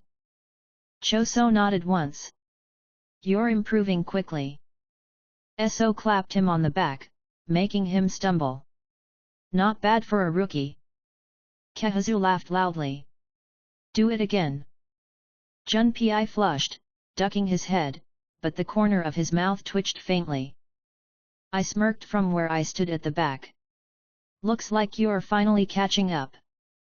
We returned to the surface, the cursed energy fading as the last residue dissolved. The district was quiet again, the air lighter. Gojo was waiting at the edge of the ward, hands in his pockets, his grin wide. "So? How'd it go?" Yuji threw his arms up. "We won." Nobara snorted. "Barely." Megami gave a simple nod. "Handled." Gojo tilted his head, looking at Junpei. "And you?" Junpei hesitated, his fists clenching. "I killed one." Gojo's grin widened. "Nice. First one's always the hardest. From here, it only gets easier." Junpei looked down, but his shoulders straightened slightly. I smirked. "Told you he'd get there." Chapter 28, Adjustments in the Dark. The abandoned building was quiet except for the faint drip of water from broken pipes. The air was thick with cursed energy, heavy enough to make the walls hum faintly. Yago stood near the center, arms crossed, smoke curling upward from his head in slow spirals. His eye burned with frustration. "They survived," he growled. "Not only that, they grew stronger. The Yoshino boy fought. Even the death paintings turned on us."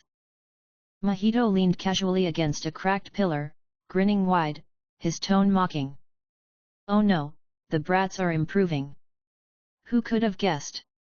It's almost like training makes people better." Yago turned on him sharply, cursed energy flaring hot.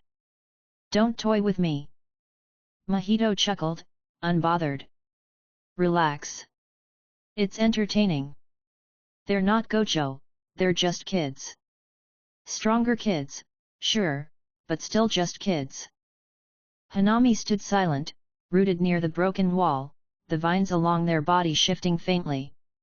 Their calm voice finally cut through the air. Shredder fought too. He's the problem. The grin on Mahito's face flickered, replaced by a sharp glint in his eyes. That technique of his. It cut through me like I was nothing. Yago's eye narrowed. You should have finished him then. I tried, Mahito said, his grin returning, sharper. But domains don't play fair. You know how it is.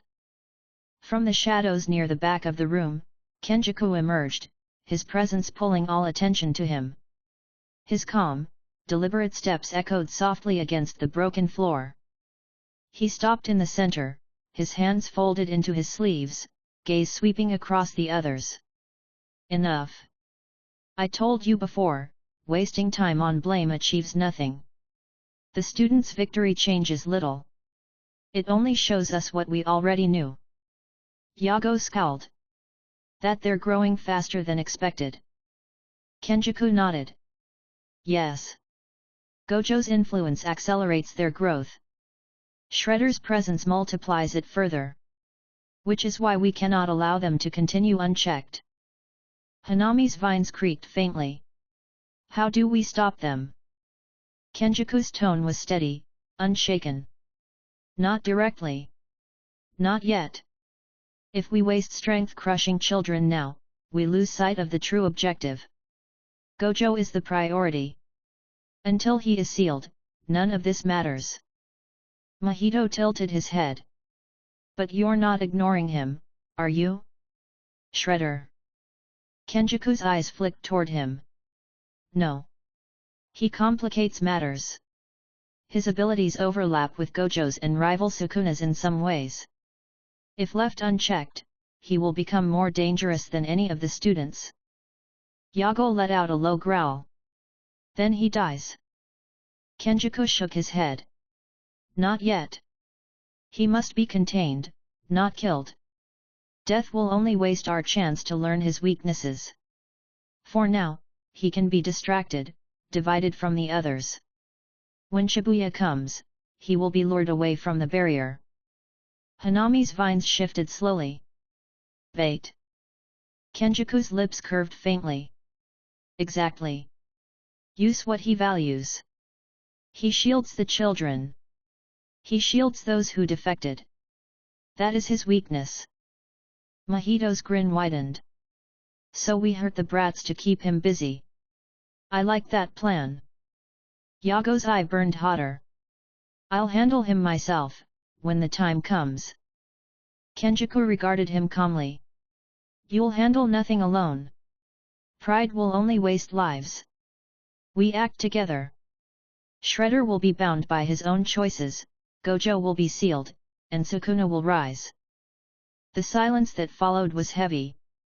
Mahito broke it with a low chuckle. Halloween, then. Kenjaku nodded once. Halloween. The group dispersed slowly after that, each retreating into the shadows with their own thoughts. Yago lingered near the cracked wall, flames sparking faintly across his body. His fists tightened, smoke curling thicker. He's not Gojo, Yago muttered to himself. I'll crush him. Hanami watched him silently before turning, their steps slow and steady as they left. Mahito remained until the end, his grin never faltering. He flexed his fingers, remembering the sharp sting of cleave cutting across his form. The scar was gone, his body reshaped, but the memory lingered. He's mine, Mahito whispered. One day. Then he vanished into the night, his laughter echoing faintly behind him. Kenjaku stayed in the shadows, his eyes closed briefly. His mind moved through calculations, barriers, timing, positioning. Every step leading toward Shabuya. The plan was in motion. Chapter 29, Sharpening the Edge. Morning broke clear over Jujutsu High, sunlight slanting across the courtyard. The students gathered in the open training field, their expressions mixed between curiosity and tension. Yuji bounced on his heels, fists clenched, his energy practically vibrating. Nobara stood with arms crossed, unimpressed. Megami adjusted his collar, his calm expression hiding sharp attention. Junpei lingered just behind them, his gaze sharp but hesitant. Choso stood steady, his arms crossed, eyes half-lidded but focused. Eso shifted restlessly, while Kechizu cracked his knuckles and smirked like he was already itching for a fight. Gojo clapped his hands once, grinning under his blindfold. "All right, class. Today's lesson is simple. You're all going to fight until you drop." Nobara groaned instantly. "Again?" Yuji grinned. "Yes." Megami muttered, "He means it literally." I stepped forward, smirking. "Here's the deal. You all did fine last mission. Impressive, even. But fine isn't good enough anymore. The curses are planning something bigger, and if you're not sharper than you were yesterday, you're dead." Eso tilted his head. "So we kill more curses. Easy." "Not that easy," I said. "You're all strong in different ways. But strength without control is useless. Today, we fix that." Gojo spread his arms theatrically. "Welcome to Hell Camp." The first round was simple, sparring.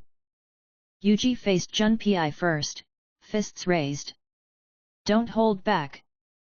Junpei swallowed hard, cursed energy flickering faintly around his hands. "I'll try." Yuji lunged. His strike was clean but controlled, forcing Junpei to block. The impact rattled him, but he didn't fall. Junpei countered, his fist grazing Yuji's shoulder. Yuji grinned wider. "Nice. Do it again." Junpei clenched his jaw and struck again, harder this time. Yuji blocked, but the impact pushed him back a step. From the sidelines, Nobara muttered, "If he gets too used to Yuji's pace, he'll get crushed by anything faster." I smirked. "That's why he won't just fight Yuji." Next, Nobara herself stepped in. She wasted no time, nails flashing, forcing Junpei to dodge rather than block. He staggered, barely avoiding a strike. "Too slow," Nobara snapped. "If I wanted you dead, you'd be on the ground already." Junpei's eyes narrowed, frustration flashing. He darted forward suddenly, striking her hammer mid-swing. The cursed energy cracked, knocking it slightly off course. Nobara blinked, then smirked. "Better." On the far side, Choso, Eso, and Kechizu sparred with Megami. Choso's blood manipulation slashed through the air, forcing Megami to summon Nu for cover. Lightning struck, dispersing the crimson whips. Eso laughed, his energy flaring. "You fight cautious. That won't save you." Megami sent his wolves forward, their teeth snapping at Eso's arms. Eso grinned, blocking with a heavy strike, while Kechizu lunged wildly, forcing Megami to dodge back. From the sidelines, Gojo chuckled. "That's good. Make him use his brain under pressure." Megami's eyes narrowed. He shifted suddenly, summoning his elephant Shikigami, its bulk slamming into Kechizu and knocking him across the dirt. Eso's grin widened. "Now that's more like it." Choso simply nodded in quiet approval. By midday, sweat poured down faces, bruises darkened arms and legs, but no one had quit. Yuji leaned against a tree, panting but smiling. "This is great." Nobara rolled her eyes, wiping sweat from her forehead. "You're insane." Junpei sat on the ground, catching his breath. His fists still trembled faintly, but his eyes were sharp. I lasted longer this time. You did, I said simply. But you froze twice. Fix it. He grimaced faintly, but nodded. Yet. So stretched, grinning. Your Megami is fun. He doesn't break easy. Megami muttered, I'm not your anything. Kahazu laughed loudly. He's mine to break. Megami sighed, glaring faintly. Gojo clapped his hands again. Round 2. Group exercises. Pair up and fight as teams. Yuji perked up. Who's with me? Nobara smirked. Not me. Junpei, then, Yuji said quickly, grabbing his arm before he could protest. Junpei's eyes widened. Wait. Too late. The pairings were set, Yuji and Junpei, Nobara and Megami, and the 3 death painting brothers together. The rules were simple, eliminate each other without causing permanent damage. Yuji and Junpei clashed hard against Nobara and Megami. Yuji's raw strength forced Megami on the defensive, while Nobara targeted Junpei relentlessly. Junpei staggered under her attacks, but Yuji blocked when he could, urging him on. Hit back, Junpei. Don't just defend. Junpei gritted his teeth and struck out, cursed energy flashing as he landed a blow on Nobara's arm. She hissed, stumbling back a step. Her glare softened faintly into a smirk. Finally. On the other side, the death painting brothers were chaos incarnate. So's heavy strikes and Kechizu's wild lunges tore through the field, while Choso provided calm, precise cover with his blood techniques. It took both Yuji's raw strength and Megami's Shikigami to keep them from overwhelming everyone. When the dust finally settled, most of them were on the ground, panting and bruised, but smiling despite it. Gojo crouched down, grinning. That's progress. Real progress. I smirked. Not bad. You might actually survive next time. Junpei's lips pressed together, but a faint glimmer of pride showed in his eyes. Evening fell. The group sat together around the low tables in the dorm common room, eating bowls of rice and curry. Laughter broke out as Kechizu recounted slamming into Megami's Shikigami, his wild gestures spilling half his food. Nobara groaned. You're disgusting. Yuji laughed so hard he nearly dropped his chopsticks. Junpei ate quietly, but his posture was lighter, his eyes occasionally flicking to Yuji and the others. Choso ate in silence, but his gaze lingered on Yuji more than once. I leaned back, watching them. The pieces were falling into place. Not perfect, not yet. But closer. Chapter 30, Immediate Field Deployment. Gojo called it before anyone finished cooling down. He strolled onto the field with that easy gait, hands in his pockets, blindfold tilted toward the group like this was a picnic. Pack up, he said. We're going out. Yuji straightened immediately, a grin already forming. Nobara groaned, but she was halfway to her bag in the same breath. Megami closed his book without looking at it. Junpei froze for a second, then squared his shoulders. Choso watched without a word. So cracked his neck. Kechizu laughed under his breath. I stepped in next to Gojo. Details.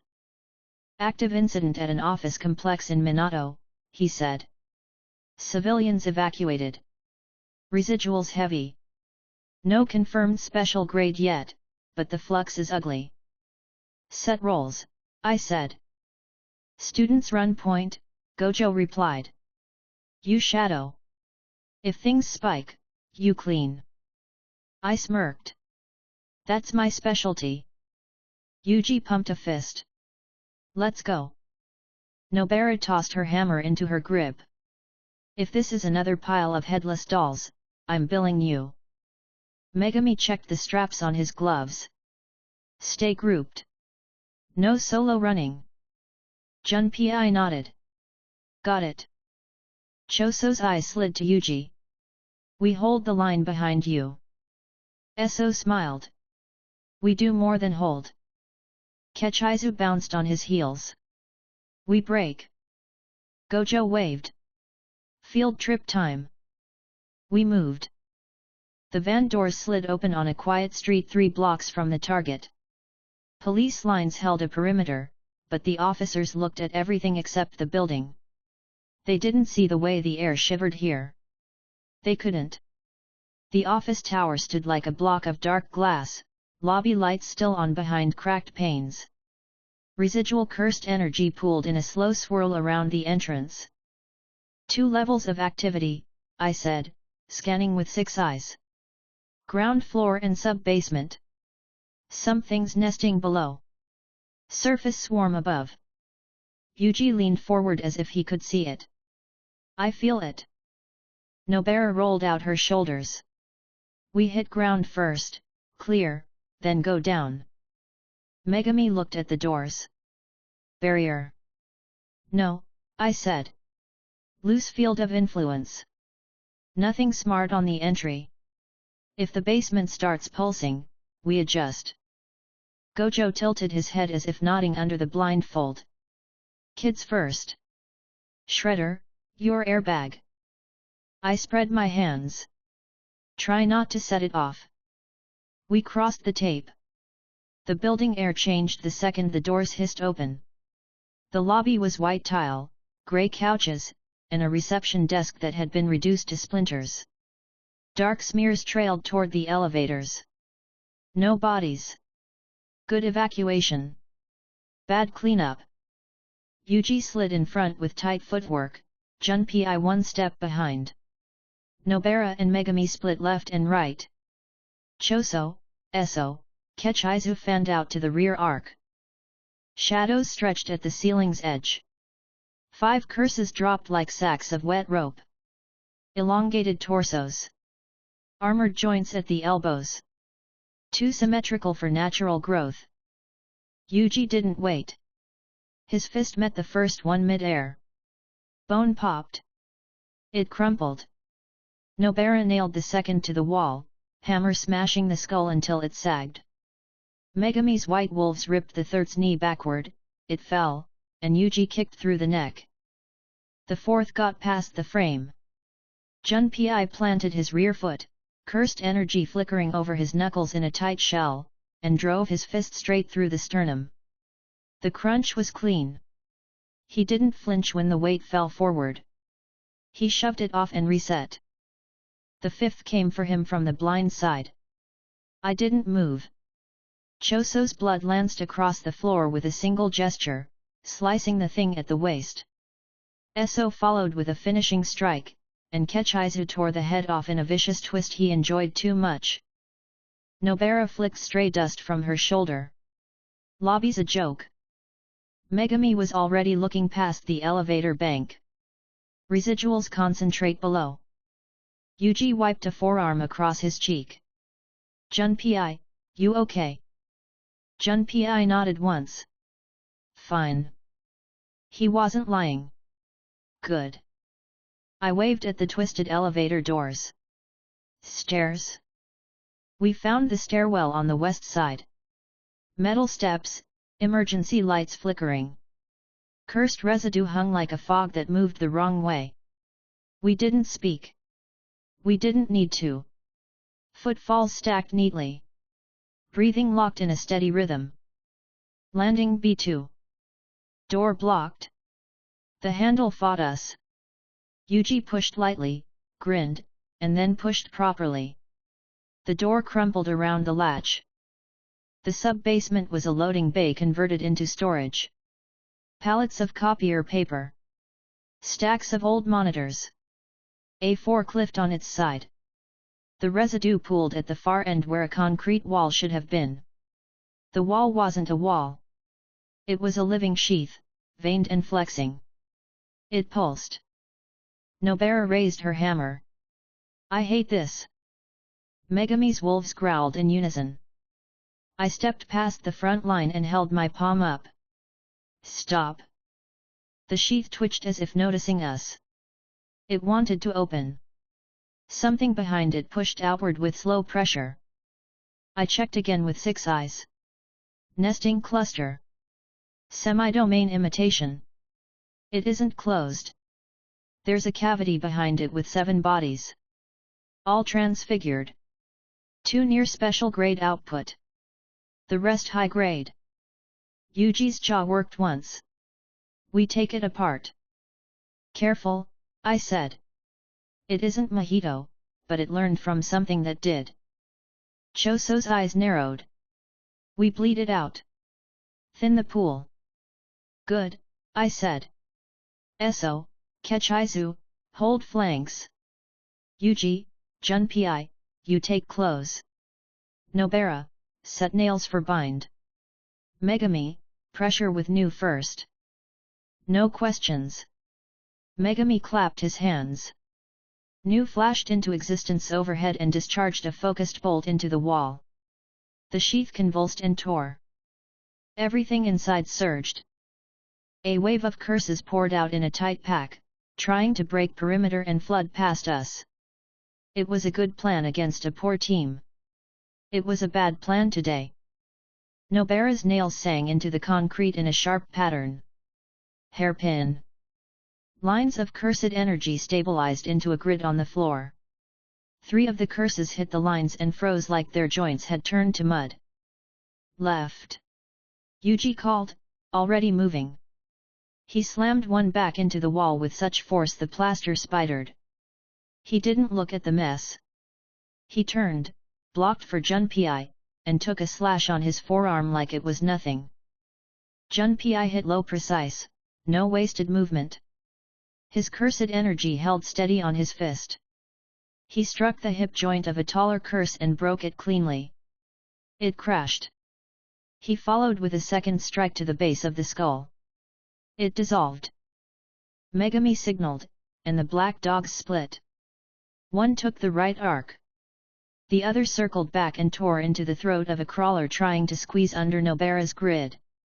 Kechizu laughed as he caught one in a wild spin and spiked it head first into the floor. Eso stepped into another with a centered strike that cracked the torso plate like cheap plastic. The last 2 burst free of the grid with more power. They were the near special grade signals. They moved smarter. They avoided Yuji and came for Nobara and Junpei. I moved a hand and didn't step. Blue pulled the faster one off its line and into a pillar. It hit with a satisfying impact and hung there for an instant. Yuji was already in motion. He drove a knee into its abdomen and followed with a straight punch. The core shattered. Junpei faced the other. It fainted. He didn't bite. He held his stance and waited for the tell. It went high, he went low again, same joint, same break. It didn't fall. Smarter. It tried to spin and crushed for his ribs. He got his arms up and caught it. The impact rattled him. It would have broken him yesterday. It didn't break him today. Junpei, I said. 3-step. Finish. He didn't nod. He did it. Step 1, weight drop. Step 2, anchor foot. Step 3, drive. His cursed energy tightened into a clean shell around his knuckles. He hit clean. The curse's neck caved inward and snapped. Silence hit fast. The sheath still pulsed. Behind it, new movement started. Megami looked at me without turning his head. He saw it too. Core, I said. Yuji rolled his shoulders. Let me. Together, I said. Nobara, underpin. Megami, paralysis zone. Choso, needle line across the opening. Eso, Kechizu, if it tries to run, you instruct it to regret it. Nobara laid 3 nails in a tight triangle. She drove the first 2 and held the third between her fingers. Her eyes went hard. Ready. Megami traced with his hands. The shadows thickened across the floor inside the torn sheath.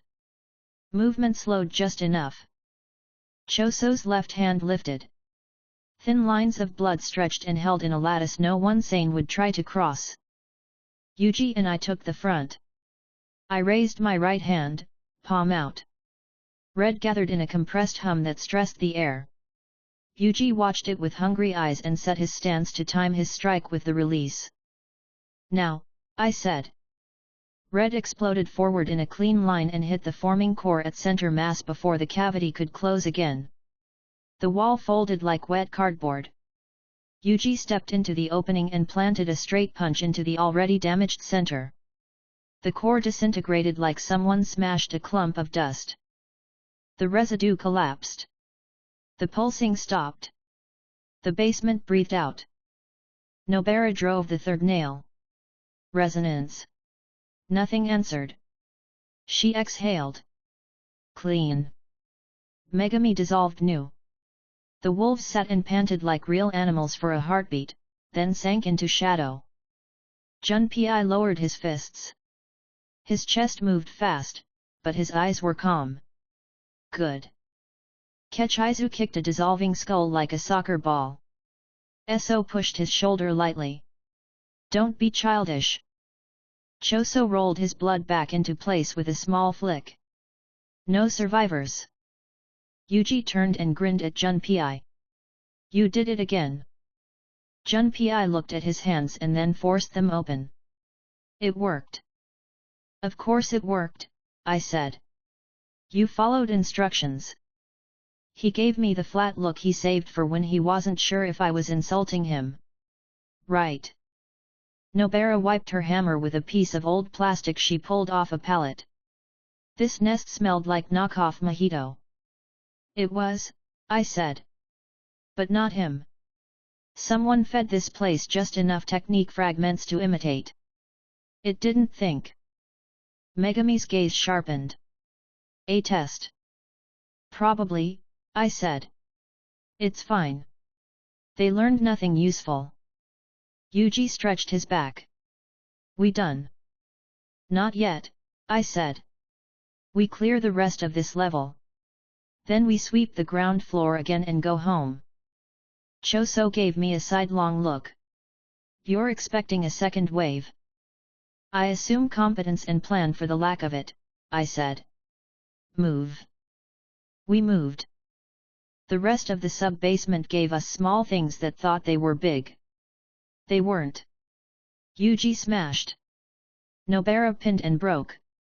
Megami squared corners and cleared angles. Junpei kept up. Choso didn't let anything get behind us. Eso and Kechizu could have made it messy, they didn't. Progress. We regrouped in the stairwell. I checked once more with 6 eyes. The building's skin stopped crawling. The residuals thinned. It was done. We climbed. The lobby looked the same as we left it. Broken reception desk. Bloodless smears. Emptiness where panic had been. Gojo leaned against the glass doors, blindfold tilted our way like he could see every bruise. He whistled. That was fast. Nobara tucked her nails away. It was boring.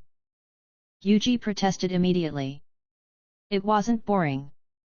Megami said nothing. He scanned us, then scanned the exits again, as if waiting for the punchline.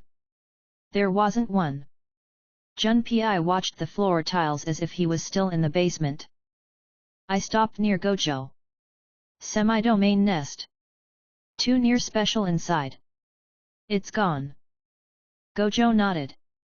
Civilians show 0 casualties post-evac. Property damage minimal. My paperwork will be light. I approve. Nobara made a face. Paperwork is your job. He put a hand to his chest like he was wounded. I have many surprising talents. Eating sugar is not a talent, I said. Watch your slander, he said. Yuji leaned on the reception desk with a grin. Sensei, did you see Junpei? He was clean. Junpei's ears went pink. Don't say it like that. Nobara drifted closer with a faint smirk that she tried to hide. Not terrible. Megami finally looked at Junpei fully. Your timing on the 3-step was correct. Junpei looked like he didn't know where to put his hands. Thanks. Choso stepped up behind Yuji like a wall. He didn't say anything. He didn't need to. Eso slouched and yawned. Kechizu poked a bent chair with his toe and looked disappointed that it didn't bite him. Gojo turned slightly in my direction. Anything else? Someone seeded technique fragments, I said. Sloppy and cheap. But deliberate. They wanted to see who came and how we responded. Did they see? He asked. No, I said. The basement was a dead end. No watchers on my scan. No curse users in range. Gojo's grin tilted. Shame. I was ready to pose. You pose when you breathe, I said. Set post-incident. We walk the perimeter and go back. He waved. You heard the man. We did a clean circuit. The police took notes they wouldn't use. The city exhaled and then pretended nothing happened. The way it always did. Back at the school, the sun caught the edge of the west building and flashed white across the training field. The students spread onto the grass without being told. There was energy left and nowhere to dump it. That's normal after a win. Yuji did push UPS until Nobara hit him with a rolled towel and told him to sit down. Megami ran through quiet forms without animals for 10 minutes and then stopped like a timer went off in his head. Junpei sat on the steps with a bottle of water, eyes on the horizon, hands steady. Choso leaned against the wall only because there wasn't a wall closer to Yuji. Eso and Kechizu argued about whether heads or legs were more satisfying to break. It wasn't a useful argument. Gojo sauntered over to me. So. Teacher evaluation. They're fine, I said. And fine isn't good enough. We push. I ticked through them with my chin. Yuji needs speed in decision change at close range. He wastes half a beat when protecting. Nobara's bind set is good, her follow-through is predictable on her second swing. She'll fix that if she cares. Megami's a control freak, I like that, but he has to accept unknowns faster. Junpei's shell is holding. We expand it and then force him to use it under cross pressure. Choso is precise. He knows. Eso and Kechizu love chaos. I'll make them hate structure for a week and then they can love chaos again with discipline attached. Gojo laughed. You're cruel. I'm a fan. I watched Yuji offer Junpei a pastry from the box I brought yesterday like it was still full. Junpei took it without hesitating. Small things matter. Tomorrow, I said. Scenario drills at dawn. 2 on 3, rotating targets. No breaks. Afternoon, sub-level drills in the old storehouse. Low light. Blind corner control. Gojo hummed. And night. Sleep, I said. Even soldiers need it. Since when do you manage sleep schedules? He asked. Since I got tired of sloppy footwork, I said. He grinned under the blindfold. You're fun when you're bossy. I ignored him. Yuji jogged over with 2 bottled drinks and shoved one into my hand as if I needed it. Thanks for the cover with red in there. You were already covering, I said. I just made the wall stop breathing. He laughed. It felt good. Get used to it, I said. Junpei came up slower, an echo behind Yuji without the noise. He didn't meet my eyes at first. Then he did. I want the 3-step cleaner. I felt the slip in the anchor. You did, I said. We fix your rear foot angle. Your hips were off by a degree. You'll feel the difference. He nodded. Okay. Nobara shouted from the steps, if you two are done being unfun, we have leftover sweets that Yuji is trying to hide. Yuji sputtered. I'm not. Megami said, he is. Kechizu had one in each hand already. Eso looked satisfied with his. Choso did not take one. He watched Yuji eat his, and that was enough. The day slid into evening without alarms. No one complained about nothing happening. Not every chapter is a battle. Sometimes you win and go home and plan your next win. I stood under the eaves and watched the students eat sugar, insult each other, and then split into 2s and 3s to train again when they said they were tired. It's a good habit. I looked at Gojo. They're almost worth something. He laughed. Make them worth more. That's the plan, I said. We started night drills late. I took Yuji and Junpei to the old storehouse while Nobara and Megami ran their own sets on the south field. The death painting brothers shadowed Yuji until I glared without saying anything, and then Choso stayed and the other two went to break the old target boards with unreasonable enthusiasm. That was compromise. The storehouse was concrete and wood, dust in square patches, and not enough light for comfort. I shut the doors and left one hanging lamp on a chain. It swung slowly. The shadows were sharp. 2 rules, I said. No talking. No running into each other. You learn to read movement without sound. Yuji nodded. Junpei nodded. I took the lamp down 3 notches. It was almost dark. Begin. They moved. Yuji learned fast and misbehaved faster. He wanted to protect and penetrate at once. Junpei started stiff and then relaxed into the dark because the dark felt familiar. After 10 minutes I changed their roles.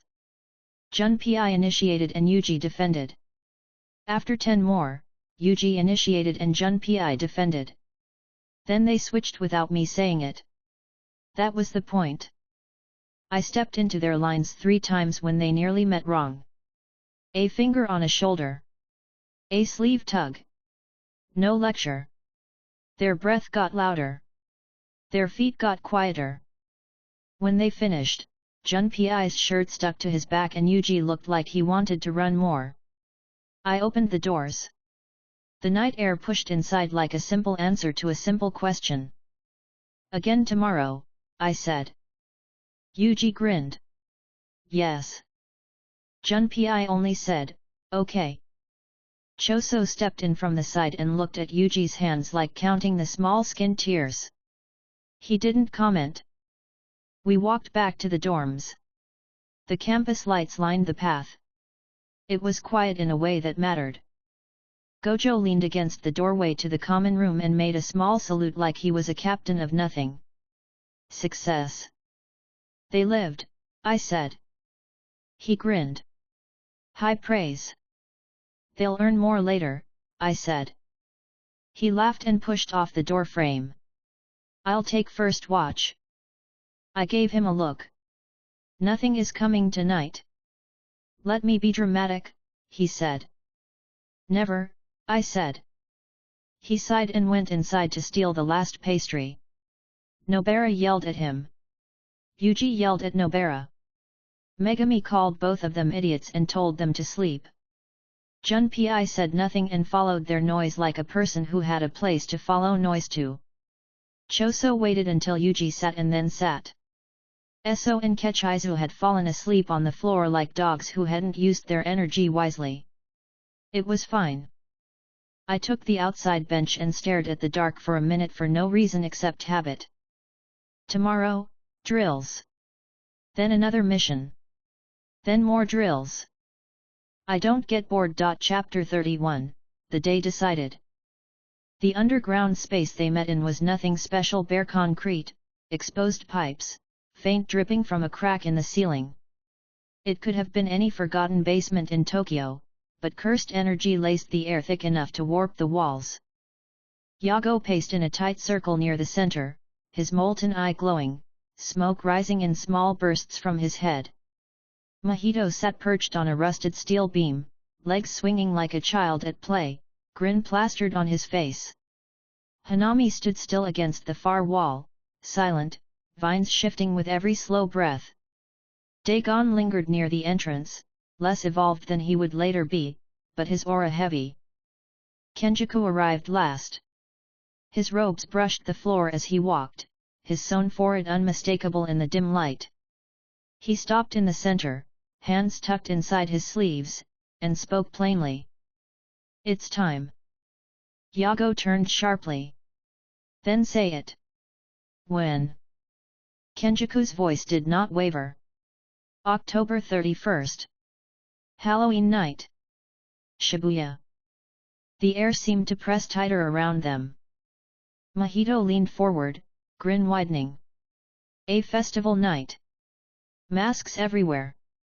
Noise, crowds, confusion, perfect.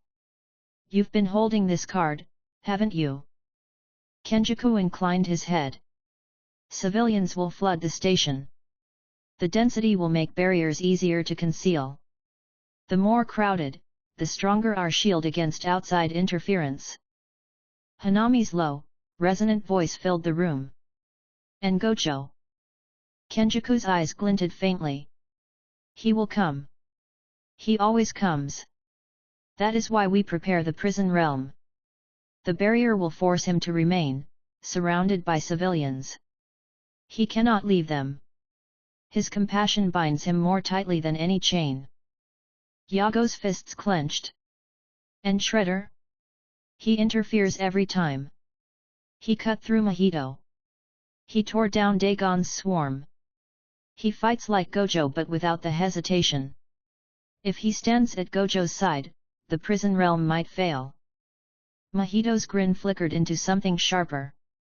"He doesn't hesitate to kill. I'll give him that." Kenjaku looked at each of them in turn. "Then he must be lured away." Dagon's voice, gurgling but clear, joined the discussion. "How?" Kenjaku clasped his hands behind his back. "He protects the children. It is his flaw. He refuses to let them fight alone. We will use them." Mahito laughed, the sound echoing against the concrete. "Oh, that's delicious. Let the brats scream and he'll chase the sound. He'll leave Gojo alone without even realizing it." Hanami shifted. "He will know." "Yes," Kenjaku admitted. "But knowing does not free him from choice. That is why this plan works. He must either stay with Gojo or protect those he claims. He cannot do both." Yago exhaled smoke. "Then I will keep him busy. I've wanted to crush him myself since the day we crossed." Kenjaku's gaze lingered on him. "If you insist, you will fight him. But not alone. Hanami will support you. Dagon as well. Mahito stays mobile." Mahito stretched, rolling his shoulders. "Fine. I'll play elsewhere. Too many toys to ignore." Yago growled. "It feels like cowardice, scattering him away instead of finishing him." Kenjaku's voice sharpened. "No. It is efficiency. Gojo is the keystone. Without him, the Jujutsu world falls. If Shredder is absent when the seal closes, his strength means nothing." The words hung like iron. Mahito tilted his head. "And Yuji Itadori?" Kenjaku's lips curved faintly. "He will be there. Sukuna remains the ultimate piece on the board. Whether he takes interest or not depends on what unfolds. If Shredder interferes, Yuji will become a lever we can pull. Their bond runs deeper than either admits." Hanami's vines shifted, scraping softly against the wall. "You are certain the prison realm will work?" Kenjaku's answer was immediate. "Yes. Once activated, it needs only to touch Gojo for 1 second. The rest will be inevitable." Yago's eye burned hotter. "Then it will succeed. I will not accept another failure." Kenjaku looked at him calmly. "Then do not fail." The meeting stretched into logistics. Barriers were mapped in the air with cursed energy projections. The station's layout appeared in glowing lines across the floor, entry gates, concourses, underground lines, escape tunnels. Kenjaku walked through them with the ease of someone who had already rehearsed the operation 100 times. Civilians must be funneled here, he said, pointing to the main concourse. We lock them in with barriers keyed to fear and confusion. They will beg for help. The sorcerers will hear their cries and rush in. Mahito's grin was sharp. Like moths to a flame. Precisely, Kenjaku said. Yago, Hanami, Dagon, you will anchor the outer ring. Draw Shredder out. Delay him. Mahito, you infiltrate the civilian crowds. So panic. Spread transfigured humans. The sorcerers will scatter. Gojo will remain. Hanami asked, and once Gojo is sealed. Kenjaku's eyes glinted. Then the night belongs to us. The balance will be broken. Every sorcerer will be prey. Every curse will rise. Shabuya will be remembered as the night humanity trembled. Yago clenched his fists tighter, flames sparking. Good. Finally, something worthy. Mahito chuckled. I can't wait to see the looks on their faces when they realize their strongest is gone. Hanami said nothing, but their aura deepened, steady and resolved. Dagon's mouth twisted in something close to anticipation. Then we wait. Kenjaku gave a single nod. Prepare. We have weeks, not months. Every move must serve this night. The meeting ended with no ceremony. One by one, the curses faded into the shadows, their cursed energy trailing behind like smoke. Kenjaku lingered, standing alone in the empty basement. His gaze swept across the glowing map lines still etched in the air, his expression calm. Shibuya, he murmured. It will end there. Chapter 32, Vanishings in Shibuya. The reports came in scattered, inconsistent, but too frequent to ignore. Commuters stepping onto the Shabuya platforms never making it home. Office workers leaving at closing hours, vanishing between the turnstiles and the exits. Couples out late, swallowed in the noise of the station, gone without a trace. At first, the authorities chalked it up to crime, to accidents, to people choosing to disappear. But the cursed energy residue in every location told a different story. By the third day, the Jujutsu High faculty pushed it across Gojo's desk. By the afternoon, he was standing in front of me with a wide grin. Field trip, he said. I leaned back in the chair in the common room, arms crossed. Shibuya. Shibuya, he confirmed. Civilians keep vanishing. Cursed energy thicker than smog. No confirmed special grade yet, but it stinks. Kids going? I asked. Of course, he said. Yuji, Nobara, Megami, Junpei. And your favorite trio of death paintings. They need exposure to city-level threats before they choke in the real thing. I smirked. You just want a show. That too, he said cheerfully. By evening we were in Shibuya. The district buzzed like always, crowds spilling across the scramble crossing, neon signs humming above, train lines rumbling underfoot. The air vibrated with life, but underneath it, cursed energy pulsed like a hidden vein. We split into two groups. Gojo took the perimeter sweep with Megami, Eso, and Kechizu. I led the core group, Yuji, Nobara, Junpei, and Choso. The station swallowed us fast. The underground tunnels were packed, but the crowd moved too evenly. I scanned with 6 eyes. Residuals lingered in streaks along the walls, like shadows stretched too far. Yuji noticed it too. Feels off. Like something's waiting.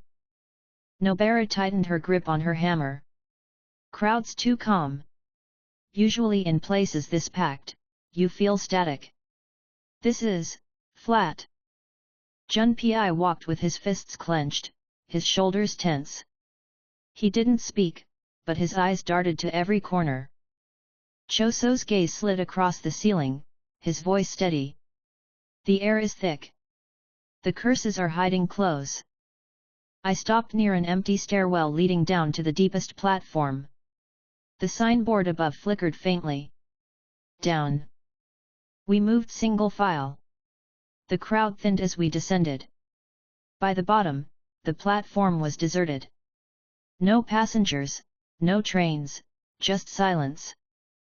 Residuals pooled around the benches and vending machines. The tiled walls were smeared with faint black stains. Nobara wrinkled her nose. This is where they disappeared.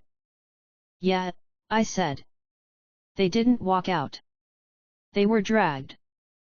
Yuji's fists clenched. Then we stop it. The first sound came from the tunnel. A low scrape, like claws against stone. Then a second. Then dozens. The darkness at the far end of the track rippled. Shapes unfolded, spilling out onto the rails, curses, twisted and misshapen, their bodies stretched in wrong directions, their faces half-formed. Junpei's breath caught. Transfigured humans. Nobara's eyes hardened. Mahito's work. Yuji stepped forward. Then we take them out. Not all at once, I said. Yuji, Junpei front. Nobara, support. Choso, cover the rear. Don't let them spread into the stairwell. The curses screeched and rushed. Yuji slammed his fist into the first, sending it flying back onto the tracks. Junpei struck another in the chest, his cursed energy flaring. The creature stumbled, and Yuji finished it with a clean blow. Nobara hammered nails into the ground in front of the oncoming swarm. Hairpin. Energy surged through the metal, freezing three in place. She crushed their skulls before they broke free. At the back, Choso's blood speared forward, cutting down any that tried to climb the walls. His control was precise, his movements efficient. The swarm thinned, but more poured from the tunnel. Junpei's strikes landed harder now, his form tighter. He blocked a slash, turned, and countered. Yuji shouted encouragement even as he fought three at once. Nobara's nails flashed again, her hammer smashing through heads with steady rhythm. Choso tore another apart with a single whip of blood. More are coming. I stepped forward then. My hand lifted. Cleave cut through the swarm in one clean motion. Bodies dropped in halves. The tunnel fell silent. Yuji lowered his fists, panting. That all? No, I said. I looked deeper into the tunnel. That was the bait. A heavier presence stirred from the shadows. The air thickened, pressing down on our lungs. From the darkness, a larger curse crawled into view. Its body was bloated, its limbs thick with jagged armor plates. Multiple mouths lined its chest, each opening and closing with wet sounds. Yuji's eyes narrowed. That's stronger. Junpei's fists trembled faintly, but he set his stance. Special grade, I said. Don't get sloppy. The curse roared, the sound rattling the tunnel. It lunged. Yuji met it head-on, his fist slamming into its side. The impact shook the air, but the creature barely staggered. It swung, claws raking across the platform. Yuji blocked, his feet grinding into the tile. Junpei darted in, striking at its joint. His cursed energy flared, but the armor held. He jumped back, breath sharp. Nobara drove nails into its foot, hammer crashing down. The curse shrieked, stumbling slightly. Choso's blood speared forward, piercing one of the mouths in its chest. The creature howled, thrashing. Good, I said. Keep pressure. Don't let it recover. Yuji roared, landing another blow. Junpei followed, targeting the same joint as before. This time, the armor cracked. Nobara pinned its other leg with a nail. Resonance. The curse shuddered, its movements slowing. Choso sliced through its arm with a precise strike of blood. The limb fell, ichor splattering the floor. Yuji clenched his fist, cursed energy surging. He slammed it into the creature's chest. The mouth split open in a final scream before its body dissolved into ash. The platform fell silent again. Yuji panted, grinning faintly. We did it. Junpei stared at the spot where it vanished, his fists still trembling. We really did. Nobara leaned on her hammer. That was disgusting. Choso flicked blood from his hand. It is gone. I smirked. Not bad. You didn't freeze this time, Junpei. He glanced at me, his lips twitching into a faint, awkward smile. Thanks. We regrouped on the platform. The residue lingered, but the pressure eased. Civilians wouldn't vanish here again, at least for now. Yuji looked at me. So this was part of their plan, right? Testing us. Yeah, I said. Just a taste. They're building up to something bigger. Nobara frowned. Then we'll be ready. Junpei tightened his fists. We have to be. Choso stood silent, his gaze steady. We will. I smirked. Then let's go home. We'll need rest before the next round. Chapter 33, The Curtain of Shabuya. October 31st. Tokyo thrummed with noise. Shabuya was a hive that night, Halloween masks bobbing in the crowd, families and students weaving between neon-lit stores, trains rumbling under the surface.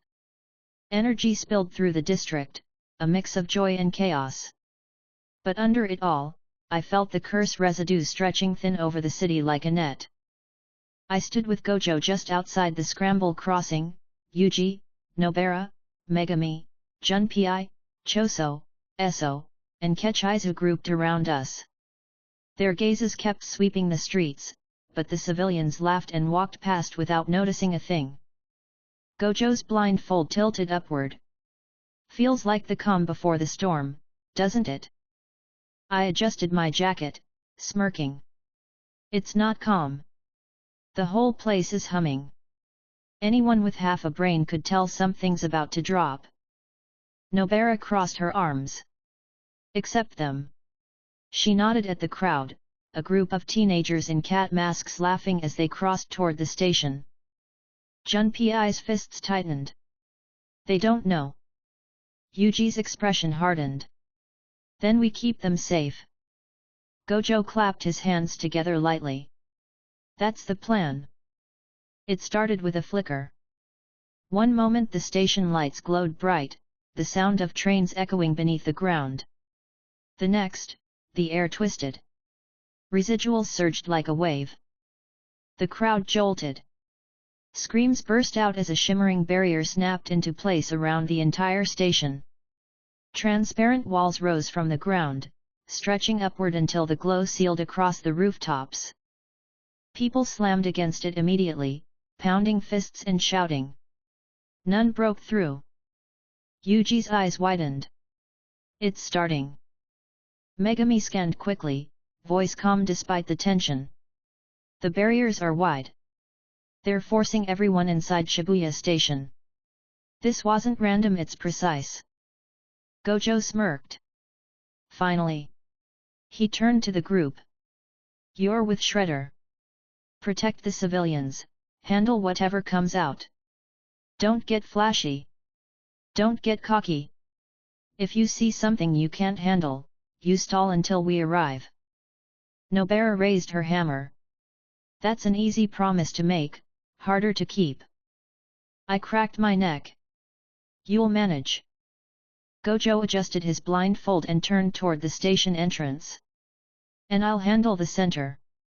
That's where they want me, so that's where I'll be. Yuji opened his mouth. Sensei. Gojo cut him off with a grin. Don't worry. I'm not planning to lose. We pushed through the panic to the concourse. Civilians packed the stairwells and main floor, their voices frantic, hands clawing at the invisible walls. Every exit sealed by the barrier shimmer. Children cried, their parents shouting for help. Some pressed phones to their ears, but the calls failed to connect. Junpei froze for a second at the noise, his eyes darting across the crowd. I stepped close, tapping his shoulder. Breathe. Focus on what you can fix, not what you can't. He exhaled sharply and nodded. Right. Megami moved to the front, summoning his dogs. The Shikigami padded along the walls, sniffing for cursed signatures. Their ears pricked, low growls rumbling. North and east stairwells, Megami said. Curses waiting just beyond. Split coverage, I said. Yuji, Junpei, you're on east. Nobara, Megami, north. Choso, Eso, Kechizu, hold the center. Don't let anything slip past into the civilians. Choso's gaze swept the panicked crowd. Understood. Eso smirked. I like central spots. Kechizu cracked his knuckles. I like breaking what comes close. Yuji grinned faintly, adrenaline running through him. We've got this. The ground rumbled. The tunnel walls cracked as curses surged out misshapen, dozens of them, their eyes gleaming in the dim station lights. Here we go, I muttered. The battle broke out instantly. Yuji and Junpei rushed east, fists flashing. Yuji's punches tore through two curses at once, his footwork sharp. Junpei held steady, his cursed energy forming solid around his strikes. He took one down with a clean blow to the neck, then turned to cover Yuji's flank. At the north, Nobara hammered nails into the wall, creating a grid that snapped three curses in place. Megami's wolves tore through another, while Nu swooped down to blast the crowd further back with lightning. In the center, Choso's blood arced through the air, slicing curses before they reached the civilians. Eso threw heavy, crushing strikes, while Kechizu laughed as he ripped limbs apart. I stepped forward, raised my hand, and let cleave slice down the middle of the eastern tunnel. A line of curses dropped instantly, their bodies split cleanly. Yuji looked back, grinning. Thanks for the assist. Don't rely on me, I shot back. Keep your hands up. For 10 minutes, the fight raged. The students pressed hard, their coordination sharper from the weeks of training. Junpei didn't freeze once, his strikes flowing into Yuji's rhythm. Nobara used Megami's Shikigami as cover, hammering nails through anything that slipped past. The civilians screamed behind us, but none were touched. Choso's eyes tracked every movement, Eso and Kechizu anchoring the line with brutal efficiency. When the last curse dissolved, silence hung heavy. Only the sound of panting breath and crying civilians filled the concourse. Yuji wiped sweat from his forehead. That's wave 1. Nobara spat to the side. Too easy for the setup we saw. Megami narrowed his eyes at the tunnels. They're testing us. Seeing how fast we clear. I scanned with 6 eyes. The cursed residue didn't thin. It grew heavier, pressing from deeper inside the station. They're not done, I said. And then the announcement came. A voice echoed across the station, amplified by cursed energy, bouncing through every tunnel and platform. Calm, smooth, deliberate. Attention, citizens of Shabuya. Remain calm. The strongest sorcerer, Gojo Satoru, has entered the station. He will handle everything. Stay where you are. The civilians froze. Some whispered, others cried out in relief. Gojo's name carried weight even here. Yuji blinked. Sensei. I clenched my jaw. They're isolating him. This whole thing is a stage. Megami's dogs growled louder, sensing the heavy cursed presence.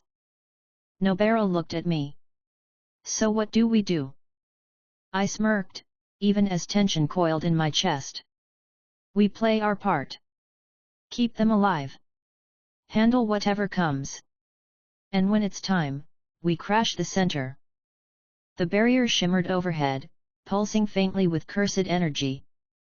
The civilians huddled close, clutching each other, some praying under their breath. The students regrouped, their expressions sharp despite exhaustion. Junpei's fists stayed clenched. Gojo-sensei will be fine, right? Yuji answered before I could. Of course. He's Gojo. Nobara muttered, he better be. Choso's eyes narrowed toward the tunnels. The enemy will not stop. They want to bleed us first. Then we bleed them instead, I said. The next rumble came, louder, closer. Another wave preparing to crash. Shabuya had begun. Chapter 34, Fractured Front. The civilians' cries grew sharper as the air shifted again. A ripple of cursed energy swept through the concourse, prickling across skin. I scanned immediately with 6 eyes, already moving. Too late. Mahito stepped out from the crowd. He didn't bother hiding once he was among us. His grin was wide, his silver hair falling over one eye, the stitched mouth smiling as if the world was nothing but a game. Evening, he said, voice carrying clear. I moved instantly, cleave slicing across the space between us. The strike hit his body, split clean down the middle, dissolving into smoke. Not him. A clone. The scream came behind us. Half a dozen civilians convulsed at once, their bodies warping, twisting into grotesque shapes. Arms stretched too long, faces sagging into wrong configurations. They screeched as cursed energy pulsed through their flesh. Yuji's shout tore out. Mahito! Mahito himself stepped out from the opposite stairwell, hands raised as if presenting a stage. I brought friends. The floor shook. 1,000 transfigured humans spilled from the tunnels, filling the concourse. Their movements were jerky, their cries overlapping in a maddening chorus.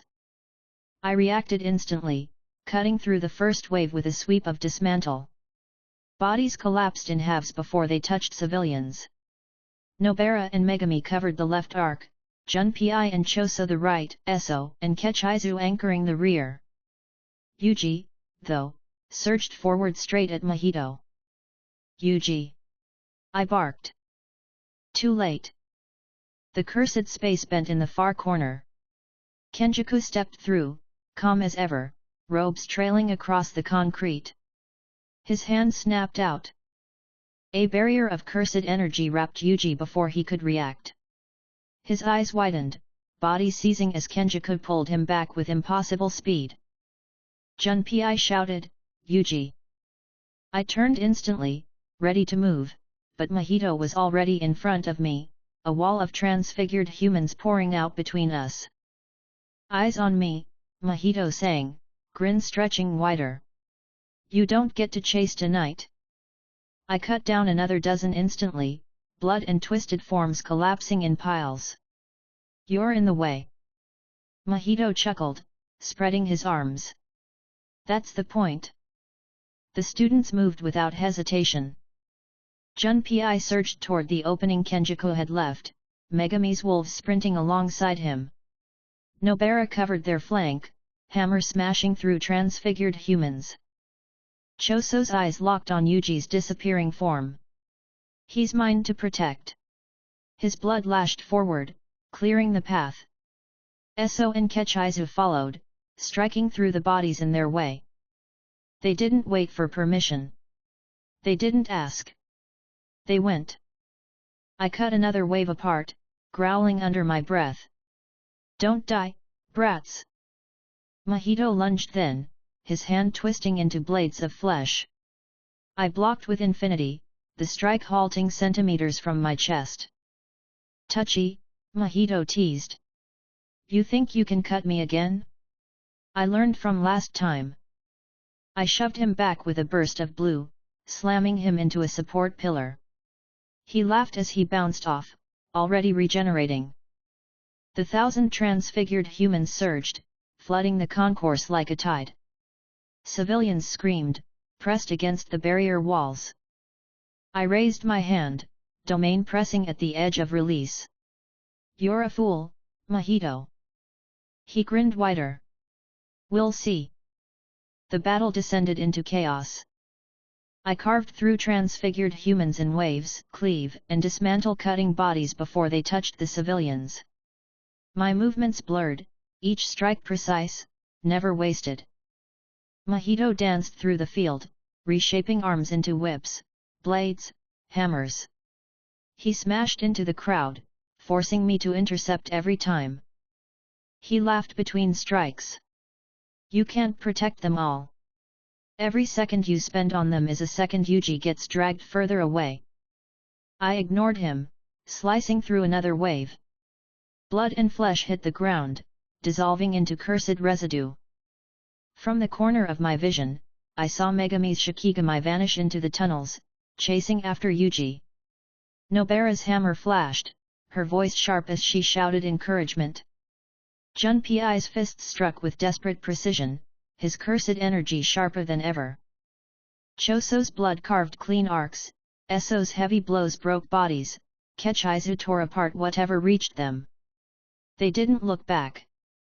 Mahito lunged at me again, his body twisting unnaturally, trying to slip past infinity.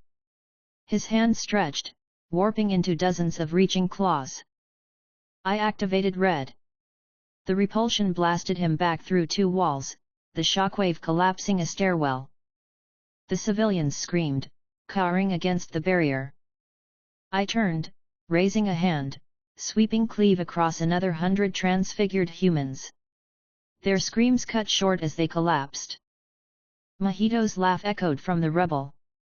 "So fast, so sharp. But it's still just cutting meat." He stepped back into view, unharmed, stitches pulling wider across his smile. "You can't chase them," he said, voice gloating. "Kenjaku already has your precious Sukuna vessel. And you? You'll stay here, drowning in bodies until you can't swing anymore." I smirked. "You really think I'll lose to you?" Mahito's grin sharpened. "Not lose. Just delay. That's enough." The 1,000 transfigured humans didn't come all at once. They poured in steady waves, each one pressing harder, testing the defenses. I cut them down relentlessly, blood and residue painting the floor. Every time I tried to push toward the tunnels, Mahito blocked me. His movements were erratic but calculated, forcing me to intercept. Civilians huddled together, sobbing, but alive. I made sure of it. My mind tracked Yuji's group even as I fought. Megami's precision, Nobara's stubborn ferocity, Junpei's grit, Choso's steady strikes, Esso and Kechaizu's brutal power. They could reach him. They had to. I sliced another cluster apart, chest rising steady despite the exertion. Mahito's grin never faltered, his laughter echoing through the concourse. Minutes stretched into an hour. The floor was littered with dissolving bodies. Civilians still cried, but none had died. Not one had slipped past. Mahito's grin had thinned slightly now, his movements less playful. He darted back, eyes sharp. "Persistent. You really don't crack, do you?" I leveled a hand at him, cursed energy thrumming. "Ask the corpses." He laughed again, but there was a hint of frustration. "You'll break eventually. Everyone does." I stepped forward, infinity humming at my skin. Not me. And not them. Chapter 35, Collapse of the Center. The noise of Shabuya never stopped. Civilians pressed against the barriers, their screams mixing with the low growl of curses echoing through the tunnels. I held Mahito and his endless waves of transfigured humans in place, blades of cleave carving through meat as if it were paper. He laughed, reshaped, attacked again. But across the station, deeper in the heart of the trap, Gojo walked alone. He stepped off the last stairwell into the main concourse, the largest chamber of the underground station. The ceiling stretched high, the space wide enough to hold thousands. Civilians crammed shoulder to shoulder, panic pressing them tight against the cursed barriers. Their eyes turned at once when Gojo appeared, their cries rising with desperate relief. "Gojo-sensei! Save us! Please!" Gojo raised a hand lightly, his smile hidden beneath the blindfold. "Don't worry. You'll be fine." He kept walking, sandals tapping steady against the tile. The barrier shimmered overhead, cursed energy pressing heavy against the air. From the tunnels ahead, 3 presences stirred. Hanami emerged first, roots tearing through concrete as they spread across the floor. Leaves shook from the branches sprouting along their back. Yago followed, flames crackling across his body, his molten eye burning hotter than ever. Dagon trailed behind, still in his incomplete form, but cursed energy pouring off him like the sea. The civilians screamed again, pressing against the barriers. Gojo tilted his head. "Quite the welcome committee." Yago's flames rose higher. "This time, you die." Gojo laughed, light and easy. "You keep saying that. It's getting boring." Hanami's vines shifted, curling forward. "Today, it changes." Gojo stepped closer, the pressure of infinity rolling out in calm waves. "Then try me." The curses surged together. Yago's flames roared, sweeping across the station. Hanami's roots shot forward, cracking through the tile, while Dagon unleashed torrents of water from his swollen body. Gojo stood still. The attacks slowed to nothing before touching him, infinity halting them all. He raised a hand casually, cursed energy flickering blue. The air imploded. Blue dragged the flames, roots, and water together in a crushing vortex.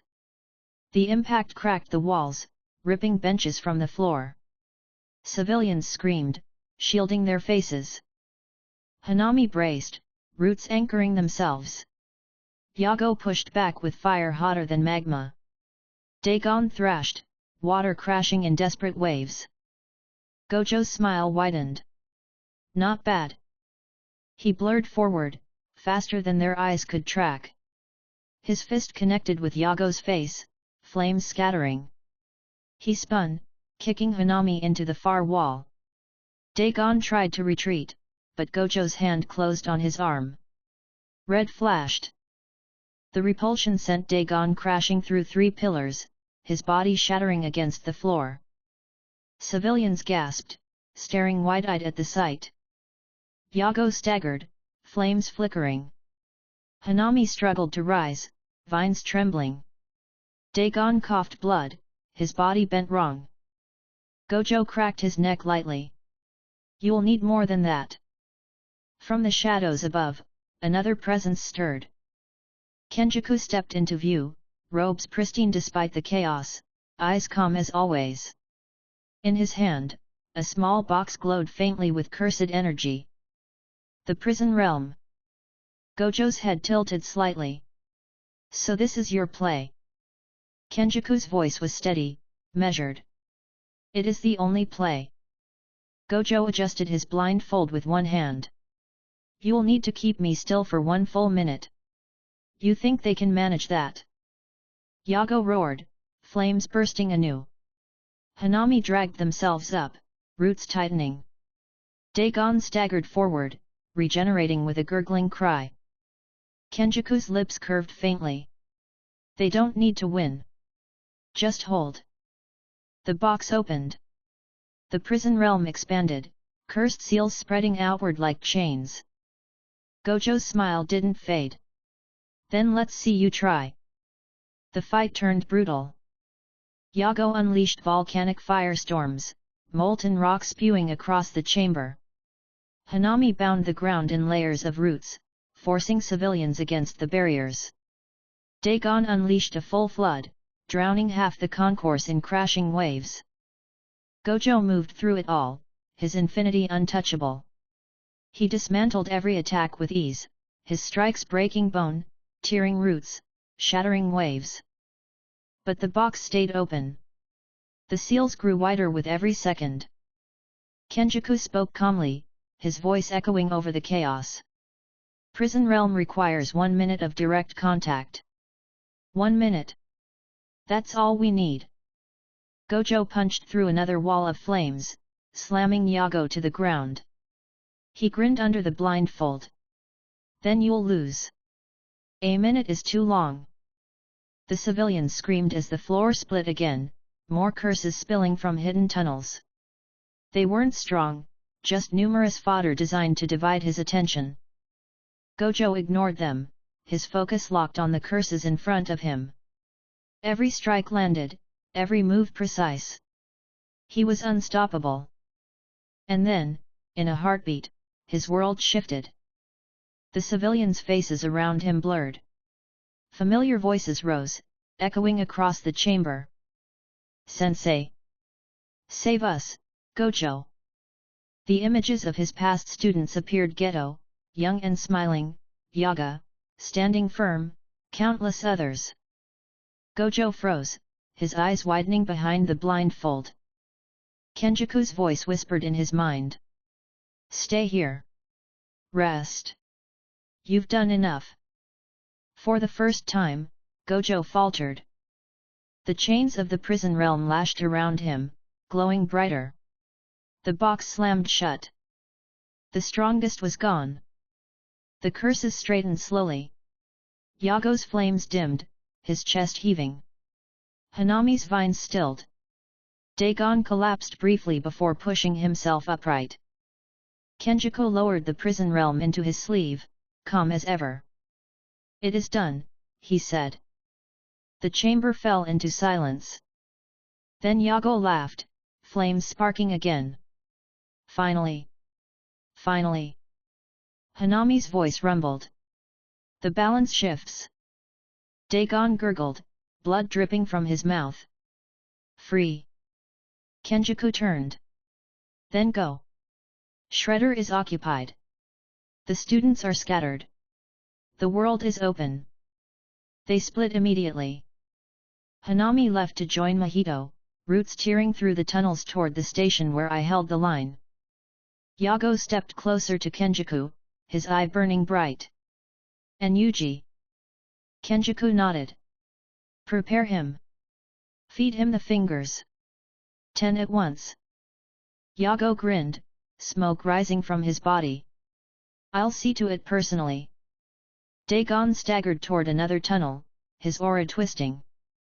I'll face Maki, Yuji, Naobito. Anyone who comes. Kenjaku inclined his head. Do as you will. Spread chaos. Delay the sorcerers. Let despair root itself. The curses dispersed, each moving into position. Kenjaku remained, the prison realm secure in his hands. His voice was quiet, but final. The age of Jujutsu sorcerers ends tonight. Chapter 36, The Pursuit of Yuji. Kenjaku vanished into the tunnels with Yuji sealed in his grip. The air snapped closed behind him, cutting off the path like a wall. Yuji! Junpei shouted, sprinting after the fading figure. His voice echoed through the underground passage, sharp and desperate. Megami was already moving, his Shikigami at his heels. Don't stop, he's not far ahead. Nobara tightened her hammer in her grip, her expression fierce. Like hell, we're letting them take him. Eso and Kechizu exchanged a sharp glance, their cursed energy flaring.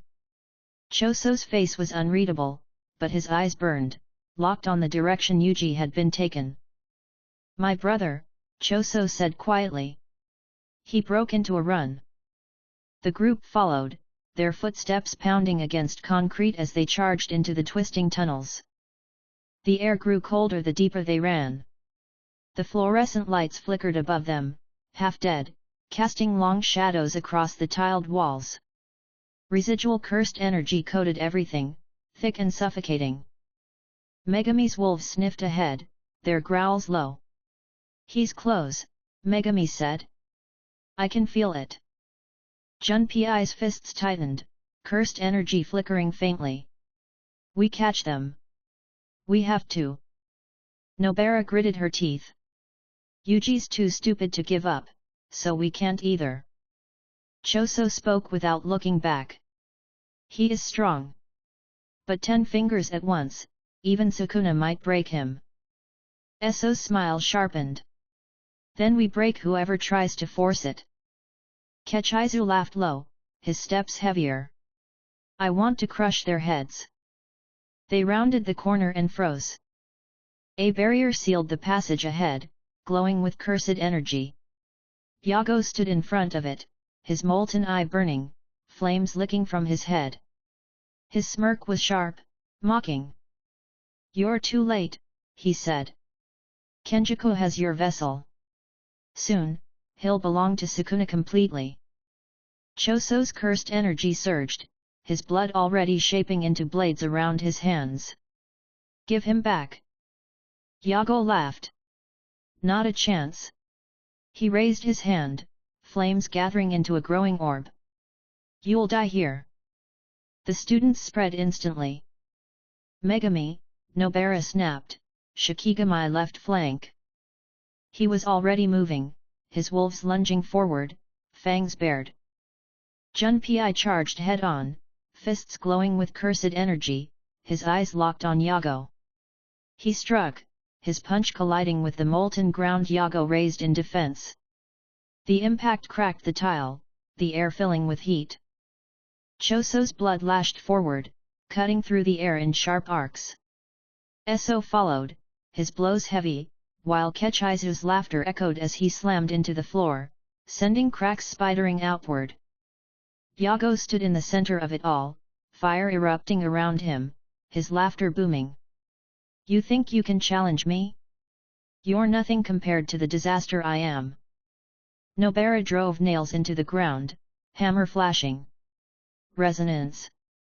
The cursed energy vibrated through the floor, disrupting Yago's balance for a moment. Now! Junpei shouted, surging forward. He landed a blow against Yago's chest, forcing the flame curse back half a step. Yago's grin widened. Not bad. But not enough. He unleashed a wave of fire, sweeping across the tunnel. The heat scorched the walls, flames roaring. Megami clapped his hands. Max Elephant. The massive Shikigami crashed into existence, water spraying outward, dousing the flames in steam. Nobara coughed, waving smoke from her face. Perfect timing. Choso's blood speared through the haze, striking Yago's arm. The curse snarled, the limb searing instantly to cauterize the wound. You pests, Yago hissed. His flames burned hotter, the air shimmering. Junpei panted, his fists trembling. He set his stance again, determination flashing in his eyes. We're not letting you stop us. Yago laughed again. Then die trying. He raised both hands, flames swirling into a massive sphere above his head.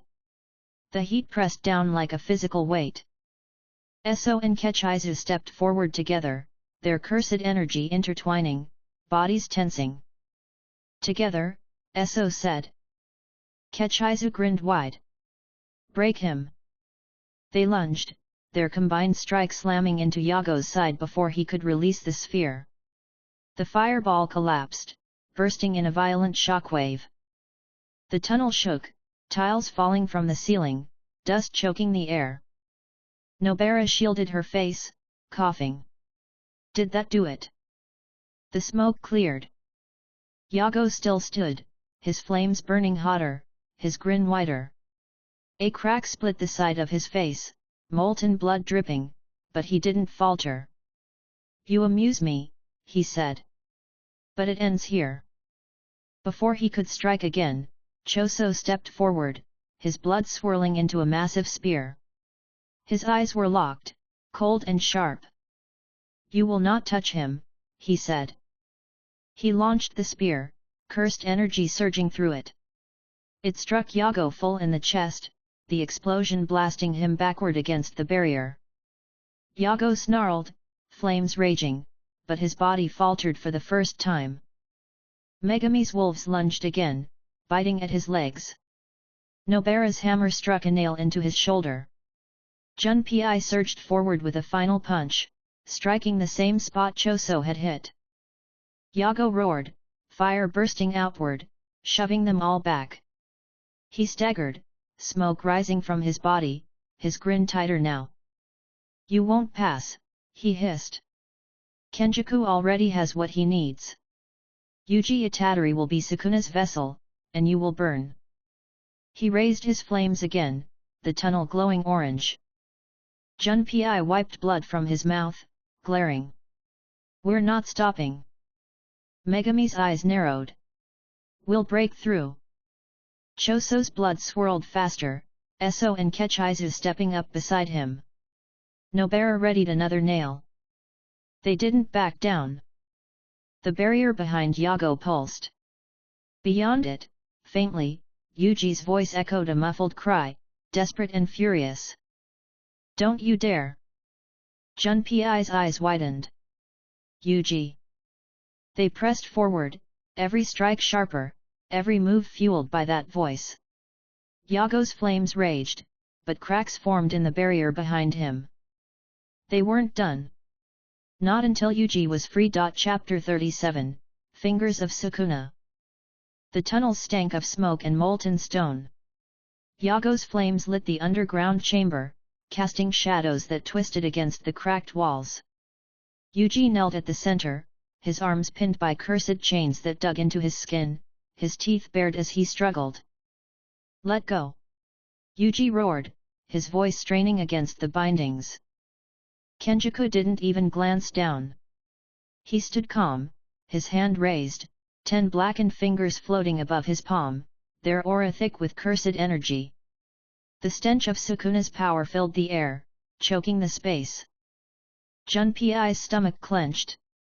He took one step forward before Megami grabbed his shoulder. "Wait," Megami hissed, his eyes locked on the sight. "He's about to." Yago stepped closer, flames burning hotter with excitement. His molten grin widened. "Finally! This is it! The moment Sukuna returns in his true form. With 10 more fingers at once, he'll awaken fully." Yuji's eyes widened in horror as Kenjaku pressed his hand down. The 10 fingers sank into his mouth, cursed energy flooding his body in a violent surge. Yuji screamed, his voice twisting, his body convulsing. The chains shattered. His eyes rolled back, his mouth stretching into a grin that wasn't his. The voice that came out wasn't Yuji's. It was low, sharp, cutting through the tunnel. "Finally!" Sukuna opened his eyes. The cursed energy exploded outward, a shockwave ripping through the tunnel, forcing everyone back. Megami shielded Nobara with his Shikigami. Junpei raised his arms to block, stumbling against the pressure. Choso anchored his feet, his blood coiling tightly around him to resist the wave. Eso and Kechizu braced against the wall, cracks spidering behind them. Yago staggered, flames whipping wildly. His molten eye burned brighter, trembling with excitement. "You're awake!" At last! Yago roared, falling to one knee in reverence. "Ryaman Sukuna!" Sukuna looked down at him, Yuji's body shifting with his every movement. His tattoos spread across the skin, his grin sharp, his eyes gleaming with cruel amusement. "You fed me 10 fingers at once," Sukuna said, his tone calm yet dripping with amusement. "How eager!" Yago bowed, fire flickering low. "I live to serve. I've done what was needed. You are complete now." Sukuna stepped forward. His hand lashed out faster than sight. Yago's head snapped sideways as Sukuna's backhand slammed into him. Flames scattered, the tunnel shaking with the impact. Yago hit the wall hard, coughing molten blood. "Complete?" Sukuna laughed, the sound sharp, cutting. You think 10 fingers is complete? You dare call me whole when I have yet to reclaim everything. Yago struggled to stand, flames trembling. You are still the king. Stronger than Gojo. Stronger than all. Sukuna blurred forward again, his foot slamming into Yago's chest. The flame curse screamed, blood spraying as he crashed through stone. Pathetic, Sukuna said, his voice cold. You think feeding me scraps earns you favor? You're nothing but fuel. Yago's flames sputtered, his grin twisting into a desperate snarl. He spat molten blood, staggering. You'll regret this. Sukuna tilted his head, smiling faintly. I doubt it. Yago's flames burst violently, covering his retreat. He fled down the tunnels, his molten form vanishing into smoke. Sukuna didn't bother to chase. He turned slowly, his gaze landing on the group gathered at the tunnel entrance. Megami's body tensed instantly. He raised his shikigami, wolves snarling at his side. Nobara lifted her hammer, her nails already in hand. Junpei's fists clenched, his cursed energy flaring wildly. Choso stepped forward, blood already forming around his arms. Yuji, his voice was low, steady, but his eyes betrayed fury. Eso and Kechizu flared their energy, their forms shifting with rage. Sukuna laughed, his grin spreading wider. So these are the insects clinging to Yuji. His little friends. How amusing. Nobara snapped, get out of his body. Sukuna raised a finger, chuckling. This body is mine whenever I wish it. He's merely my vessel. Megami narrowed his eyes. We'll drag Yuji back. Sukuna tilted his head, his grin sharp. You? Drag me? Interesting. Show me. The fight erupted. Junpei surged forward first, his fists glowing as he struck at Sukuna's chest. Sukuna caught the blow easily, his grip crushing down on Junpei's arm. Stronger than last time, Sukuna mused, before hurling him back into the wall. Nobara's nails flashed, hammer slamming down. Resonance. Energy rippled into Sukuna's body, but he only chuckled. You think this petty curse technique can touch me? He flicked his finger. A slashing arc cut across the air. Nobara barely dodged, the ground splitting behind her. Megami clapped his hands. Max Elephant. The massive shikigami surged forward, crashing into Sukuna. Water poured across the tunnel, slamming him back. Sukuna grinned wider, bracing with one hand. Ah, now this is familiar. Megami Fushiguro. The one I've been waiting for. Megami's eyes widened. What? Sukuna blurred forward, his hand closing around Megami's throat. He lifted him effortlessly. Your technique has potential. Far more than the rest of these insects. Eso roared, charging in. His strike slammed into Sukuna's side, forcing him to release Megami. Kechizu followed, clawing forward, their combined assault pushing Sukuna back a step. Sukuna laughed again, blood dripping from his lip where Eso had struck. Not bad. You're better than the trash flame spirit. Choso moved then, his blood forming a massive spear. He hurled it with precision, the strike cutting across Sukuna's chest. Blood sprayed. Yuji is my brother, Choso said, voice sharp. I will not let you consume him. Sukuna looked down at the wound, then back at Choso. His grin widened into something almost manic. You actually cut me. Interesting. He stepped forward, his cursed energy flaring violently. The entire tunnel shook, stone cracking, air splitting under the pressure. The students braced, their weapons and fists raised, their shikigami ready. Sukuna spread his arms. Let's see how long you last. The clash exploded again. Junpei rejoined the fight, striking at Sukuna's back. Nobara hammered nails into the ground, pinning Sukuna for a split second. Megami's wolves tore at his legs while Eso and Kechizu struck from either side. Choso launched another wave of blood, his face grim and focused. Sukuna met them all with ease. Every strike, every slash, every flick of his finger carried lethal precision. Cuts split walls, shattered stone, and sent Shikigami scattering. But the group didn't falter. Nobara shouted, "Keep pushing!" Junpei roared as he struck again. Megami summoned new, lightning crashing across the tunnel. Choso's blood sliced in waves, Eso and Kechizu tearing forward with brutal strength. For every wound Sukuna inflicted, they pressed harder. For every cut, they countered with fury. The tunnel filled with screams, roars, and the endless clash of cursed energy. Sukuna's grin never faded. Chapter 38, Sukuna's Game. The tunnel walls shook under the weight of Sukuna's cursed energy, cracks spidering across the stone as he stood at the center, his grin cutting through the haze. Yuji's tattoos spread wider across his body, his eyes glowing with malicious delight. The group fanned out around him. Megami's chest heaved, his Shikigami barely holding together under the pressure. Nobara's hammer trembled in her grip, sweat running down her temple. Junpei's fists bled where cursed energy had ripped his skin. Choso's blood swirled tighter, his face set. Eso and Kechizu braced, their bodies scarred but still burning with fight. Sukuna didn't press. Not yet. He let them stand, his grin only widening. "You're interesting," he said.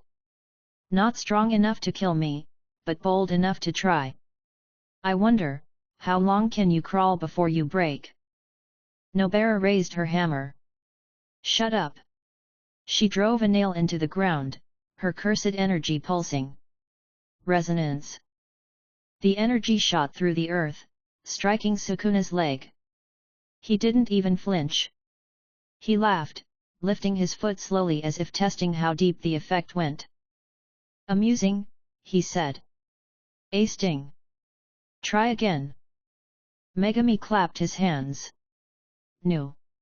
Lightning crashed down from above, the Shikigami shrieking as it struck. The bolt tore through Sukuna's body, the air filling with scorched stone and dust.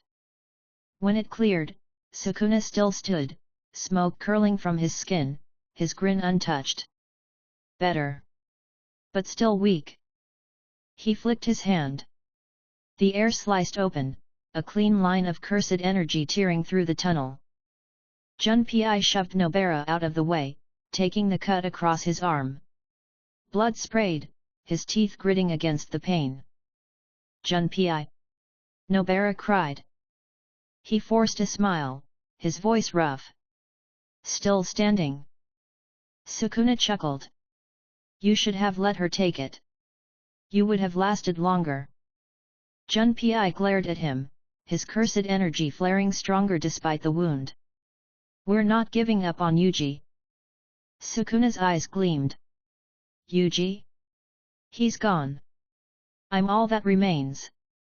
Choso stepped forward then, his blood forming spears and blades in the air around him. His gaze was steady, sharp. "You are wrong," Choso said flatly. "He is still my brother." Sukuna tilted his head, amused. "Brother? You call this vessel your kin? Pathetic." The blood spears launched forward. Sukuna swiped his hand casually, slicing them apart. But one shot slipped through, grazing his cheek. A thin line of blood dripped. Sukuna touched it, his grin sharpening. "You cut me again. Excellent." Choso didn't move, his eyes never leaving Sukuna. "I will cut deeper next time." Sukuna laughed, stepping toward him. "That confidence! I almost like you." Eso and Kechizu charged at once, their combined strength slamming into Sukuna's side. The impact forced him back a step, the tunnel groaning from the pressure. Sukuna let them press for a moment, his grin never fading. Then he shoved them both aside with a single sweep of his arm. They crashed into the walls, coughing blood but forcing themselves up again. Persistent, Sukuna said. Good. Don't stop. Nobara struck again, her nails flashing as she hammered them into the ground. The cursed energy surged, forcing Sukuna to brace slightly. Megami, she shouted. Megami moved, his wolves lunging at Sukuna's back. They bit into his shoulders, pulling. For a moment, Sukuna was pinned in place. Junpei roared, slamming his fist into Sukuna's chest with everything he had. The strike landed, cursed energy crackling across the tunnel. Sukuna grunted faintly, the first sound of impact he'd given. Junpei's eyes widened. It worked. Sukuna's hand snapped forward, closing around Junpei's throat. He lifted him easily, his grin wide. You hit harder than I expected, Sukuna said. But it's still not enough. Choso's blood spear sliced forward, cutting Sukuna's arm and forcing him to release Junpei. Junpei fell to the ground, coughing, but alive. Sukuna looked at the thin cut, then at Choso again. His eyes glowed with amusement. Good. Keep fighting. Show me what you can do. The battle stretched on. Sukuna didn't press his full power.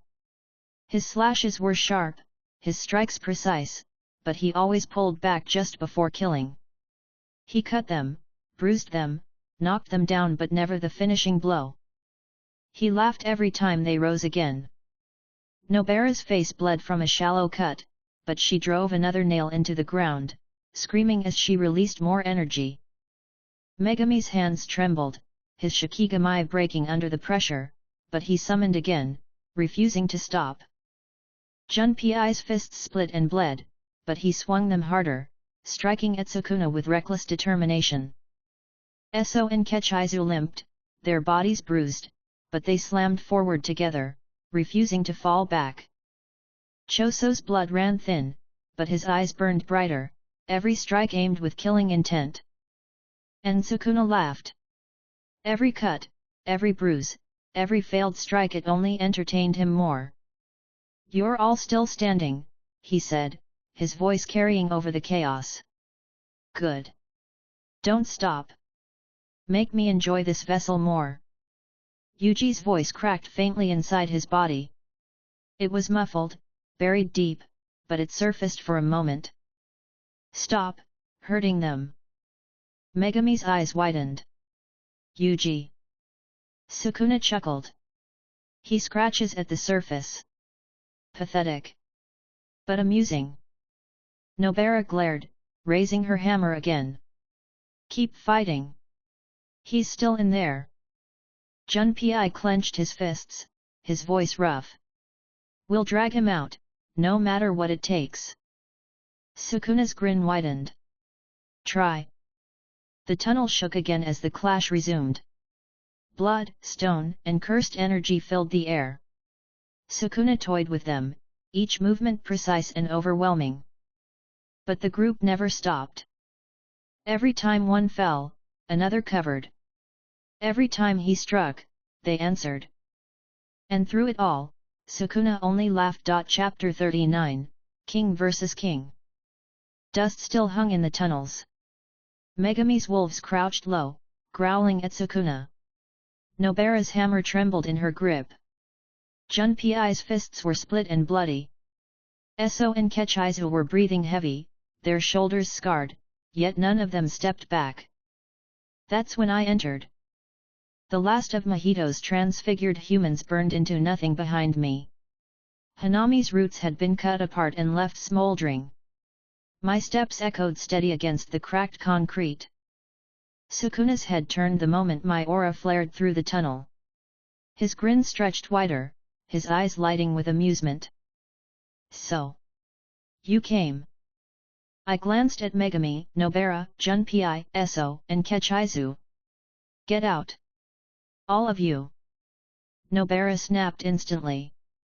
Like hell. I cut her off, my voice sharp. This isn't a fight you can help in. You'll die here if you stay. Junpei opened his mouth, fists tightening, but Megami stepped in front of him. His expression was tight, but he nodded once. He's right. If Sukuna is serious, we'll just slow him down. Choso's voice rumbled from behind me, low and steady. I will stay. I didn't look back. Fine. Watch, but don't interfere unless I'm down. Choso's eyes narrowed. Understood. I met Megami's gaze again. Lead them. Help the others. If Yuji fights through, he'll need you alive. Megami's jaw clenched. He nodded again, then turned. Come on. Nobara glared at me for a long second before following. Junpei hesitated, biting back words, but he went with them. Eso and Kechizu lingered, their cursed energy bristling, but Choso's stare pushed them away. The tunnel quieted. Only Sukuna, Choso, and I remained. Sukuna stretched his arms, his grin carved deep. You send them away. Bold. That leaves just us. I rolled my shoulders, stepping forward. They'd just get in the way. Sukuna chuckled. Finally, someone who understands. His eyes gleamed. So which will you use? The slashes you stole from me, or the untouchable wall of the Six Eyes brat? I smirked. Why not both? The air shifted. Infinity hummed faintly at my skin, while cursed energy surged through my body. Cleave formed in my hand, sharp enough to slice the tunnel in half. Sukuna's grin widened. Good. Don't bore me. We clashed. Sukuna blurred forward, his fist aimed for my skull. I caught it, the impact cracking the tunnel walls. My knee came up, striking his ribs, but he twisted, laughing as the blow slid past. I slashed with cleave, the cursed energy cutting through the air. Sukuna tilted his head, the slice missing by inches, carving the stone behind him. Better, Sukuna said. His own slashes flicked outward, tearing the tunnel apart. Infinity shimmered, halting the cuts before they reached me. His eyes narrowed slightly. Infinity. Humph. I raised my hand, cursed energy focusing. Red ignited, blasting outward. Sukuna crossed his arms, the force slamming him through a pillar. Dust and rock fell, burying part of the tunnel. Sukuna's laugh echoed from the rubble. Now this is interesting. He burst free, tattoos glowing brighter across Yuji's body. Again. The battle raged. Sukuna's strikes cut clean through stone, but Infinity stopped them short. My cleave carved the ground under his feet, forcing him back. He shifted, his cursed energy condensing sharp as a blade. His slash ripped through Infinity, nearly grazing my arm. I countered instantly, blue imploding the ground under him, dragging his body into the collapsing floor. He leapt free, laughing. You wield both as if they were yours. Stronger than I expected. I smirked. You're slower than I thought. Sukuna's grin sharpened. Then I'll stop holding back. His cursed energy flared, the tunnel nearly collapsing from the pressure. He slashed again, the cuts tearing clean through concrete, severing walls like paper. I flicked my wrist, cleave splitting his slash midair, the energy dissolving before touching me. He blinked once, then grinned again. You cut my cut. Ha! We blurred forward, fists and blades colliding. Every strike shook the ground, cursed energy tearing the tunnel apart. Choso stood at the edge, watching silently, blood swirling faintly at his hands in case. His eyes never left us. Sukuna slammed his palm forward, cursed energy igniting. I caught it, Infinity humming, then twisted his wrist and kicked him back. I raised my hand. Red. The repulsion burst, slamming Sukuna down the tunnel. He skidded across the stone, gouging a trench. He rose slowly, brushing dust from Yuji's body. Blood trickled from his lip, but his grin never faltered. You wield them well. But do you have his arrogance? I smirked. I make arrogance look good. Sukuna laughed loudly, the sound echoing. Yes. Show me more. We clashed again. He unleashed another volley of slashes, hundreds at once. I raised my hand, cursed energy flaring. Blue. The implosion dragged the slashes inward, collapsing them into nothing. The tunnel shook, the stone walls buckling. I charged forward, cleave cutting across Sukuna's chest. Blood sprayed. He laughed, even as the wound split open. You cut me better than my own vessel's strength allows. Impressive. He retaliated, his fist slamming into my side. Infinity slowed it, but the force still shoved me back. I grinned. Almost tickled. His eyes gleamed. You're no mere insect. You stand closer to me than any sorcerer I've faced. I raised cleave again. Then stopped talking. The fight dragged on, blow for blow. Cleave split the ground, infinity blocked slashes, red blasted the air, blue collapsed stone. Sukuna met everything with equal force, his laughter never fading. Choso clenched his fists, watching as both of us tore through the underground like titans. His breath was steady, but his eyes betrayed the weight of what he saw.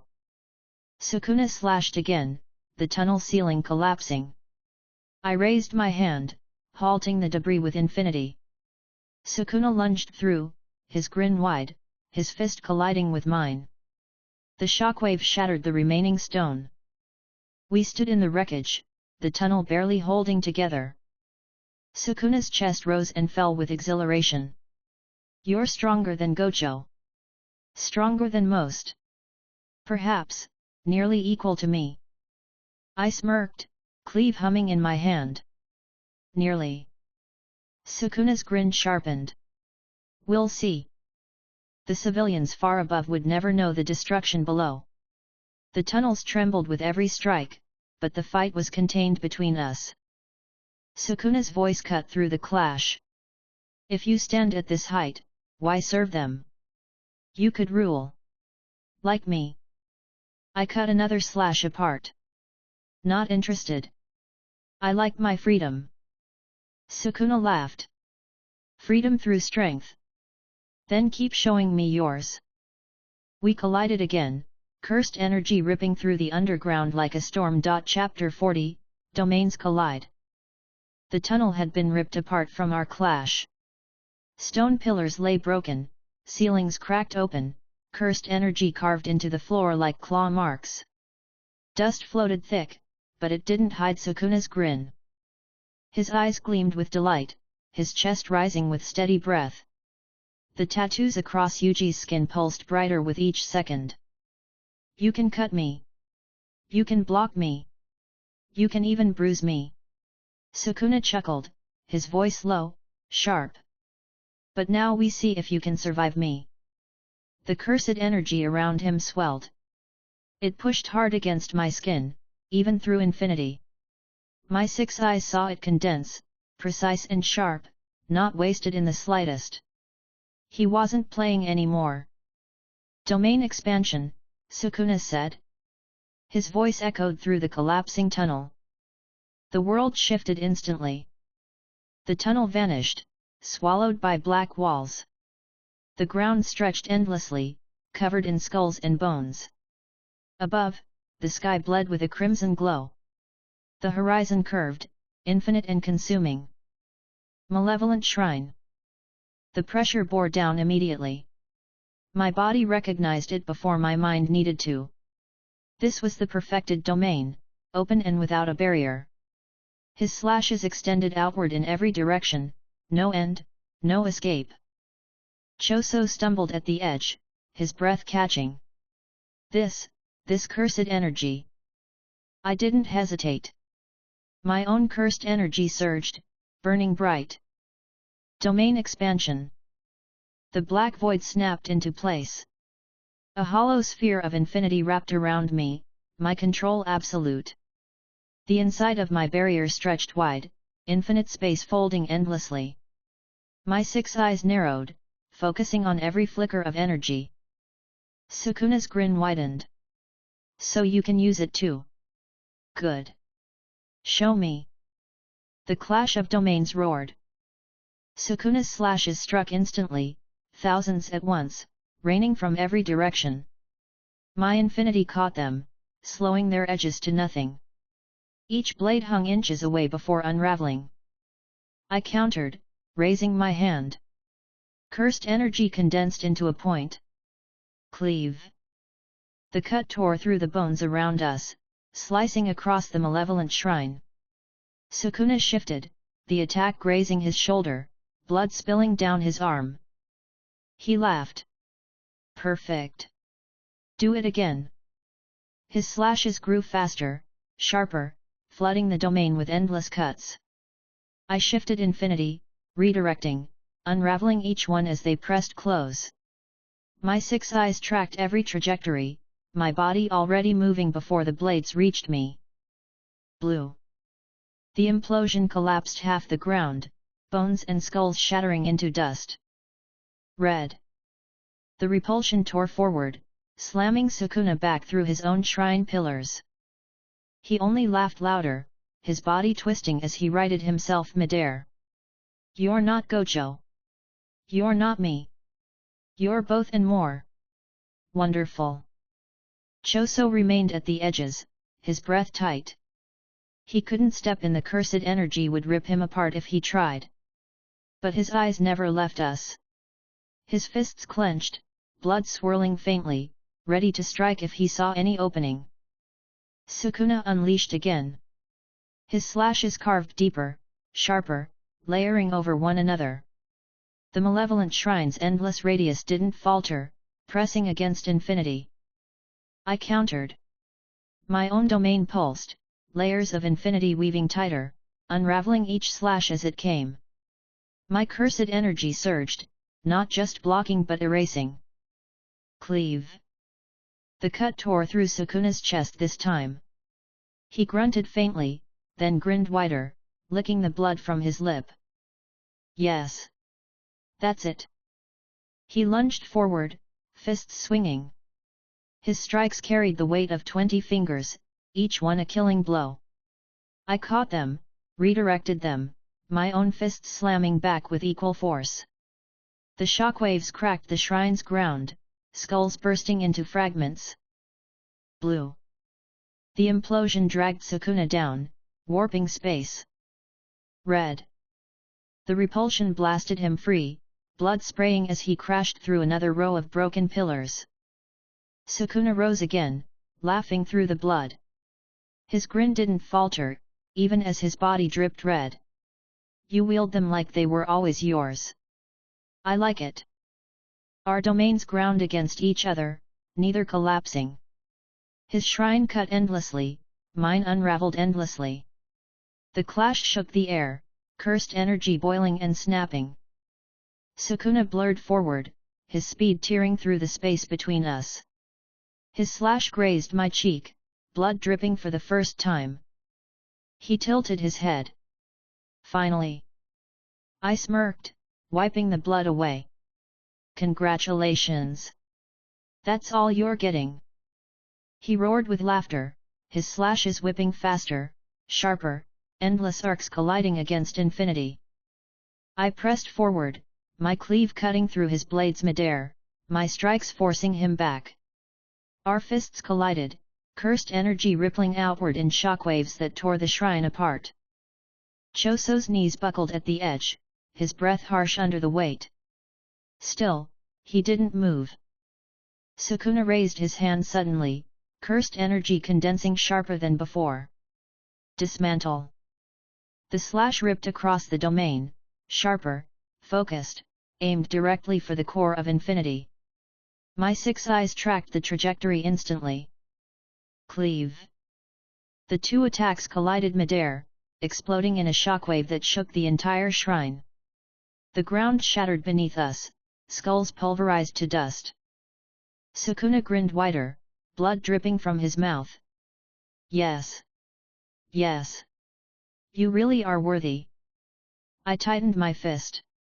I'm not here to impress you. Sukuna lunged again, his strikes raining like a storm. I caught them, redirected, answered each one with precision. My cursed energy burned hotter, infinity folding tighter, cleave slicing sharper. The fight stretched on, domains colliding endlessly. Every second was pressure, every strike lethal. Neither side faltered. Sukuna's grin never faded, even as blood painted his body. My smirk stayed sharp, even as sweat dripped from my skin. Choso's voice finally cut through the clash. Shredder Yuji's body can't hold this forever. Sukuna turned his head slightly, still grinning. He holds enough. More than enough. Let him sleep. I raised my hand again, cursed energy flaring. Red. The repulsion slammed into Sukuna, sending him skidding across the bones. He laughed as he rose, blood dripping. Good. Don't stop. The two domains ground harder, the clash pushing toward collapse. Malevolent shrine cut endlessly, my infinity unraveled endlessly. Neither cracked, but both strained. Sukuna's eyes gleamed. We'll see whose will holds longer. I smirked back. I'll make you tap out. Our cursed energy surged again, slashes and cuts filling the shrine. The king of curses and I collided, domains locked, the underground trembling with every strike. Chapter 41, Yuji's Resistance.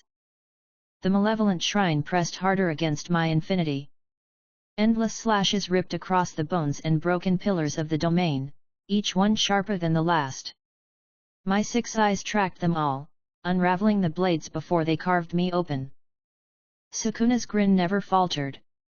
Blood stained Yuji's body, cuts across his arms and chest glowing with cursed energy. His tattoos pulsed bright as fire, his aura thick enough to crush the air from lungs. You're close, Sukuna said. Close enough to stand against me. But not close enough to stop me.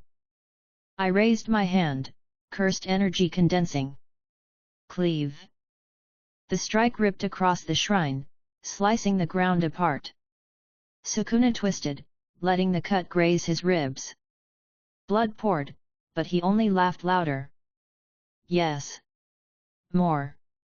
He slashed back, a storm of blades tearing down from above. Infinity caught them, the air humming under the pressure. My jaw tightened. Red. The repulsion burst outward, slamming into Sukuna and shattering another row of shrine pillars. He coughed blood, spat it aside, and grinned again. Good. But then something shifted. Yuji's voice broke through. Stop, hurting them. It wasn't Sukuna's mocking tone. It was raw, cracked, desperate. For a moment, his grin faltered, his hand tightening as if against his will. Sukuna snarled under his breath. Stay down, brat. Yuji's voice rose louder. These are my friends. Stop. His body jerked suddenly. The tattoos flickered, his cursed energy stuttering for half a second. My eyes narrowed. 6 eyes caught it instantly. A weakness. You're slipping, I said. Sukuna's glare snapped to me, teeth bared. Silence. He surged forward, slashing wildly. But I caught it, the hesitation, the uneven rhythm in his attacks. Yuji was fighting back. Choso noticed it too. His eyes widened, blood swirling tighter around his arms. Yuji, he's resisting. Sukuna growled, his strikes growing sharper, desperate to drown out the voice inside. His slashes tore through the domain, shaking the bones, ripping the ground apart. I blocked with infinity, redirected with blue, countered with cleave. Every strike clashed, but I pressed harder now, pushing into the stutter of Sukuna's control. Red. The repulsion hit his chest dead on. He staggered back, coughing blood, his tattoos flickering again. Yuji's eyes widened faintly, his mouth twitching into something not Sukuna's grin. Shredder, Yuji's voice cracked through for an instant. Don't kill them. Sukuna roared, forcing control back. His grin snapped into place again, his tattoos burning brighter. Stay down. But his body trembled faintly. His hand shook. I smirked. Looks like your vessel isn't as obedient as you think. Sukuna slashed at me with dismantle, his blade cutting clean through stone. Infinity unraveled it, the attack collapsing midair. You think this child can resist me?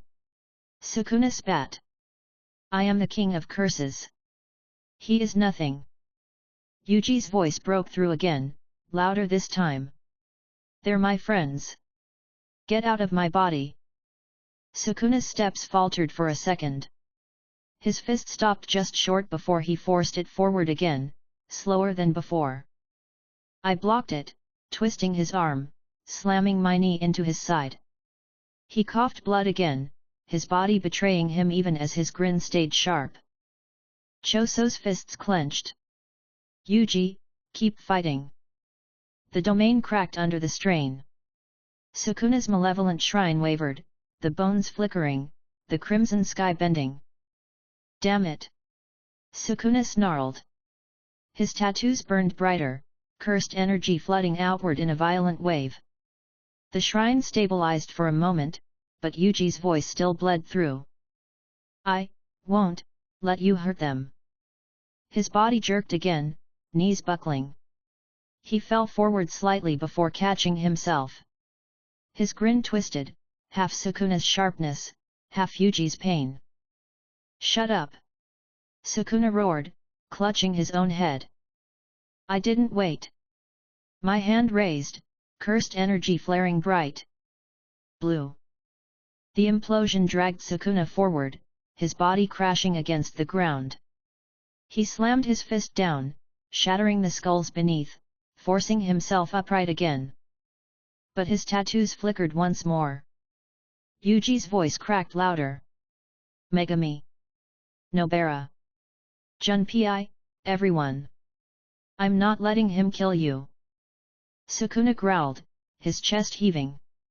His grin trembled. His slashes slowed. I stepped forward, cleave humming in my hand. He's winning. Sukuna's eyes snapped to me, fury blazing. Never. The clash resumed. But this time, Sukuna's rhythm was broken. His strikes were powerful but uneven, his timing faltering under Yuji's resistance. I cut through his attacks with sharper precision, my infinity unraveling faster, my counter-strikes landing heavier. Cleave tore across his side.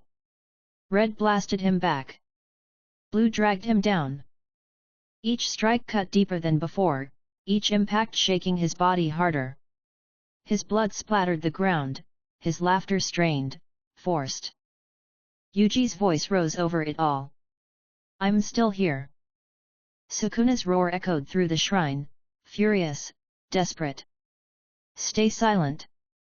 But he couldn't shut him out. The malevolent shrine cracked again. The crimson sky flickered, the bones trembling.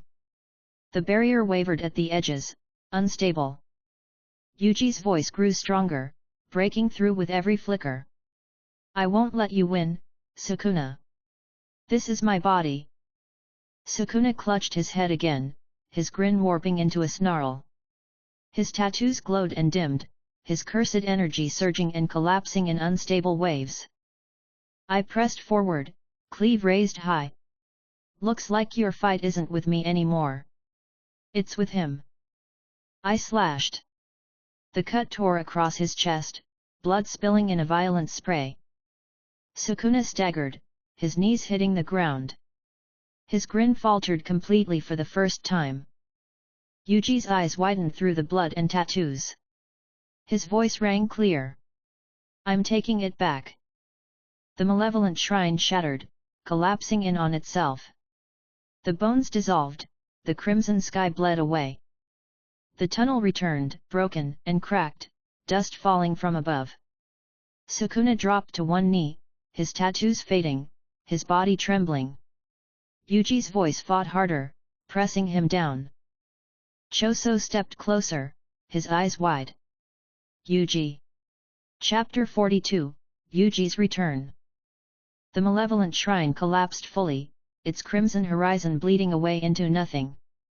The tunnel walls snapped back into place around us, jagged and cracked from the strain of two domains colliding. Dust rained from the ceiling, the ground still trembling faintly from the aftershocks. Sukuna dropped to one knee, blood dripping down his chest from the cuts I'd landed. His grin was still there, but it was thinner, more strained, his breathing uneven. The tattoos across Yuji's body flickered in and out, their lines breaking as though the ink itself was being peeled away. Yuji's voice came clear now, cutting through Sukuna's laugh. I said, stop. His body jerked violently. Sukuna clutched his head with both hands, his grin twitching into a snarl. Stay down, brat. Yuji forced his head up, his eyes shifting, half gold, half brown. His teeth clenched hard, his entire frame trembling as he fought against Sukuna's will. This is my body, Yuji spat. Not yours. Sukuna slammed a hand into the ground, the impact shattering the stone. His roar filled the tunnel, laced with fury. You think you can command me? I am Sukuna. But Yuji didn't falter. His hand shook as it rose, fingers curling into a fist. He forced his body forward an inch at a time, fighting through Sukuna's resistance. I won't let you hurt them anymore. The tattoos across his face flickered again. For a moment, they vanished entirely. Choso stepped closer, his fists tight, blood swirling faintly around his hands in case. His voice was steady, but heavy. Yuji, keep pushing. He's losing. Sukuna's head snapped toward Choso, his grin sharp again. You. Fake brother. I'll rip your. Yuji cut him off, his roar echoing through the tunnel. Choso is my brother. Not you. His body convulsed. Blood sprayed from his mouth, but the tattoos burned away, leaving his skin bare. His eyes snapped fully brown, wide and determined. He collapsed to his knees, his breath ragged, his chest heaving. I'm back, Yuji muttered. His voice was raw, cracked, but his own. Sukuna's laughter echoed faintly in the back of his throat, but it was distant, fading. You'll regret this, brat. Then silence. The tunnel quieted for the first time since the battle began. Only Yuji's strained breathing filled the space. He wiped blood from his mouth with a trembling hand, his body shaking from exhaustion. I walked forward slowly, infinity fading, my cursed energy lowering to a simmer. My 6 eyes scanned him injured, battered, drained, but alive. Sukuna's presence was suppressed, forced deep into the shadows of his soul. Yuji looked up at me, his eyes heavy but clear. I didn't let him win.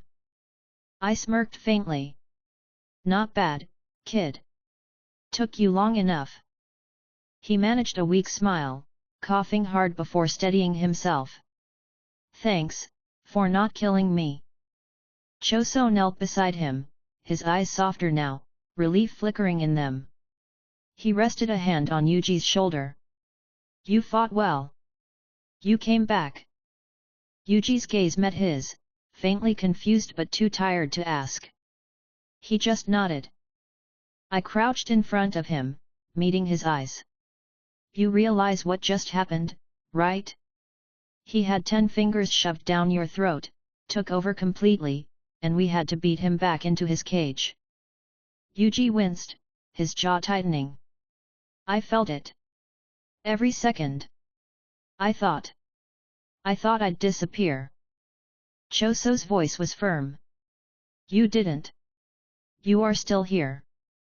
Yuji's fists clenched weakly in his lap. But I could feel him. I could feel everything he wanted to do. He wanted to kill all of you. I tapped my chest, raising a brow. Keyword, wanted. He didn't. You stopped him. Yuji's eyes widened slightly, his breath uneven. I did. Choso nodded firmly. You resisted. You proved this body is yours. Yuji looked between us, his trembling slowing. The weight on his shoulders was still heavy, but a spark of relief lit his face. We stayed like that for a moment, the dust settling around us. Then Yuji forced himself to stand, swaying slightly. We can't stop here. Kenjaku's still out there. Yago too. Choso stood with him, steadying his arm. You shouldn't move yet. Yuji shook his head, his voice hoarse but sharp. I'm not sitting out. Not while they're killing people. I rose as well, brushing rubble from my sleeve. Stubborn. I like it. But if you collapse mid-fight, I'm dragging you out myself. Yuji gave me a faint smile, his exhaustion clear. Fair enough. The tunnel cracked louder overhead. Screams echoed faintly from the streets above. The Shabuya incident was still raging, the disaster curses scattering chaos everywhere. I sighed, glancing at Yuji and Choso. Playtime's over. We've got a war outside. Choso's eyes narrowed. Hanami and Mahito are still unaccounted for. Yuji's fists tightened. Then let's find them. I smirked, cursed energy pulsing faintly around me again. Finally. Some real fun. We started moving out of the ruined tunnel. Yuji's steps were shaky but determined, Choso steady beside him. I kept my eyes ahead, my six eyes scanning for cursed energy spikes through the city. The screams above grew louder. The battle was far from over. Chapter 43, Shabuya Fractures. The tunnel finally opened into the surface streets. The city above was chaos, sirens in the distance, civilians screaming, curses flooding the intersections, and the air so thick with cursed energy that it felt heavy to breathe. The lights of Shabuya flickered under the strain of barriers erected across the district. Yuji staggered at my side, his body still shaking from forcing Sukuna down. His face was pale, his breaths uneven, but his fists were clenched, refusing to stop. Choso stayed close, his expression set, scanning the streets with sharp eyes. The moment we stepped out, a familiar pressure hit all three of us. It wasn't Sukuna this time. It was worse. Gojo's cursed energy gone. I felt it vanish from Shabuya completely, like someone had cut out the brightest star in the sky. My six eyes confirmed it instantly. The prison realm had been sealed, and the strongest sorcerer alive was no longer on the board. Yuji froze mid-step. His face drained of color. Gojo-sensei, he's... Choso's jaw tightened, his gaze sharp. Sealed. I clicked my tongue, my smirk fading for the first time in hours. Well. That explains why the curses are this bold. Their leash is off. Yuji trembled, his fists shaking harder.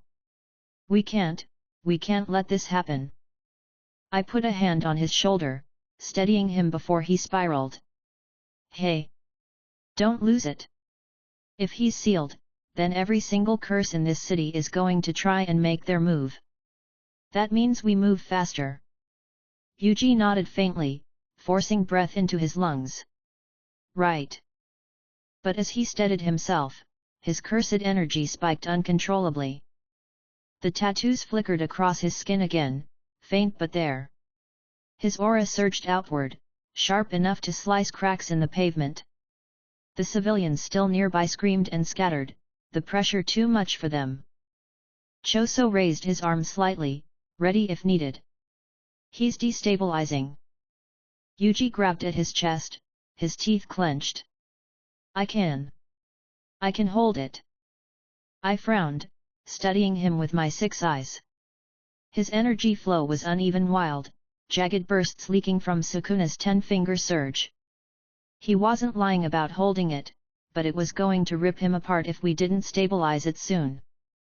I tapped his forehead with 2 fingers. No, you can't. Not like this.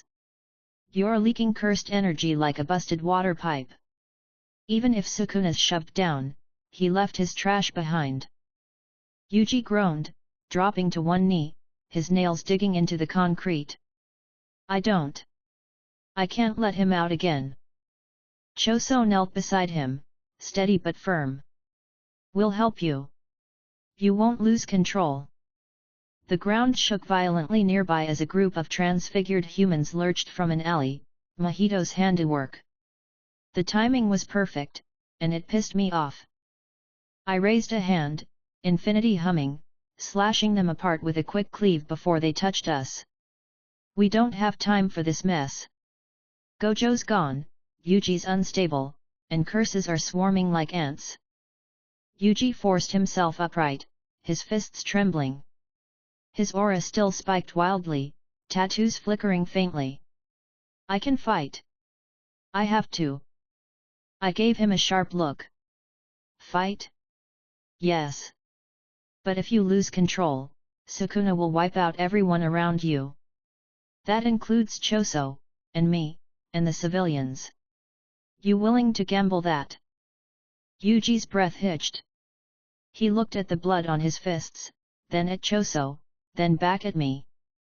His face twisted, torn between fear and determination. No. Choso put a steady hand on his shoulder.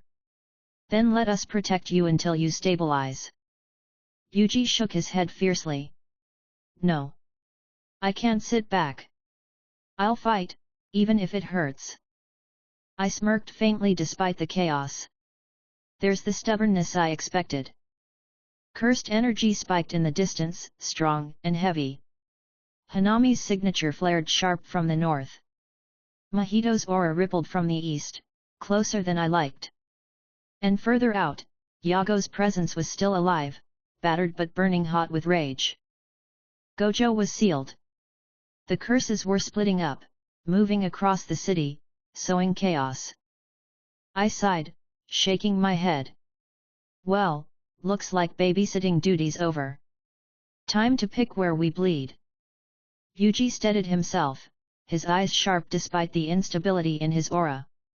Where first? Choso's gaze cut across the city. The civilians will die if we don't intercept Mahito's transfigured humans. But Hanami will not wait long either. I grinned faintly, even as the situation weighed heavier. And Yago? He's probably foaming at the mouth after Sukuna beat him down. He'll make his move soon. Yuji's cursed energy spiked again, his tattoos flashing before fading. He clutched his chest, groaning. I knelt down in front of him, my voice sharp but calm. Listen, brat. You either learn to steady your energy on the move, or you're dead weight. Figure it out fast. Yuji's teeth clenched. I'll control it.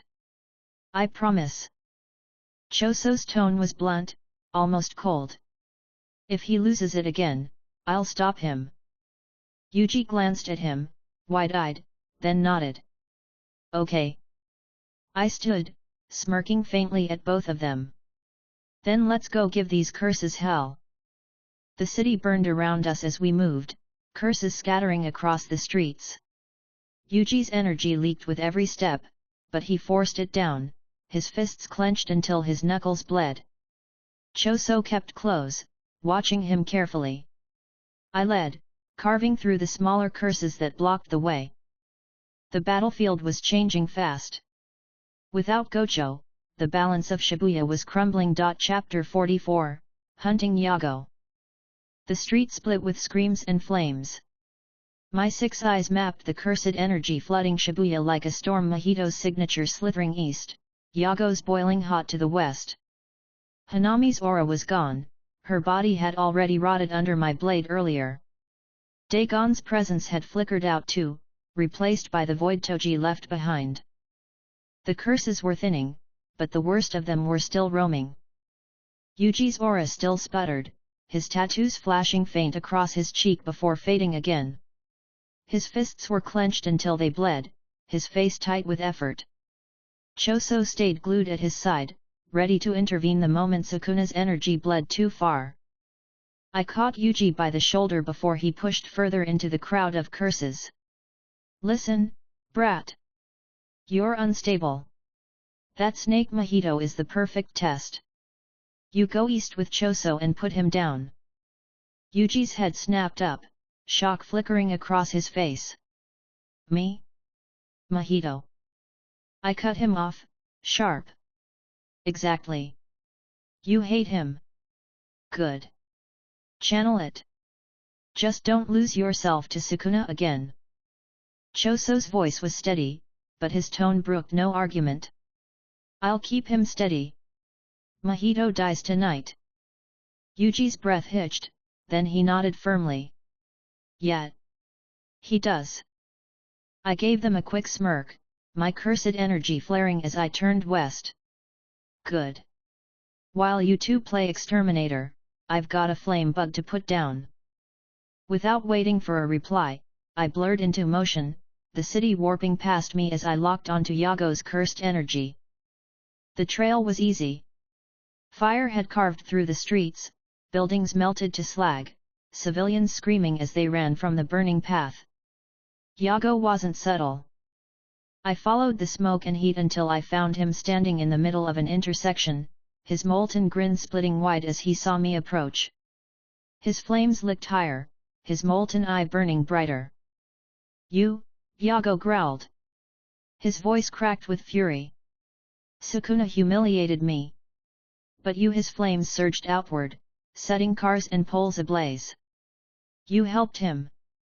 I slowed to a stop a dozen paces away, hands in my pockets, smirking faintly. You're mad he slapped you around? You're welcome. Consider it a wake-up call. Yago's aura spiked, heat distorting the air.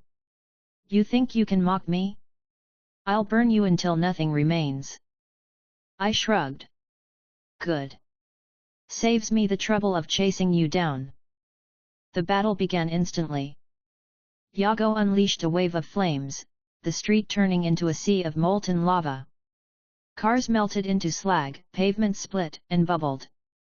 His roar filled the intersection. I raised my hand. Blue. The implosion snapped the flames inward, collapsing the wave into a sphere before crushing it into nothing. The street cracked under the pressure. Yago staggered, snarling. You. I blurred forward, cleave slicing across his chest. Molten blood sprayed, hissing as it hit the ground. Yago's roar echoed, his flames burning hotter. I am disaster itself.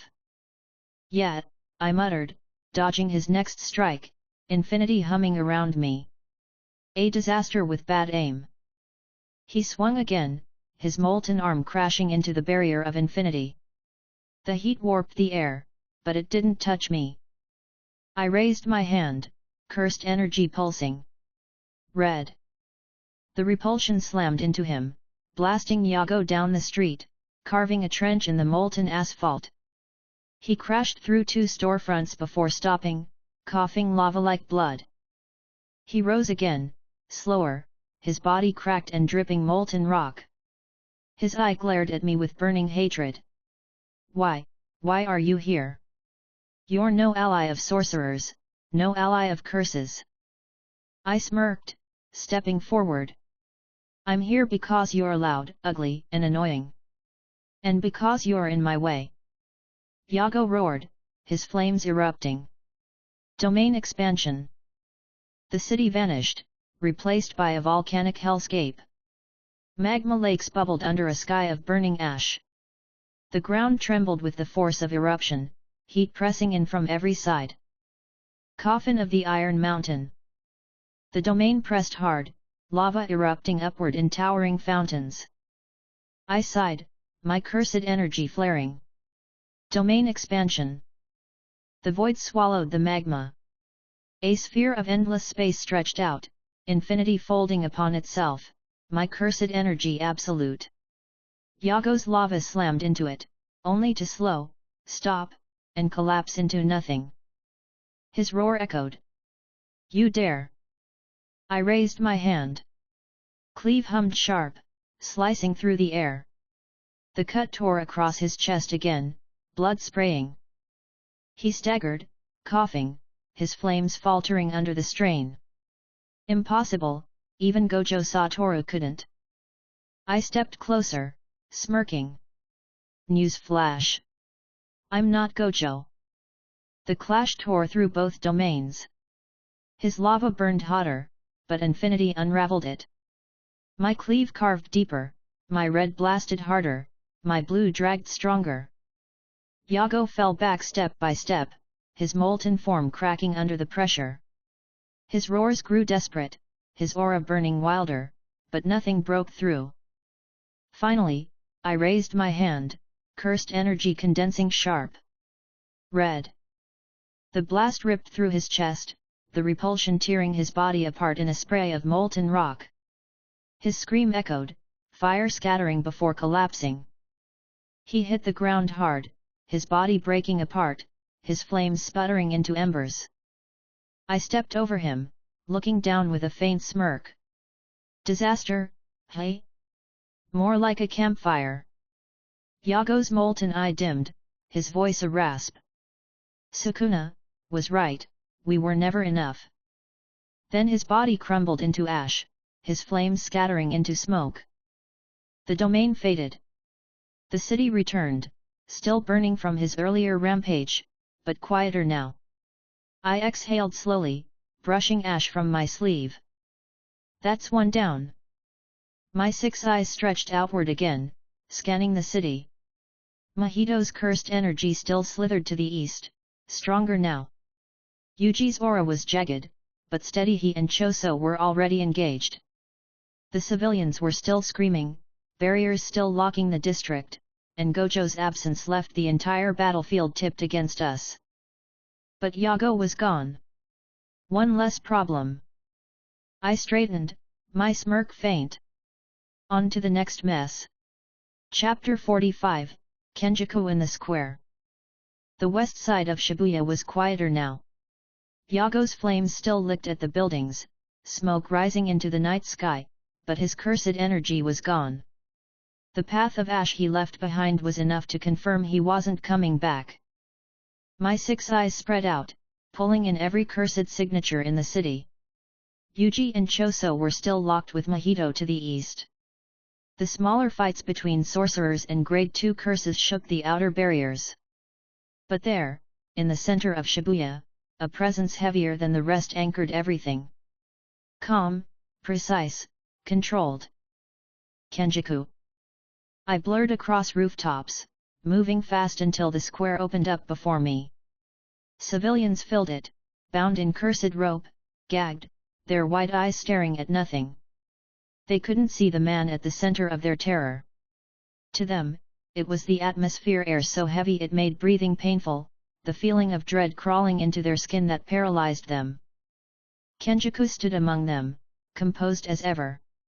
His black robes shifted faintly in the night air, and the stitches across his forehead marked him clear.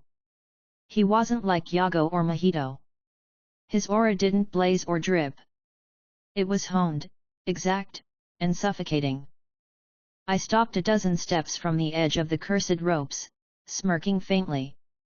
So the puppet master comes out. Took you long enough. Kenjaku's head turned slightly.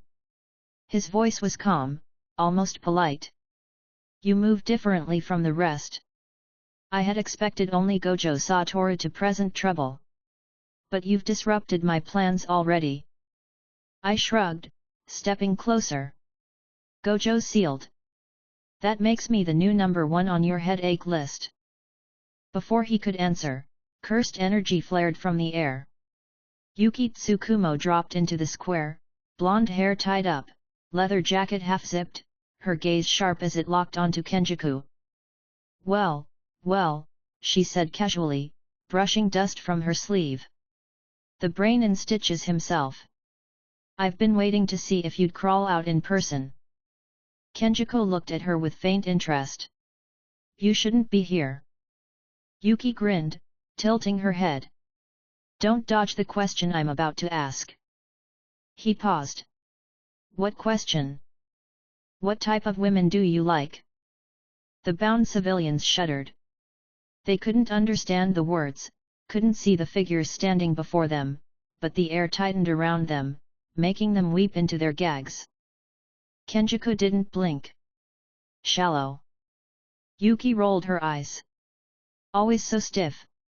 Then she turned to me, eyebrow raised. What about you? I chuckled. Easy. A girl with a big butt and big breasts. Like you.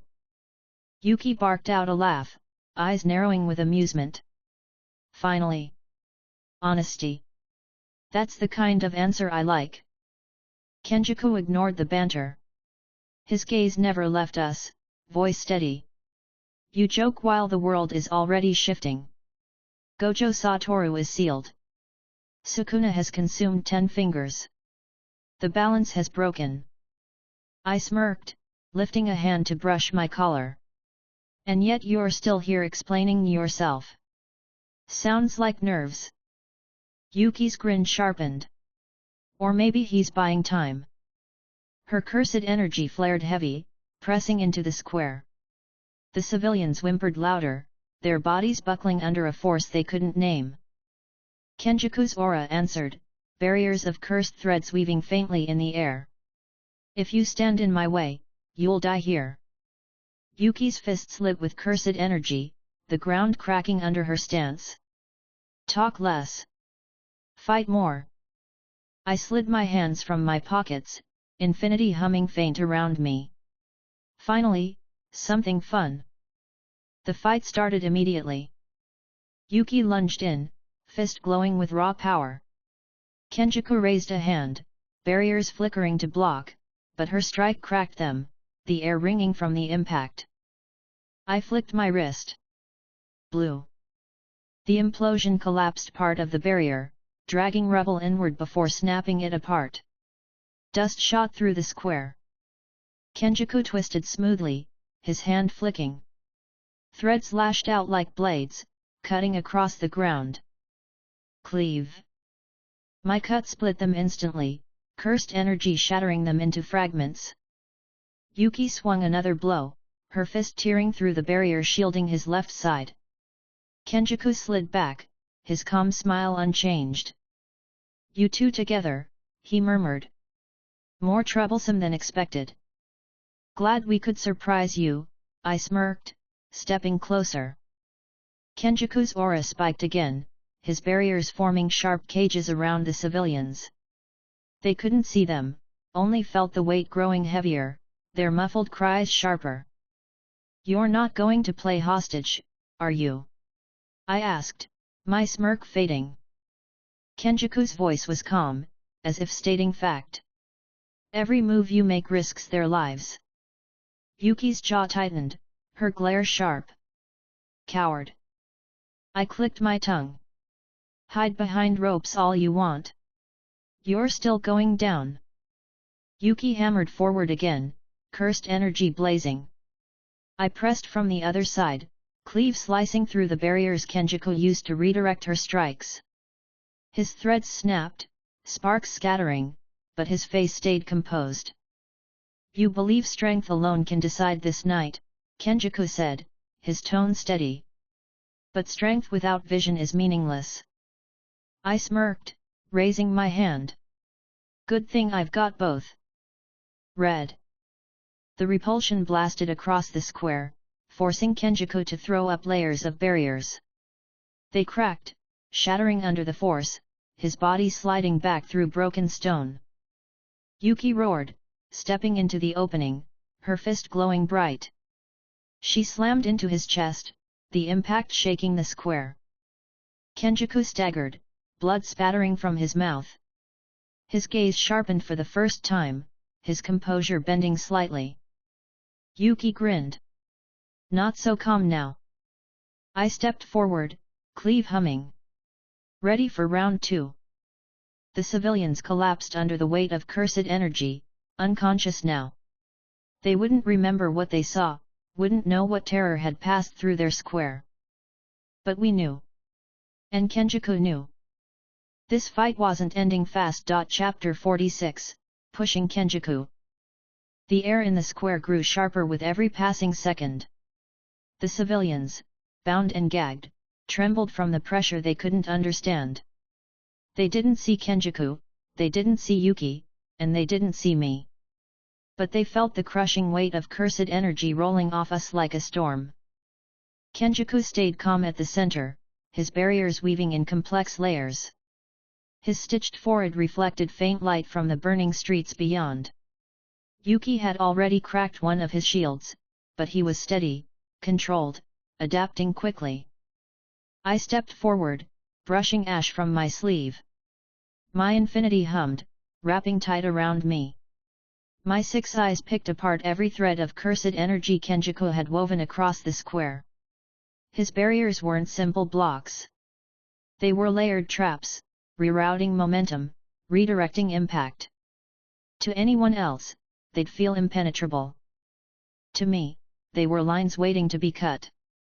Yuki, I said, voice sharp. Keep him busy. She grinned. Finally taking charge. Always was. I flicked my wrist, cursed energy sparking into a fine point. Cleave shimmered faint across my palm. Yuki lunged first, her fists glowing bright, slamming into Kenjaku's barriers again. They cracked, splintering outward. Kenjaku shifted smoothly, deflecting with minimal movement. His voice stayed calm. You believe direct pressure will end this? It won't. I stepped in, cleave slicing across the barrier seams. They split cleanly, energy unraveling before he could redirect.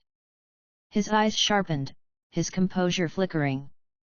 Interesting, he murmured. I smirked. Cut cleaner than your barber ever could. Kenjaku shifted again, threads whipping out to encircle me. They tightened fast, angled to crush. I raised my hand. Blue. The implosion snapped them inward, collapsing the attack on itself. The fragments shattered into sparks. Kenjaku's calm faltered briefly. His gaze flicked from me to Yuki, who was already circling, her cursed energy rising higher. You've made yourself priority, he said. Good, I shot back. Means I'm doing it right. The civilians groaned faintly under the air pressure, most of them passing out from the oppressive energy.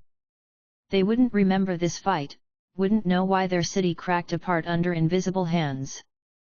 But Kenjaku knew. He wasn't smiling now. He flicked his wrist, barriers layering in 3 directions. Yuki's fist slammed into one, the impact echoing. I stepped forward, my cursed energy condensing sharp. Red. The repulsion smashed through the barrier, shattering the other 2 with it. Kenjaku slid back across the stone, his robes tearing at the edges. He caught himself, blood faint at his lip. His voice dropped lower.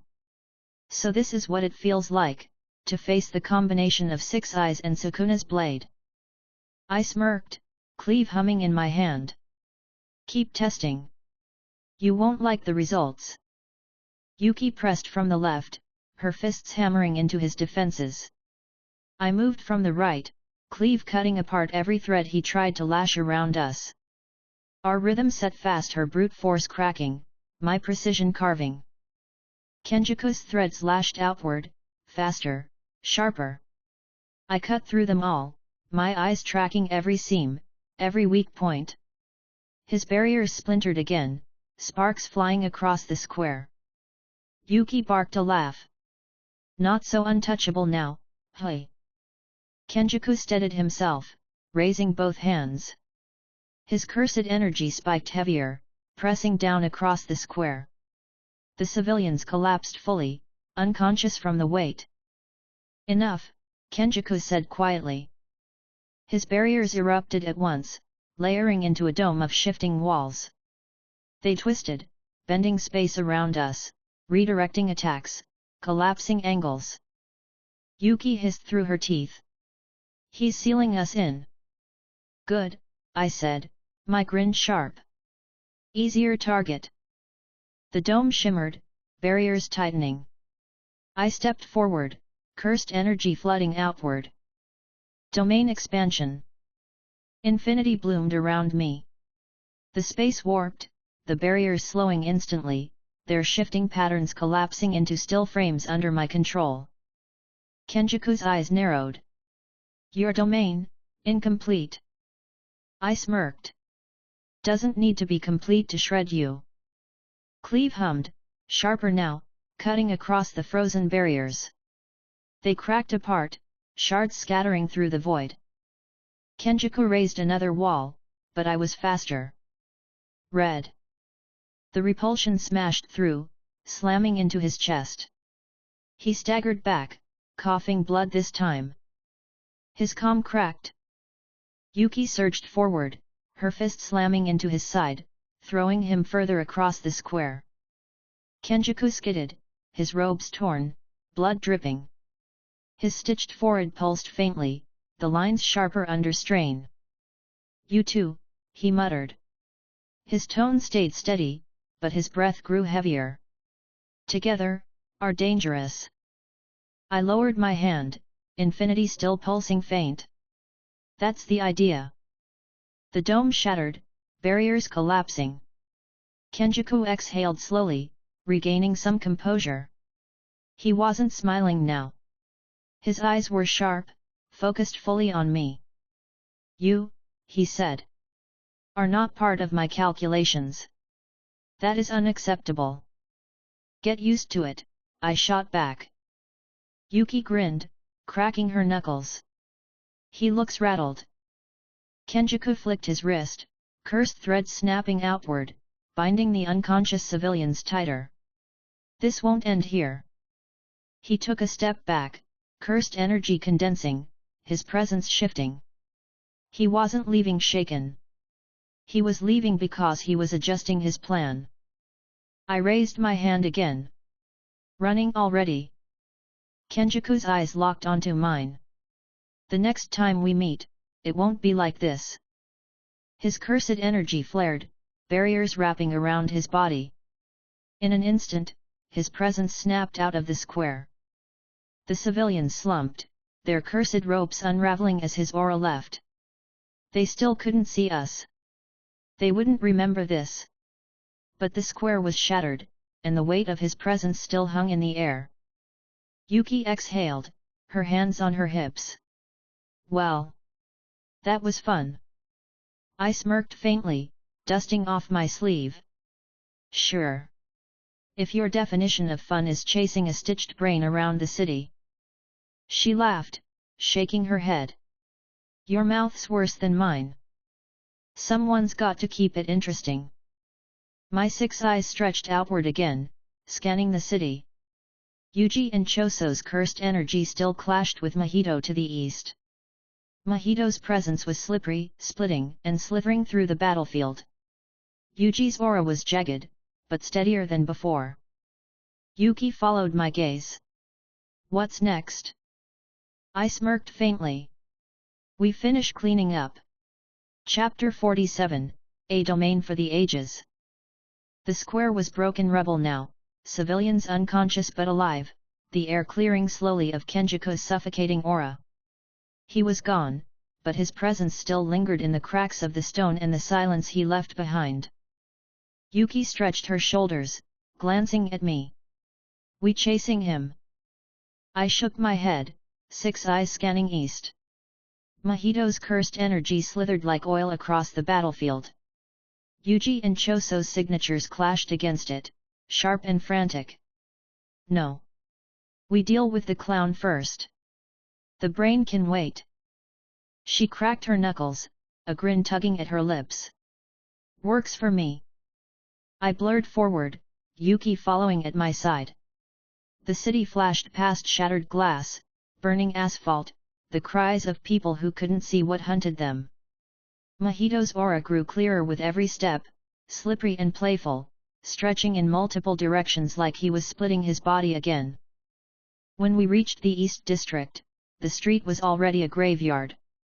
Transfigured humans stumbled through the rubble, grotesque limbs twisting, their cries half human, half warped.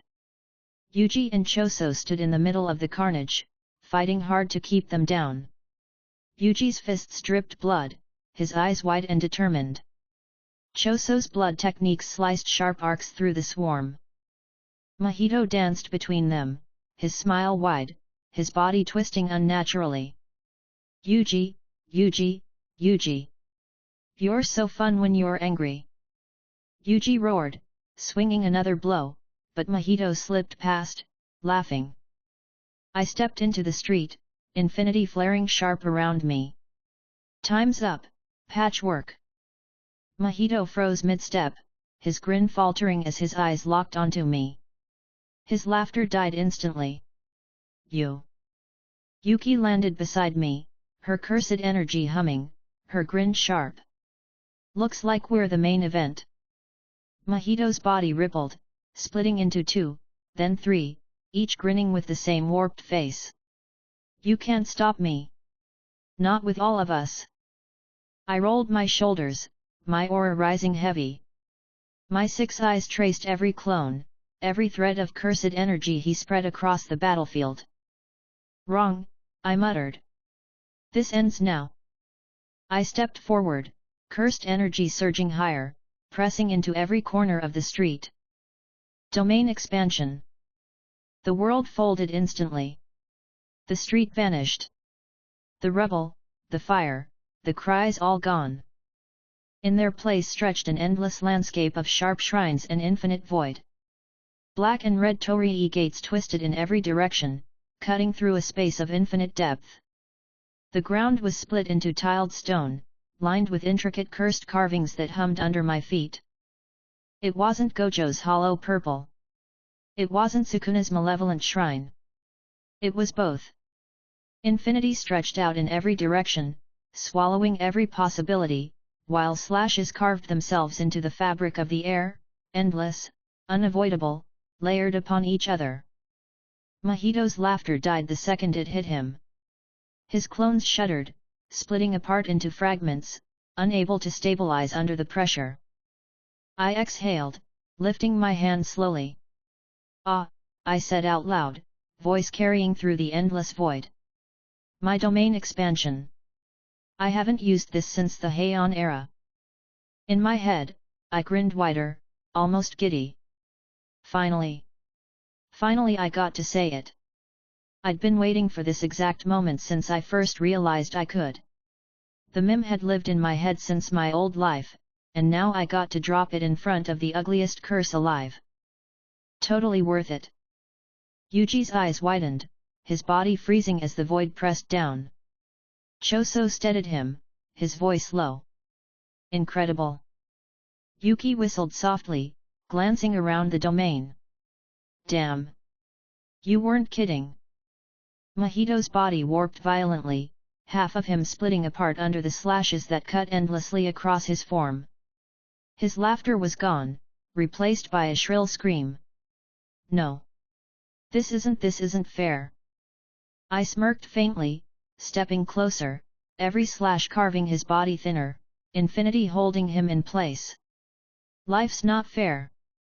But this is fun. Mahito split again, dozens of bodies scattering across the domain, all screaming, all clawing. Each one collapsed instantly, slashed apart before they could move. Yuji watched, his fists trembling. His voice was rough. Don't let him escape. I shook my head. Relax. In here, he's not going anywhere.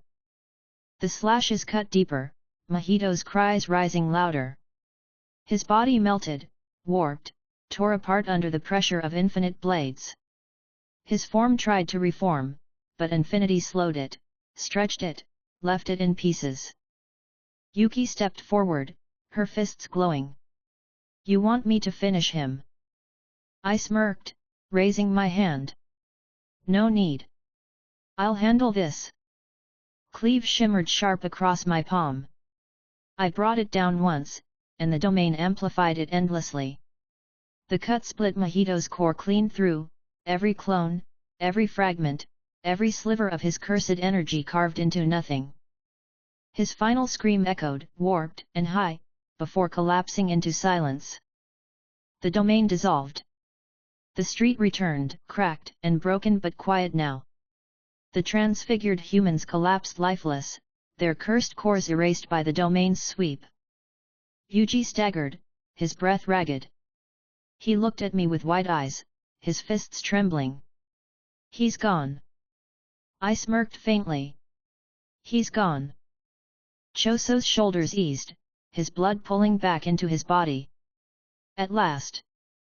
Yuki chuckled, shaking her head. Not bad. Not bad at all. And the Heian line? Beautiful delivery. I grinned faintly, still pleased with myself inside. Told you I keep it interesting. The air grew still again. Kenjaku was still out there, the barriers still locked, but Mahito was erased. One disaster down. Yuji sank to his knees, his hands trembling. His aura was steadier than before, but exhaustion had him swaying. Choso crouched beside him, steadying his shoulder. I stood at the center of the cracked street, scanning with my 6 eyes. Yago was gone. Hanami was gone. Mahito was gone. Dagon was gone. That left Kenjaku. But the prison realm was still sealed. Gojo was still trapped. And Sukuna was still simmering inside Yuji. The night wasn't over. Chapter 48, The Thief of Techniques. The air over the East District was still heavy with cursed residue from my domain. The transfigured humans lay scattered and lifeless, their twisted bodies undone when Mahito's existence had been cut from the world. Yuji was down on one knee, catching his breath. Choso stood by him, silent but watchful, making sure he didn't collapse under the weight of Sukuna's cursed energy still swirling inside. Yuki was at my side, her hands on her hips, a grin cutting across her face. Well, she said, exhaling. That's one snake dealt with. Not bad. I rolled my shoulders, smirking faintly. Yet. Messy, but fun. That was when I felt it calm, precise, impossibly heavy. Kenjaku. He walked into the broken street like he'd been here all along. The stitched forehead, the calm expression, the effortless composure. His aura was steady, not flaring wild like Yago or Mahito, but sharp, cutting into the air itself. Yuji's head snapped up, eyes wide. You. Choso's jaw tightened. His fists clenched, blood shimmering faintly around them. Kenjaku. Kenjaku's gaze swept across the street, taking in the fallen transfigured humans, the lingering remains of Mahito's cursed energy. He exhaled faintly. So. Mahito has been erased. His hand lifted slightly, and the threads across his forehead pulsed. A faint ripple of cursed energy spread, tugging through the air. The lingering fragments of Mahito's existence shuddered, dissolving into his palm. Yuji froze, his breath catching. What are you doing? Kenjaku's voice was steady. Cursed spirit manipulation. Mahito's cursed technique belongs to me now. Yuji trembled, his fists clenching hard. You bastard! Kenjaku ignored him, the technique already flowing into his body, settling clean. The grin returned faintly to his lips. Useful. Very useful. I clicked my tongue. Great. He just got worse. Yuki's grin sharpened. Then we don't give him time to play with it. She blurred forward, her cursed energy bursting as she slammed a fist toward his chest. Kenjaku caught it with a barrier, but I was already moving. Blue. The implosion snapped the barrier inward, cracking it open. Yuki's fist punched through the gap, slamming into his ribs.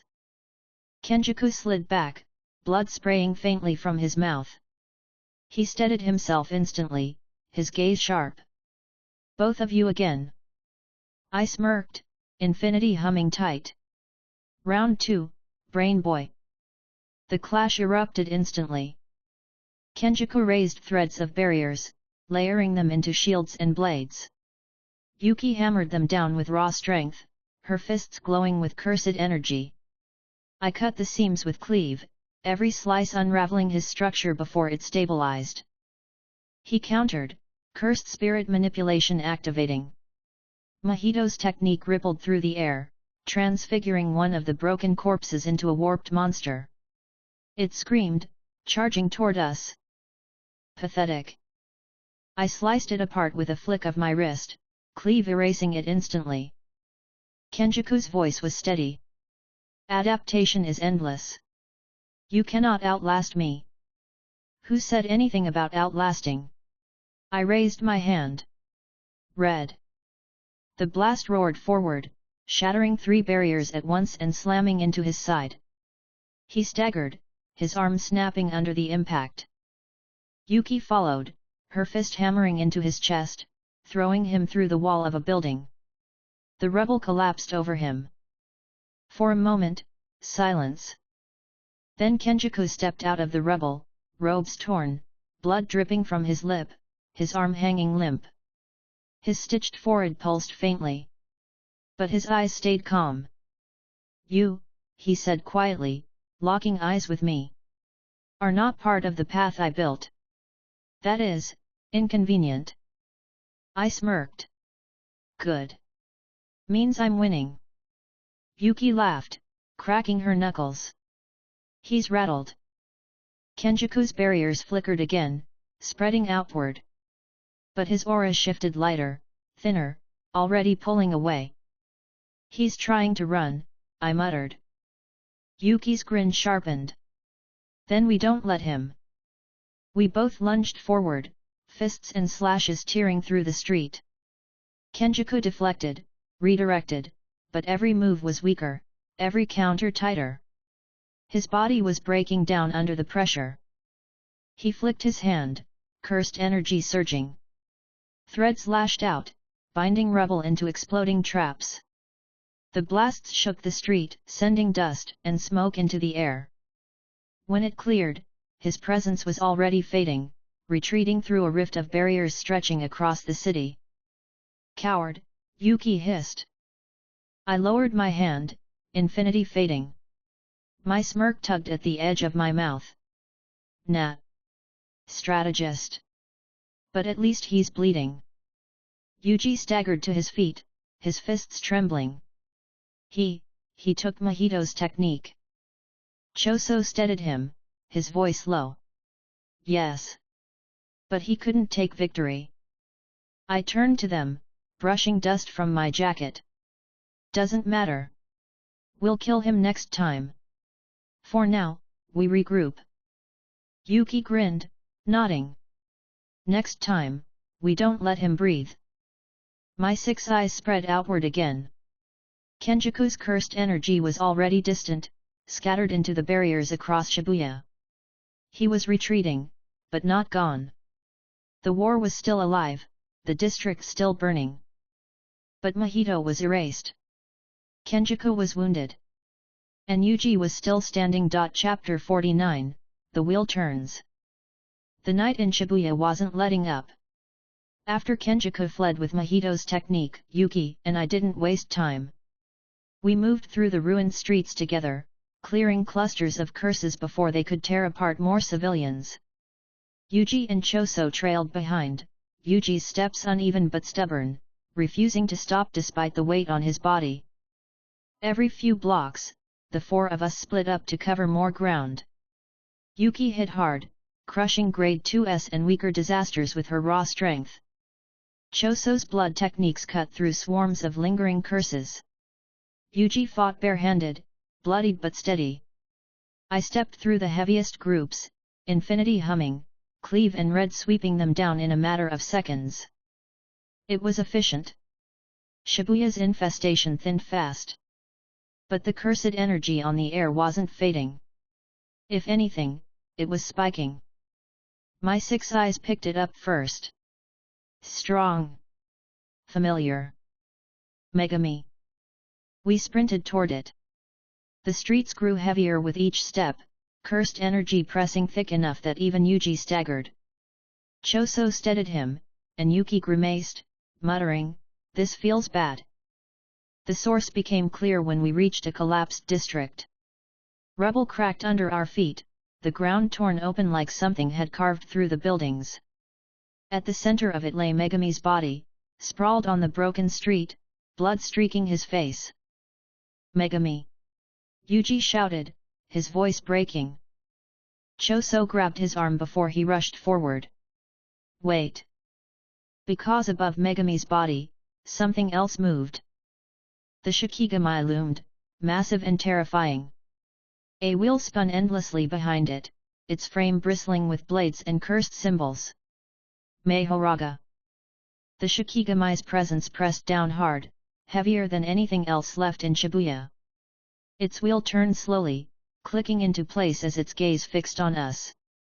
Yuji's fists clenched, his body trembling. "What is that?" Yuki's face hardened. "The 10 Shadows trump card. A Shikigami that adapts to anything." Mahoraga's wheel clicked again, its steps shaking the ground as it advanced.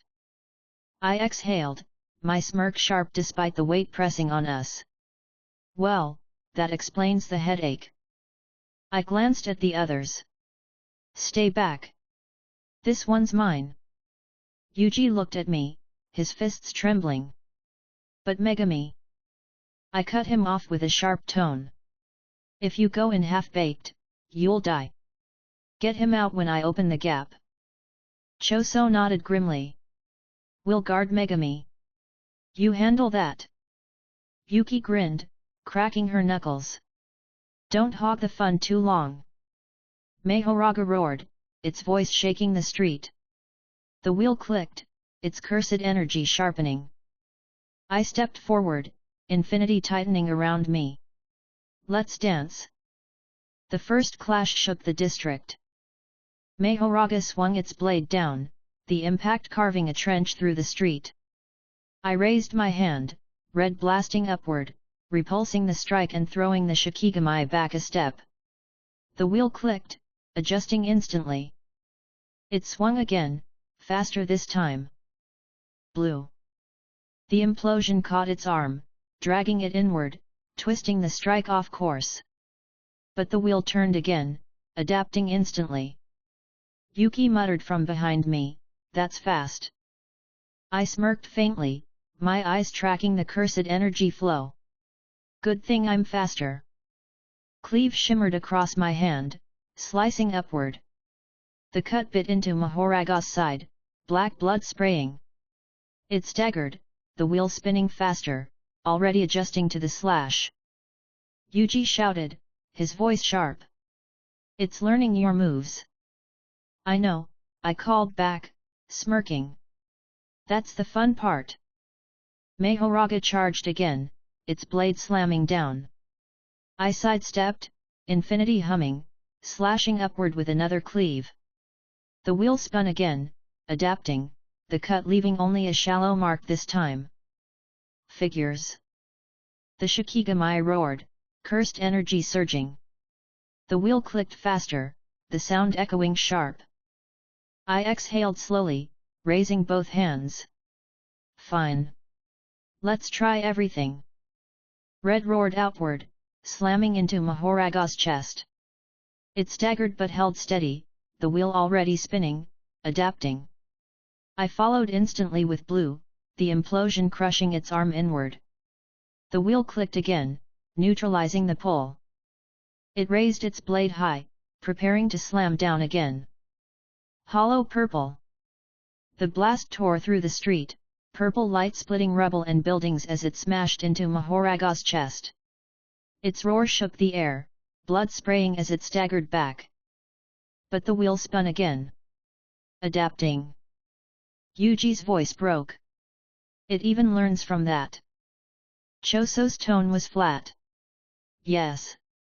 That's Mahoraga's power. Yuki whistled low, but her grin stayed sharp.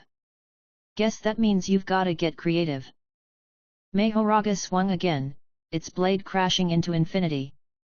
The force shook the air, but it couldn't break through. I leaned close, my smirk sharp. Cleave. The slash cut across its chest again, deeper this time. The wheel clicked. Red. The repulsion blasted it back, carving another trench. The wheel spun. Blue. The implosion snapped its leg inward, cracking bone. The wheel turned again. Every move, every strike it learned. The wheel spun faster and faster, adapting in real time. But I wasn't slowing either. I blurred forward, infinity humming, my 6 eyes burning. Cleave, red, blue, every technique chained, layered, cutting across its form faster than the wheel could fully adjust. The district shook under the force, rubble collapsing around us. Mahoraga roared, its wheel spinning like a blur, but its body was cracking, blood spraying with every impact. I exhaled, my voice sharp. Domain expansion. The void snapped open. Torii gates stretched endless, black and red, slashes carving through the infinite space while infinity slowed Mahoraga's wheel. The Shikigami roared inside the domain, its blade swinging wildly, but every strike slowed, every adaptation cut down before it finished. The wheel spun, fighting to adapt to the domain itself, but Cleave's endless cuts ripped through it over and over. Let's see you adapt to everything at once, I muttered, raising my hand. The slashes cut across Mahoraga's body, tearing deeper, while infinity held it in place. The wheel spun desperately, but it wasn't enough. The final cleave cut downward, splitting the Shikigami in half. Its roar echoed once before collapsing into shards of cursed energy. The wheel shattered, dissolving into fragments. The domain faded. The district returned, cracked and broken, but quiet now. Megami's body lay still, untouched by the fight. Yuji rushed forward immediately, dropping to his knees beside him. Megami! Come on, wake up! Choso crouched, checking his pulse. His expression stayed steady. Alive. But drained. Yuki exhaled, shaking her head. You actually killed Mahoraga. Damn. I brushed dust from my sleeve, smirking faintly. Of course I did. What did you expect? Yuji lifted Megami onto his back, his face set. We need to get him out of here. Choso nodded, his gaze sharp. Yes. But the battle isn't over. Kenjaku still moves. I stretched my 6 eyes outward again. The battlefield was fractured, but Kenjaku's presence lingered across the city, steady, preparing his next step. I smirked faintly. Then let's crash his plan before he finishes it. Chapter 50, Shabuya Cleansing. The fight with Mahoraga left the district cracked, half the street torn to rubble, but Megami was alive on Yuji's back, and that was all that mattered. The weight of Sukuna's cursed energy still clung faintly to him, but he was unconscious, breathing shallow, steady enough to move. Yuki glanced around at the broken district, her hands on her hips. No more fancy wheels. Good. Now we've just got cleanup left. Choso's eyes narrowed as his cursed energy stretched outward. There are still clusters of curses nearby. Grade 1s and 2s. If we leave them, they will slaughter more civilians. Yuji adjusted Megami on his back, his jaw tight. Then let's end this. I smirked faintly, rolling my shoulders. Finally. Easy work. We split into pairs. Yuki moved with Choso, her strength balancing his ranged blood techniques. Yuji stuck with me, Megami carried on his back. Even half dead, Yuji refused to slow down, fists clenched tight, ready to fight when needed. We swept through the streets, hunting down the remaining curses. The first cluster struck from an alley 5 grade 2s, their warped bodies twisting as they lunged. Yuji shifted Megami on his back, planting his feet. "Don't slow down," I told him, stepping past. "I'll handle this." Cleave shimmered across my hand. One cut. 5 bodies dropped, split clean through, dissolving into cursed residue before they hit the ground. Yuji blinked, then grinned faintly. "Show off." I smirked. "Always." Blocks away, Yuki's fists crushed another group. Her cursed energy lit every strike, breaking curses apart with brute force. Choso's blood arced through the air, sharp spears skewering curses from a distance. Their teamwork was messy, but effective. By the time Yuji and I caught up, 10 curses lay scattered in pieces, their cores shattered. Yuki cracked her knuckles, grinning. "How many do you get?" I shrugged. 5. She smirked. 10. "We're winning." "Yeah," I said, brushing rubble from my sleeve. But mine didn't touch the ground. Choso ignored us, scanning the next block. "More ahead. Do not waste time." The next district was worse. Dozens of curses roamed the streets, feeding on trapped civilians who screamed but couldn't see what was killing them. Their blood pooled on the broken asphalt, the air heavy with cursed energy. Yuji's fists clenched tight. "We can't let this keep happening." I exhaled, infinity rising around me. "Then don't hold back." I raised my hand. Blue. The implosion ripped through the street, dragging 10 curses into one point before snapping them into dust. Yuki surged forward, her fist breaking the skull of another curse, Choso's blood skewering 3 more. Yuji dropped Megami gently at the edge of the street, stepping forward with his fists raised. His aura burned sharp despite his exhaustion. He lunged into the swarm, his fist cracking into a curse's jaw, breaking it apart. Another swung from behind. He ducked, slamming his elbow back, his roar echoing. "Not one more." Choso covered him with blood whips, Yuki hammered through another cluster, and I cut down the last 5 with cleave. The street went quiet, only the cries of civilians left. Yuji's breath came sharp, his hands trembling, but his face was set. "That's 1 more block safe." I gave him a faint smirk. "Not bad, kid. You're finally hitting hard enough to matter." His lips twitched into a smile despite the blood on his face. We kept moving, block by block. Every corner, more curses. Grade 3s, 4s, weaker spirits feeding on the chaos. We crushed them all. At one point, we hit a group of 20 transfigured humans, Mahito's leftovers. Yuji froze, his fists shaking, memories flashing in his eyes.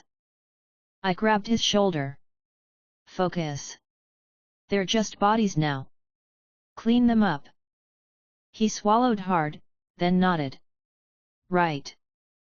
We fought together, cutting them down one by one. He drove his fist through the core of the last one, panting hard. His eyes lifted, steady again. "Thanks." I smirked faintly. "Don't get soft on me." Hours passed like that. The city slowly quieted. We cleared alleys, train stations, collapsed buildings. Choso's blood burned through the air, Yuki's fists cracked stone, Yuji's roars echoed through the streets, and my infinity cut through everything that dared step into range. By the time the night grew deep, only faint traces of cursed energy lingered across Shabuya.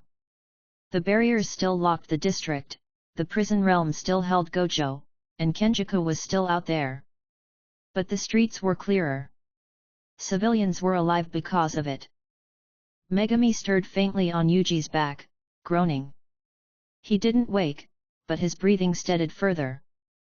Yuji adjusted him carefully, his expression soft. "He's gonna make it." Choso nodded. Yes. For now. Yuki stretched, cracking her back. Not bad. Whole city, mostly cleaned. I smirked faintly, brushing dust off my jacket. Told you. Easy work. But my 6 eyes stretched outward again, scanning the horizon. Kenjaku's cursed energy was still there, distant but steady, moving across the barriers. He wasn't finished. Not yet. I exhaled slowly. Shibuya's clear for now. But the brain's still out there. Yuki's grin sharpened. Good. Gives us something to punch later. Yuji's fists clenched, his jaw tight. We'll stop him. No matter what. Choso's eyes narrowed, steady. Yes. For Yuji's sake. For all of ours. I smirked faintly, my infinity humming low. Then let's get ready. This isn't done.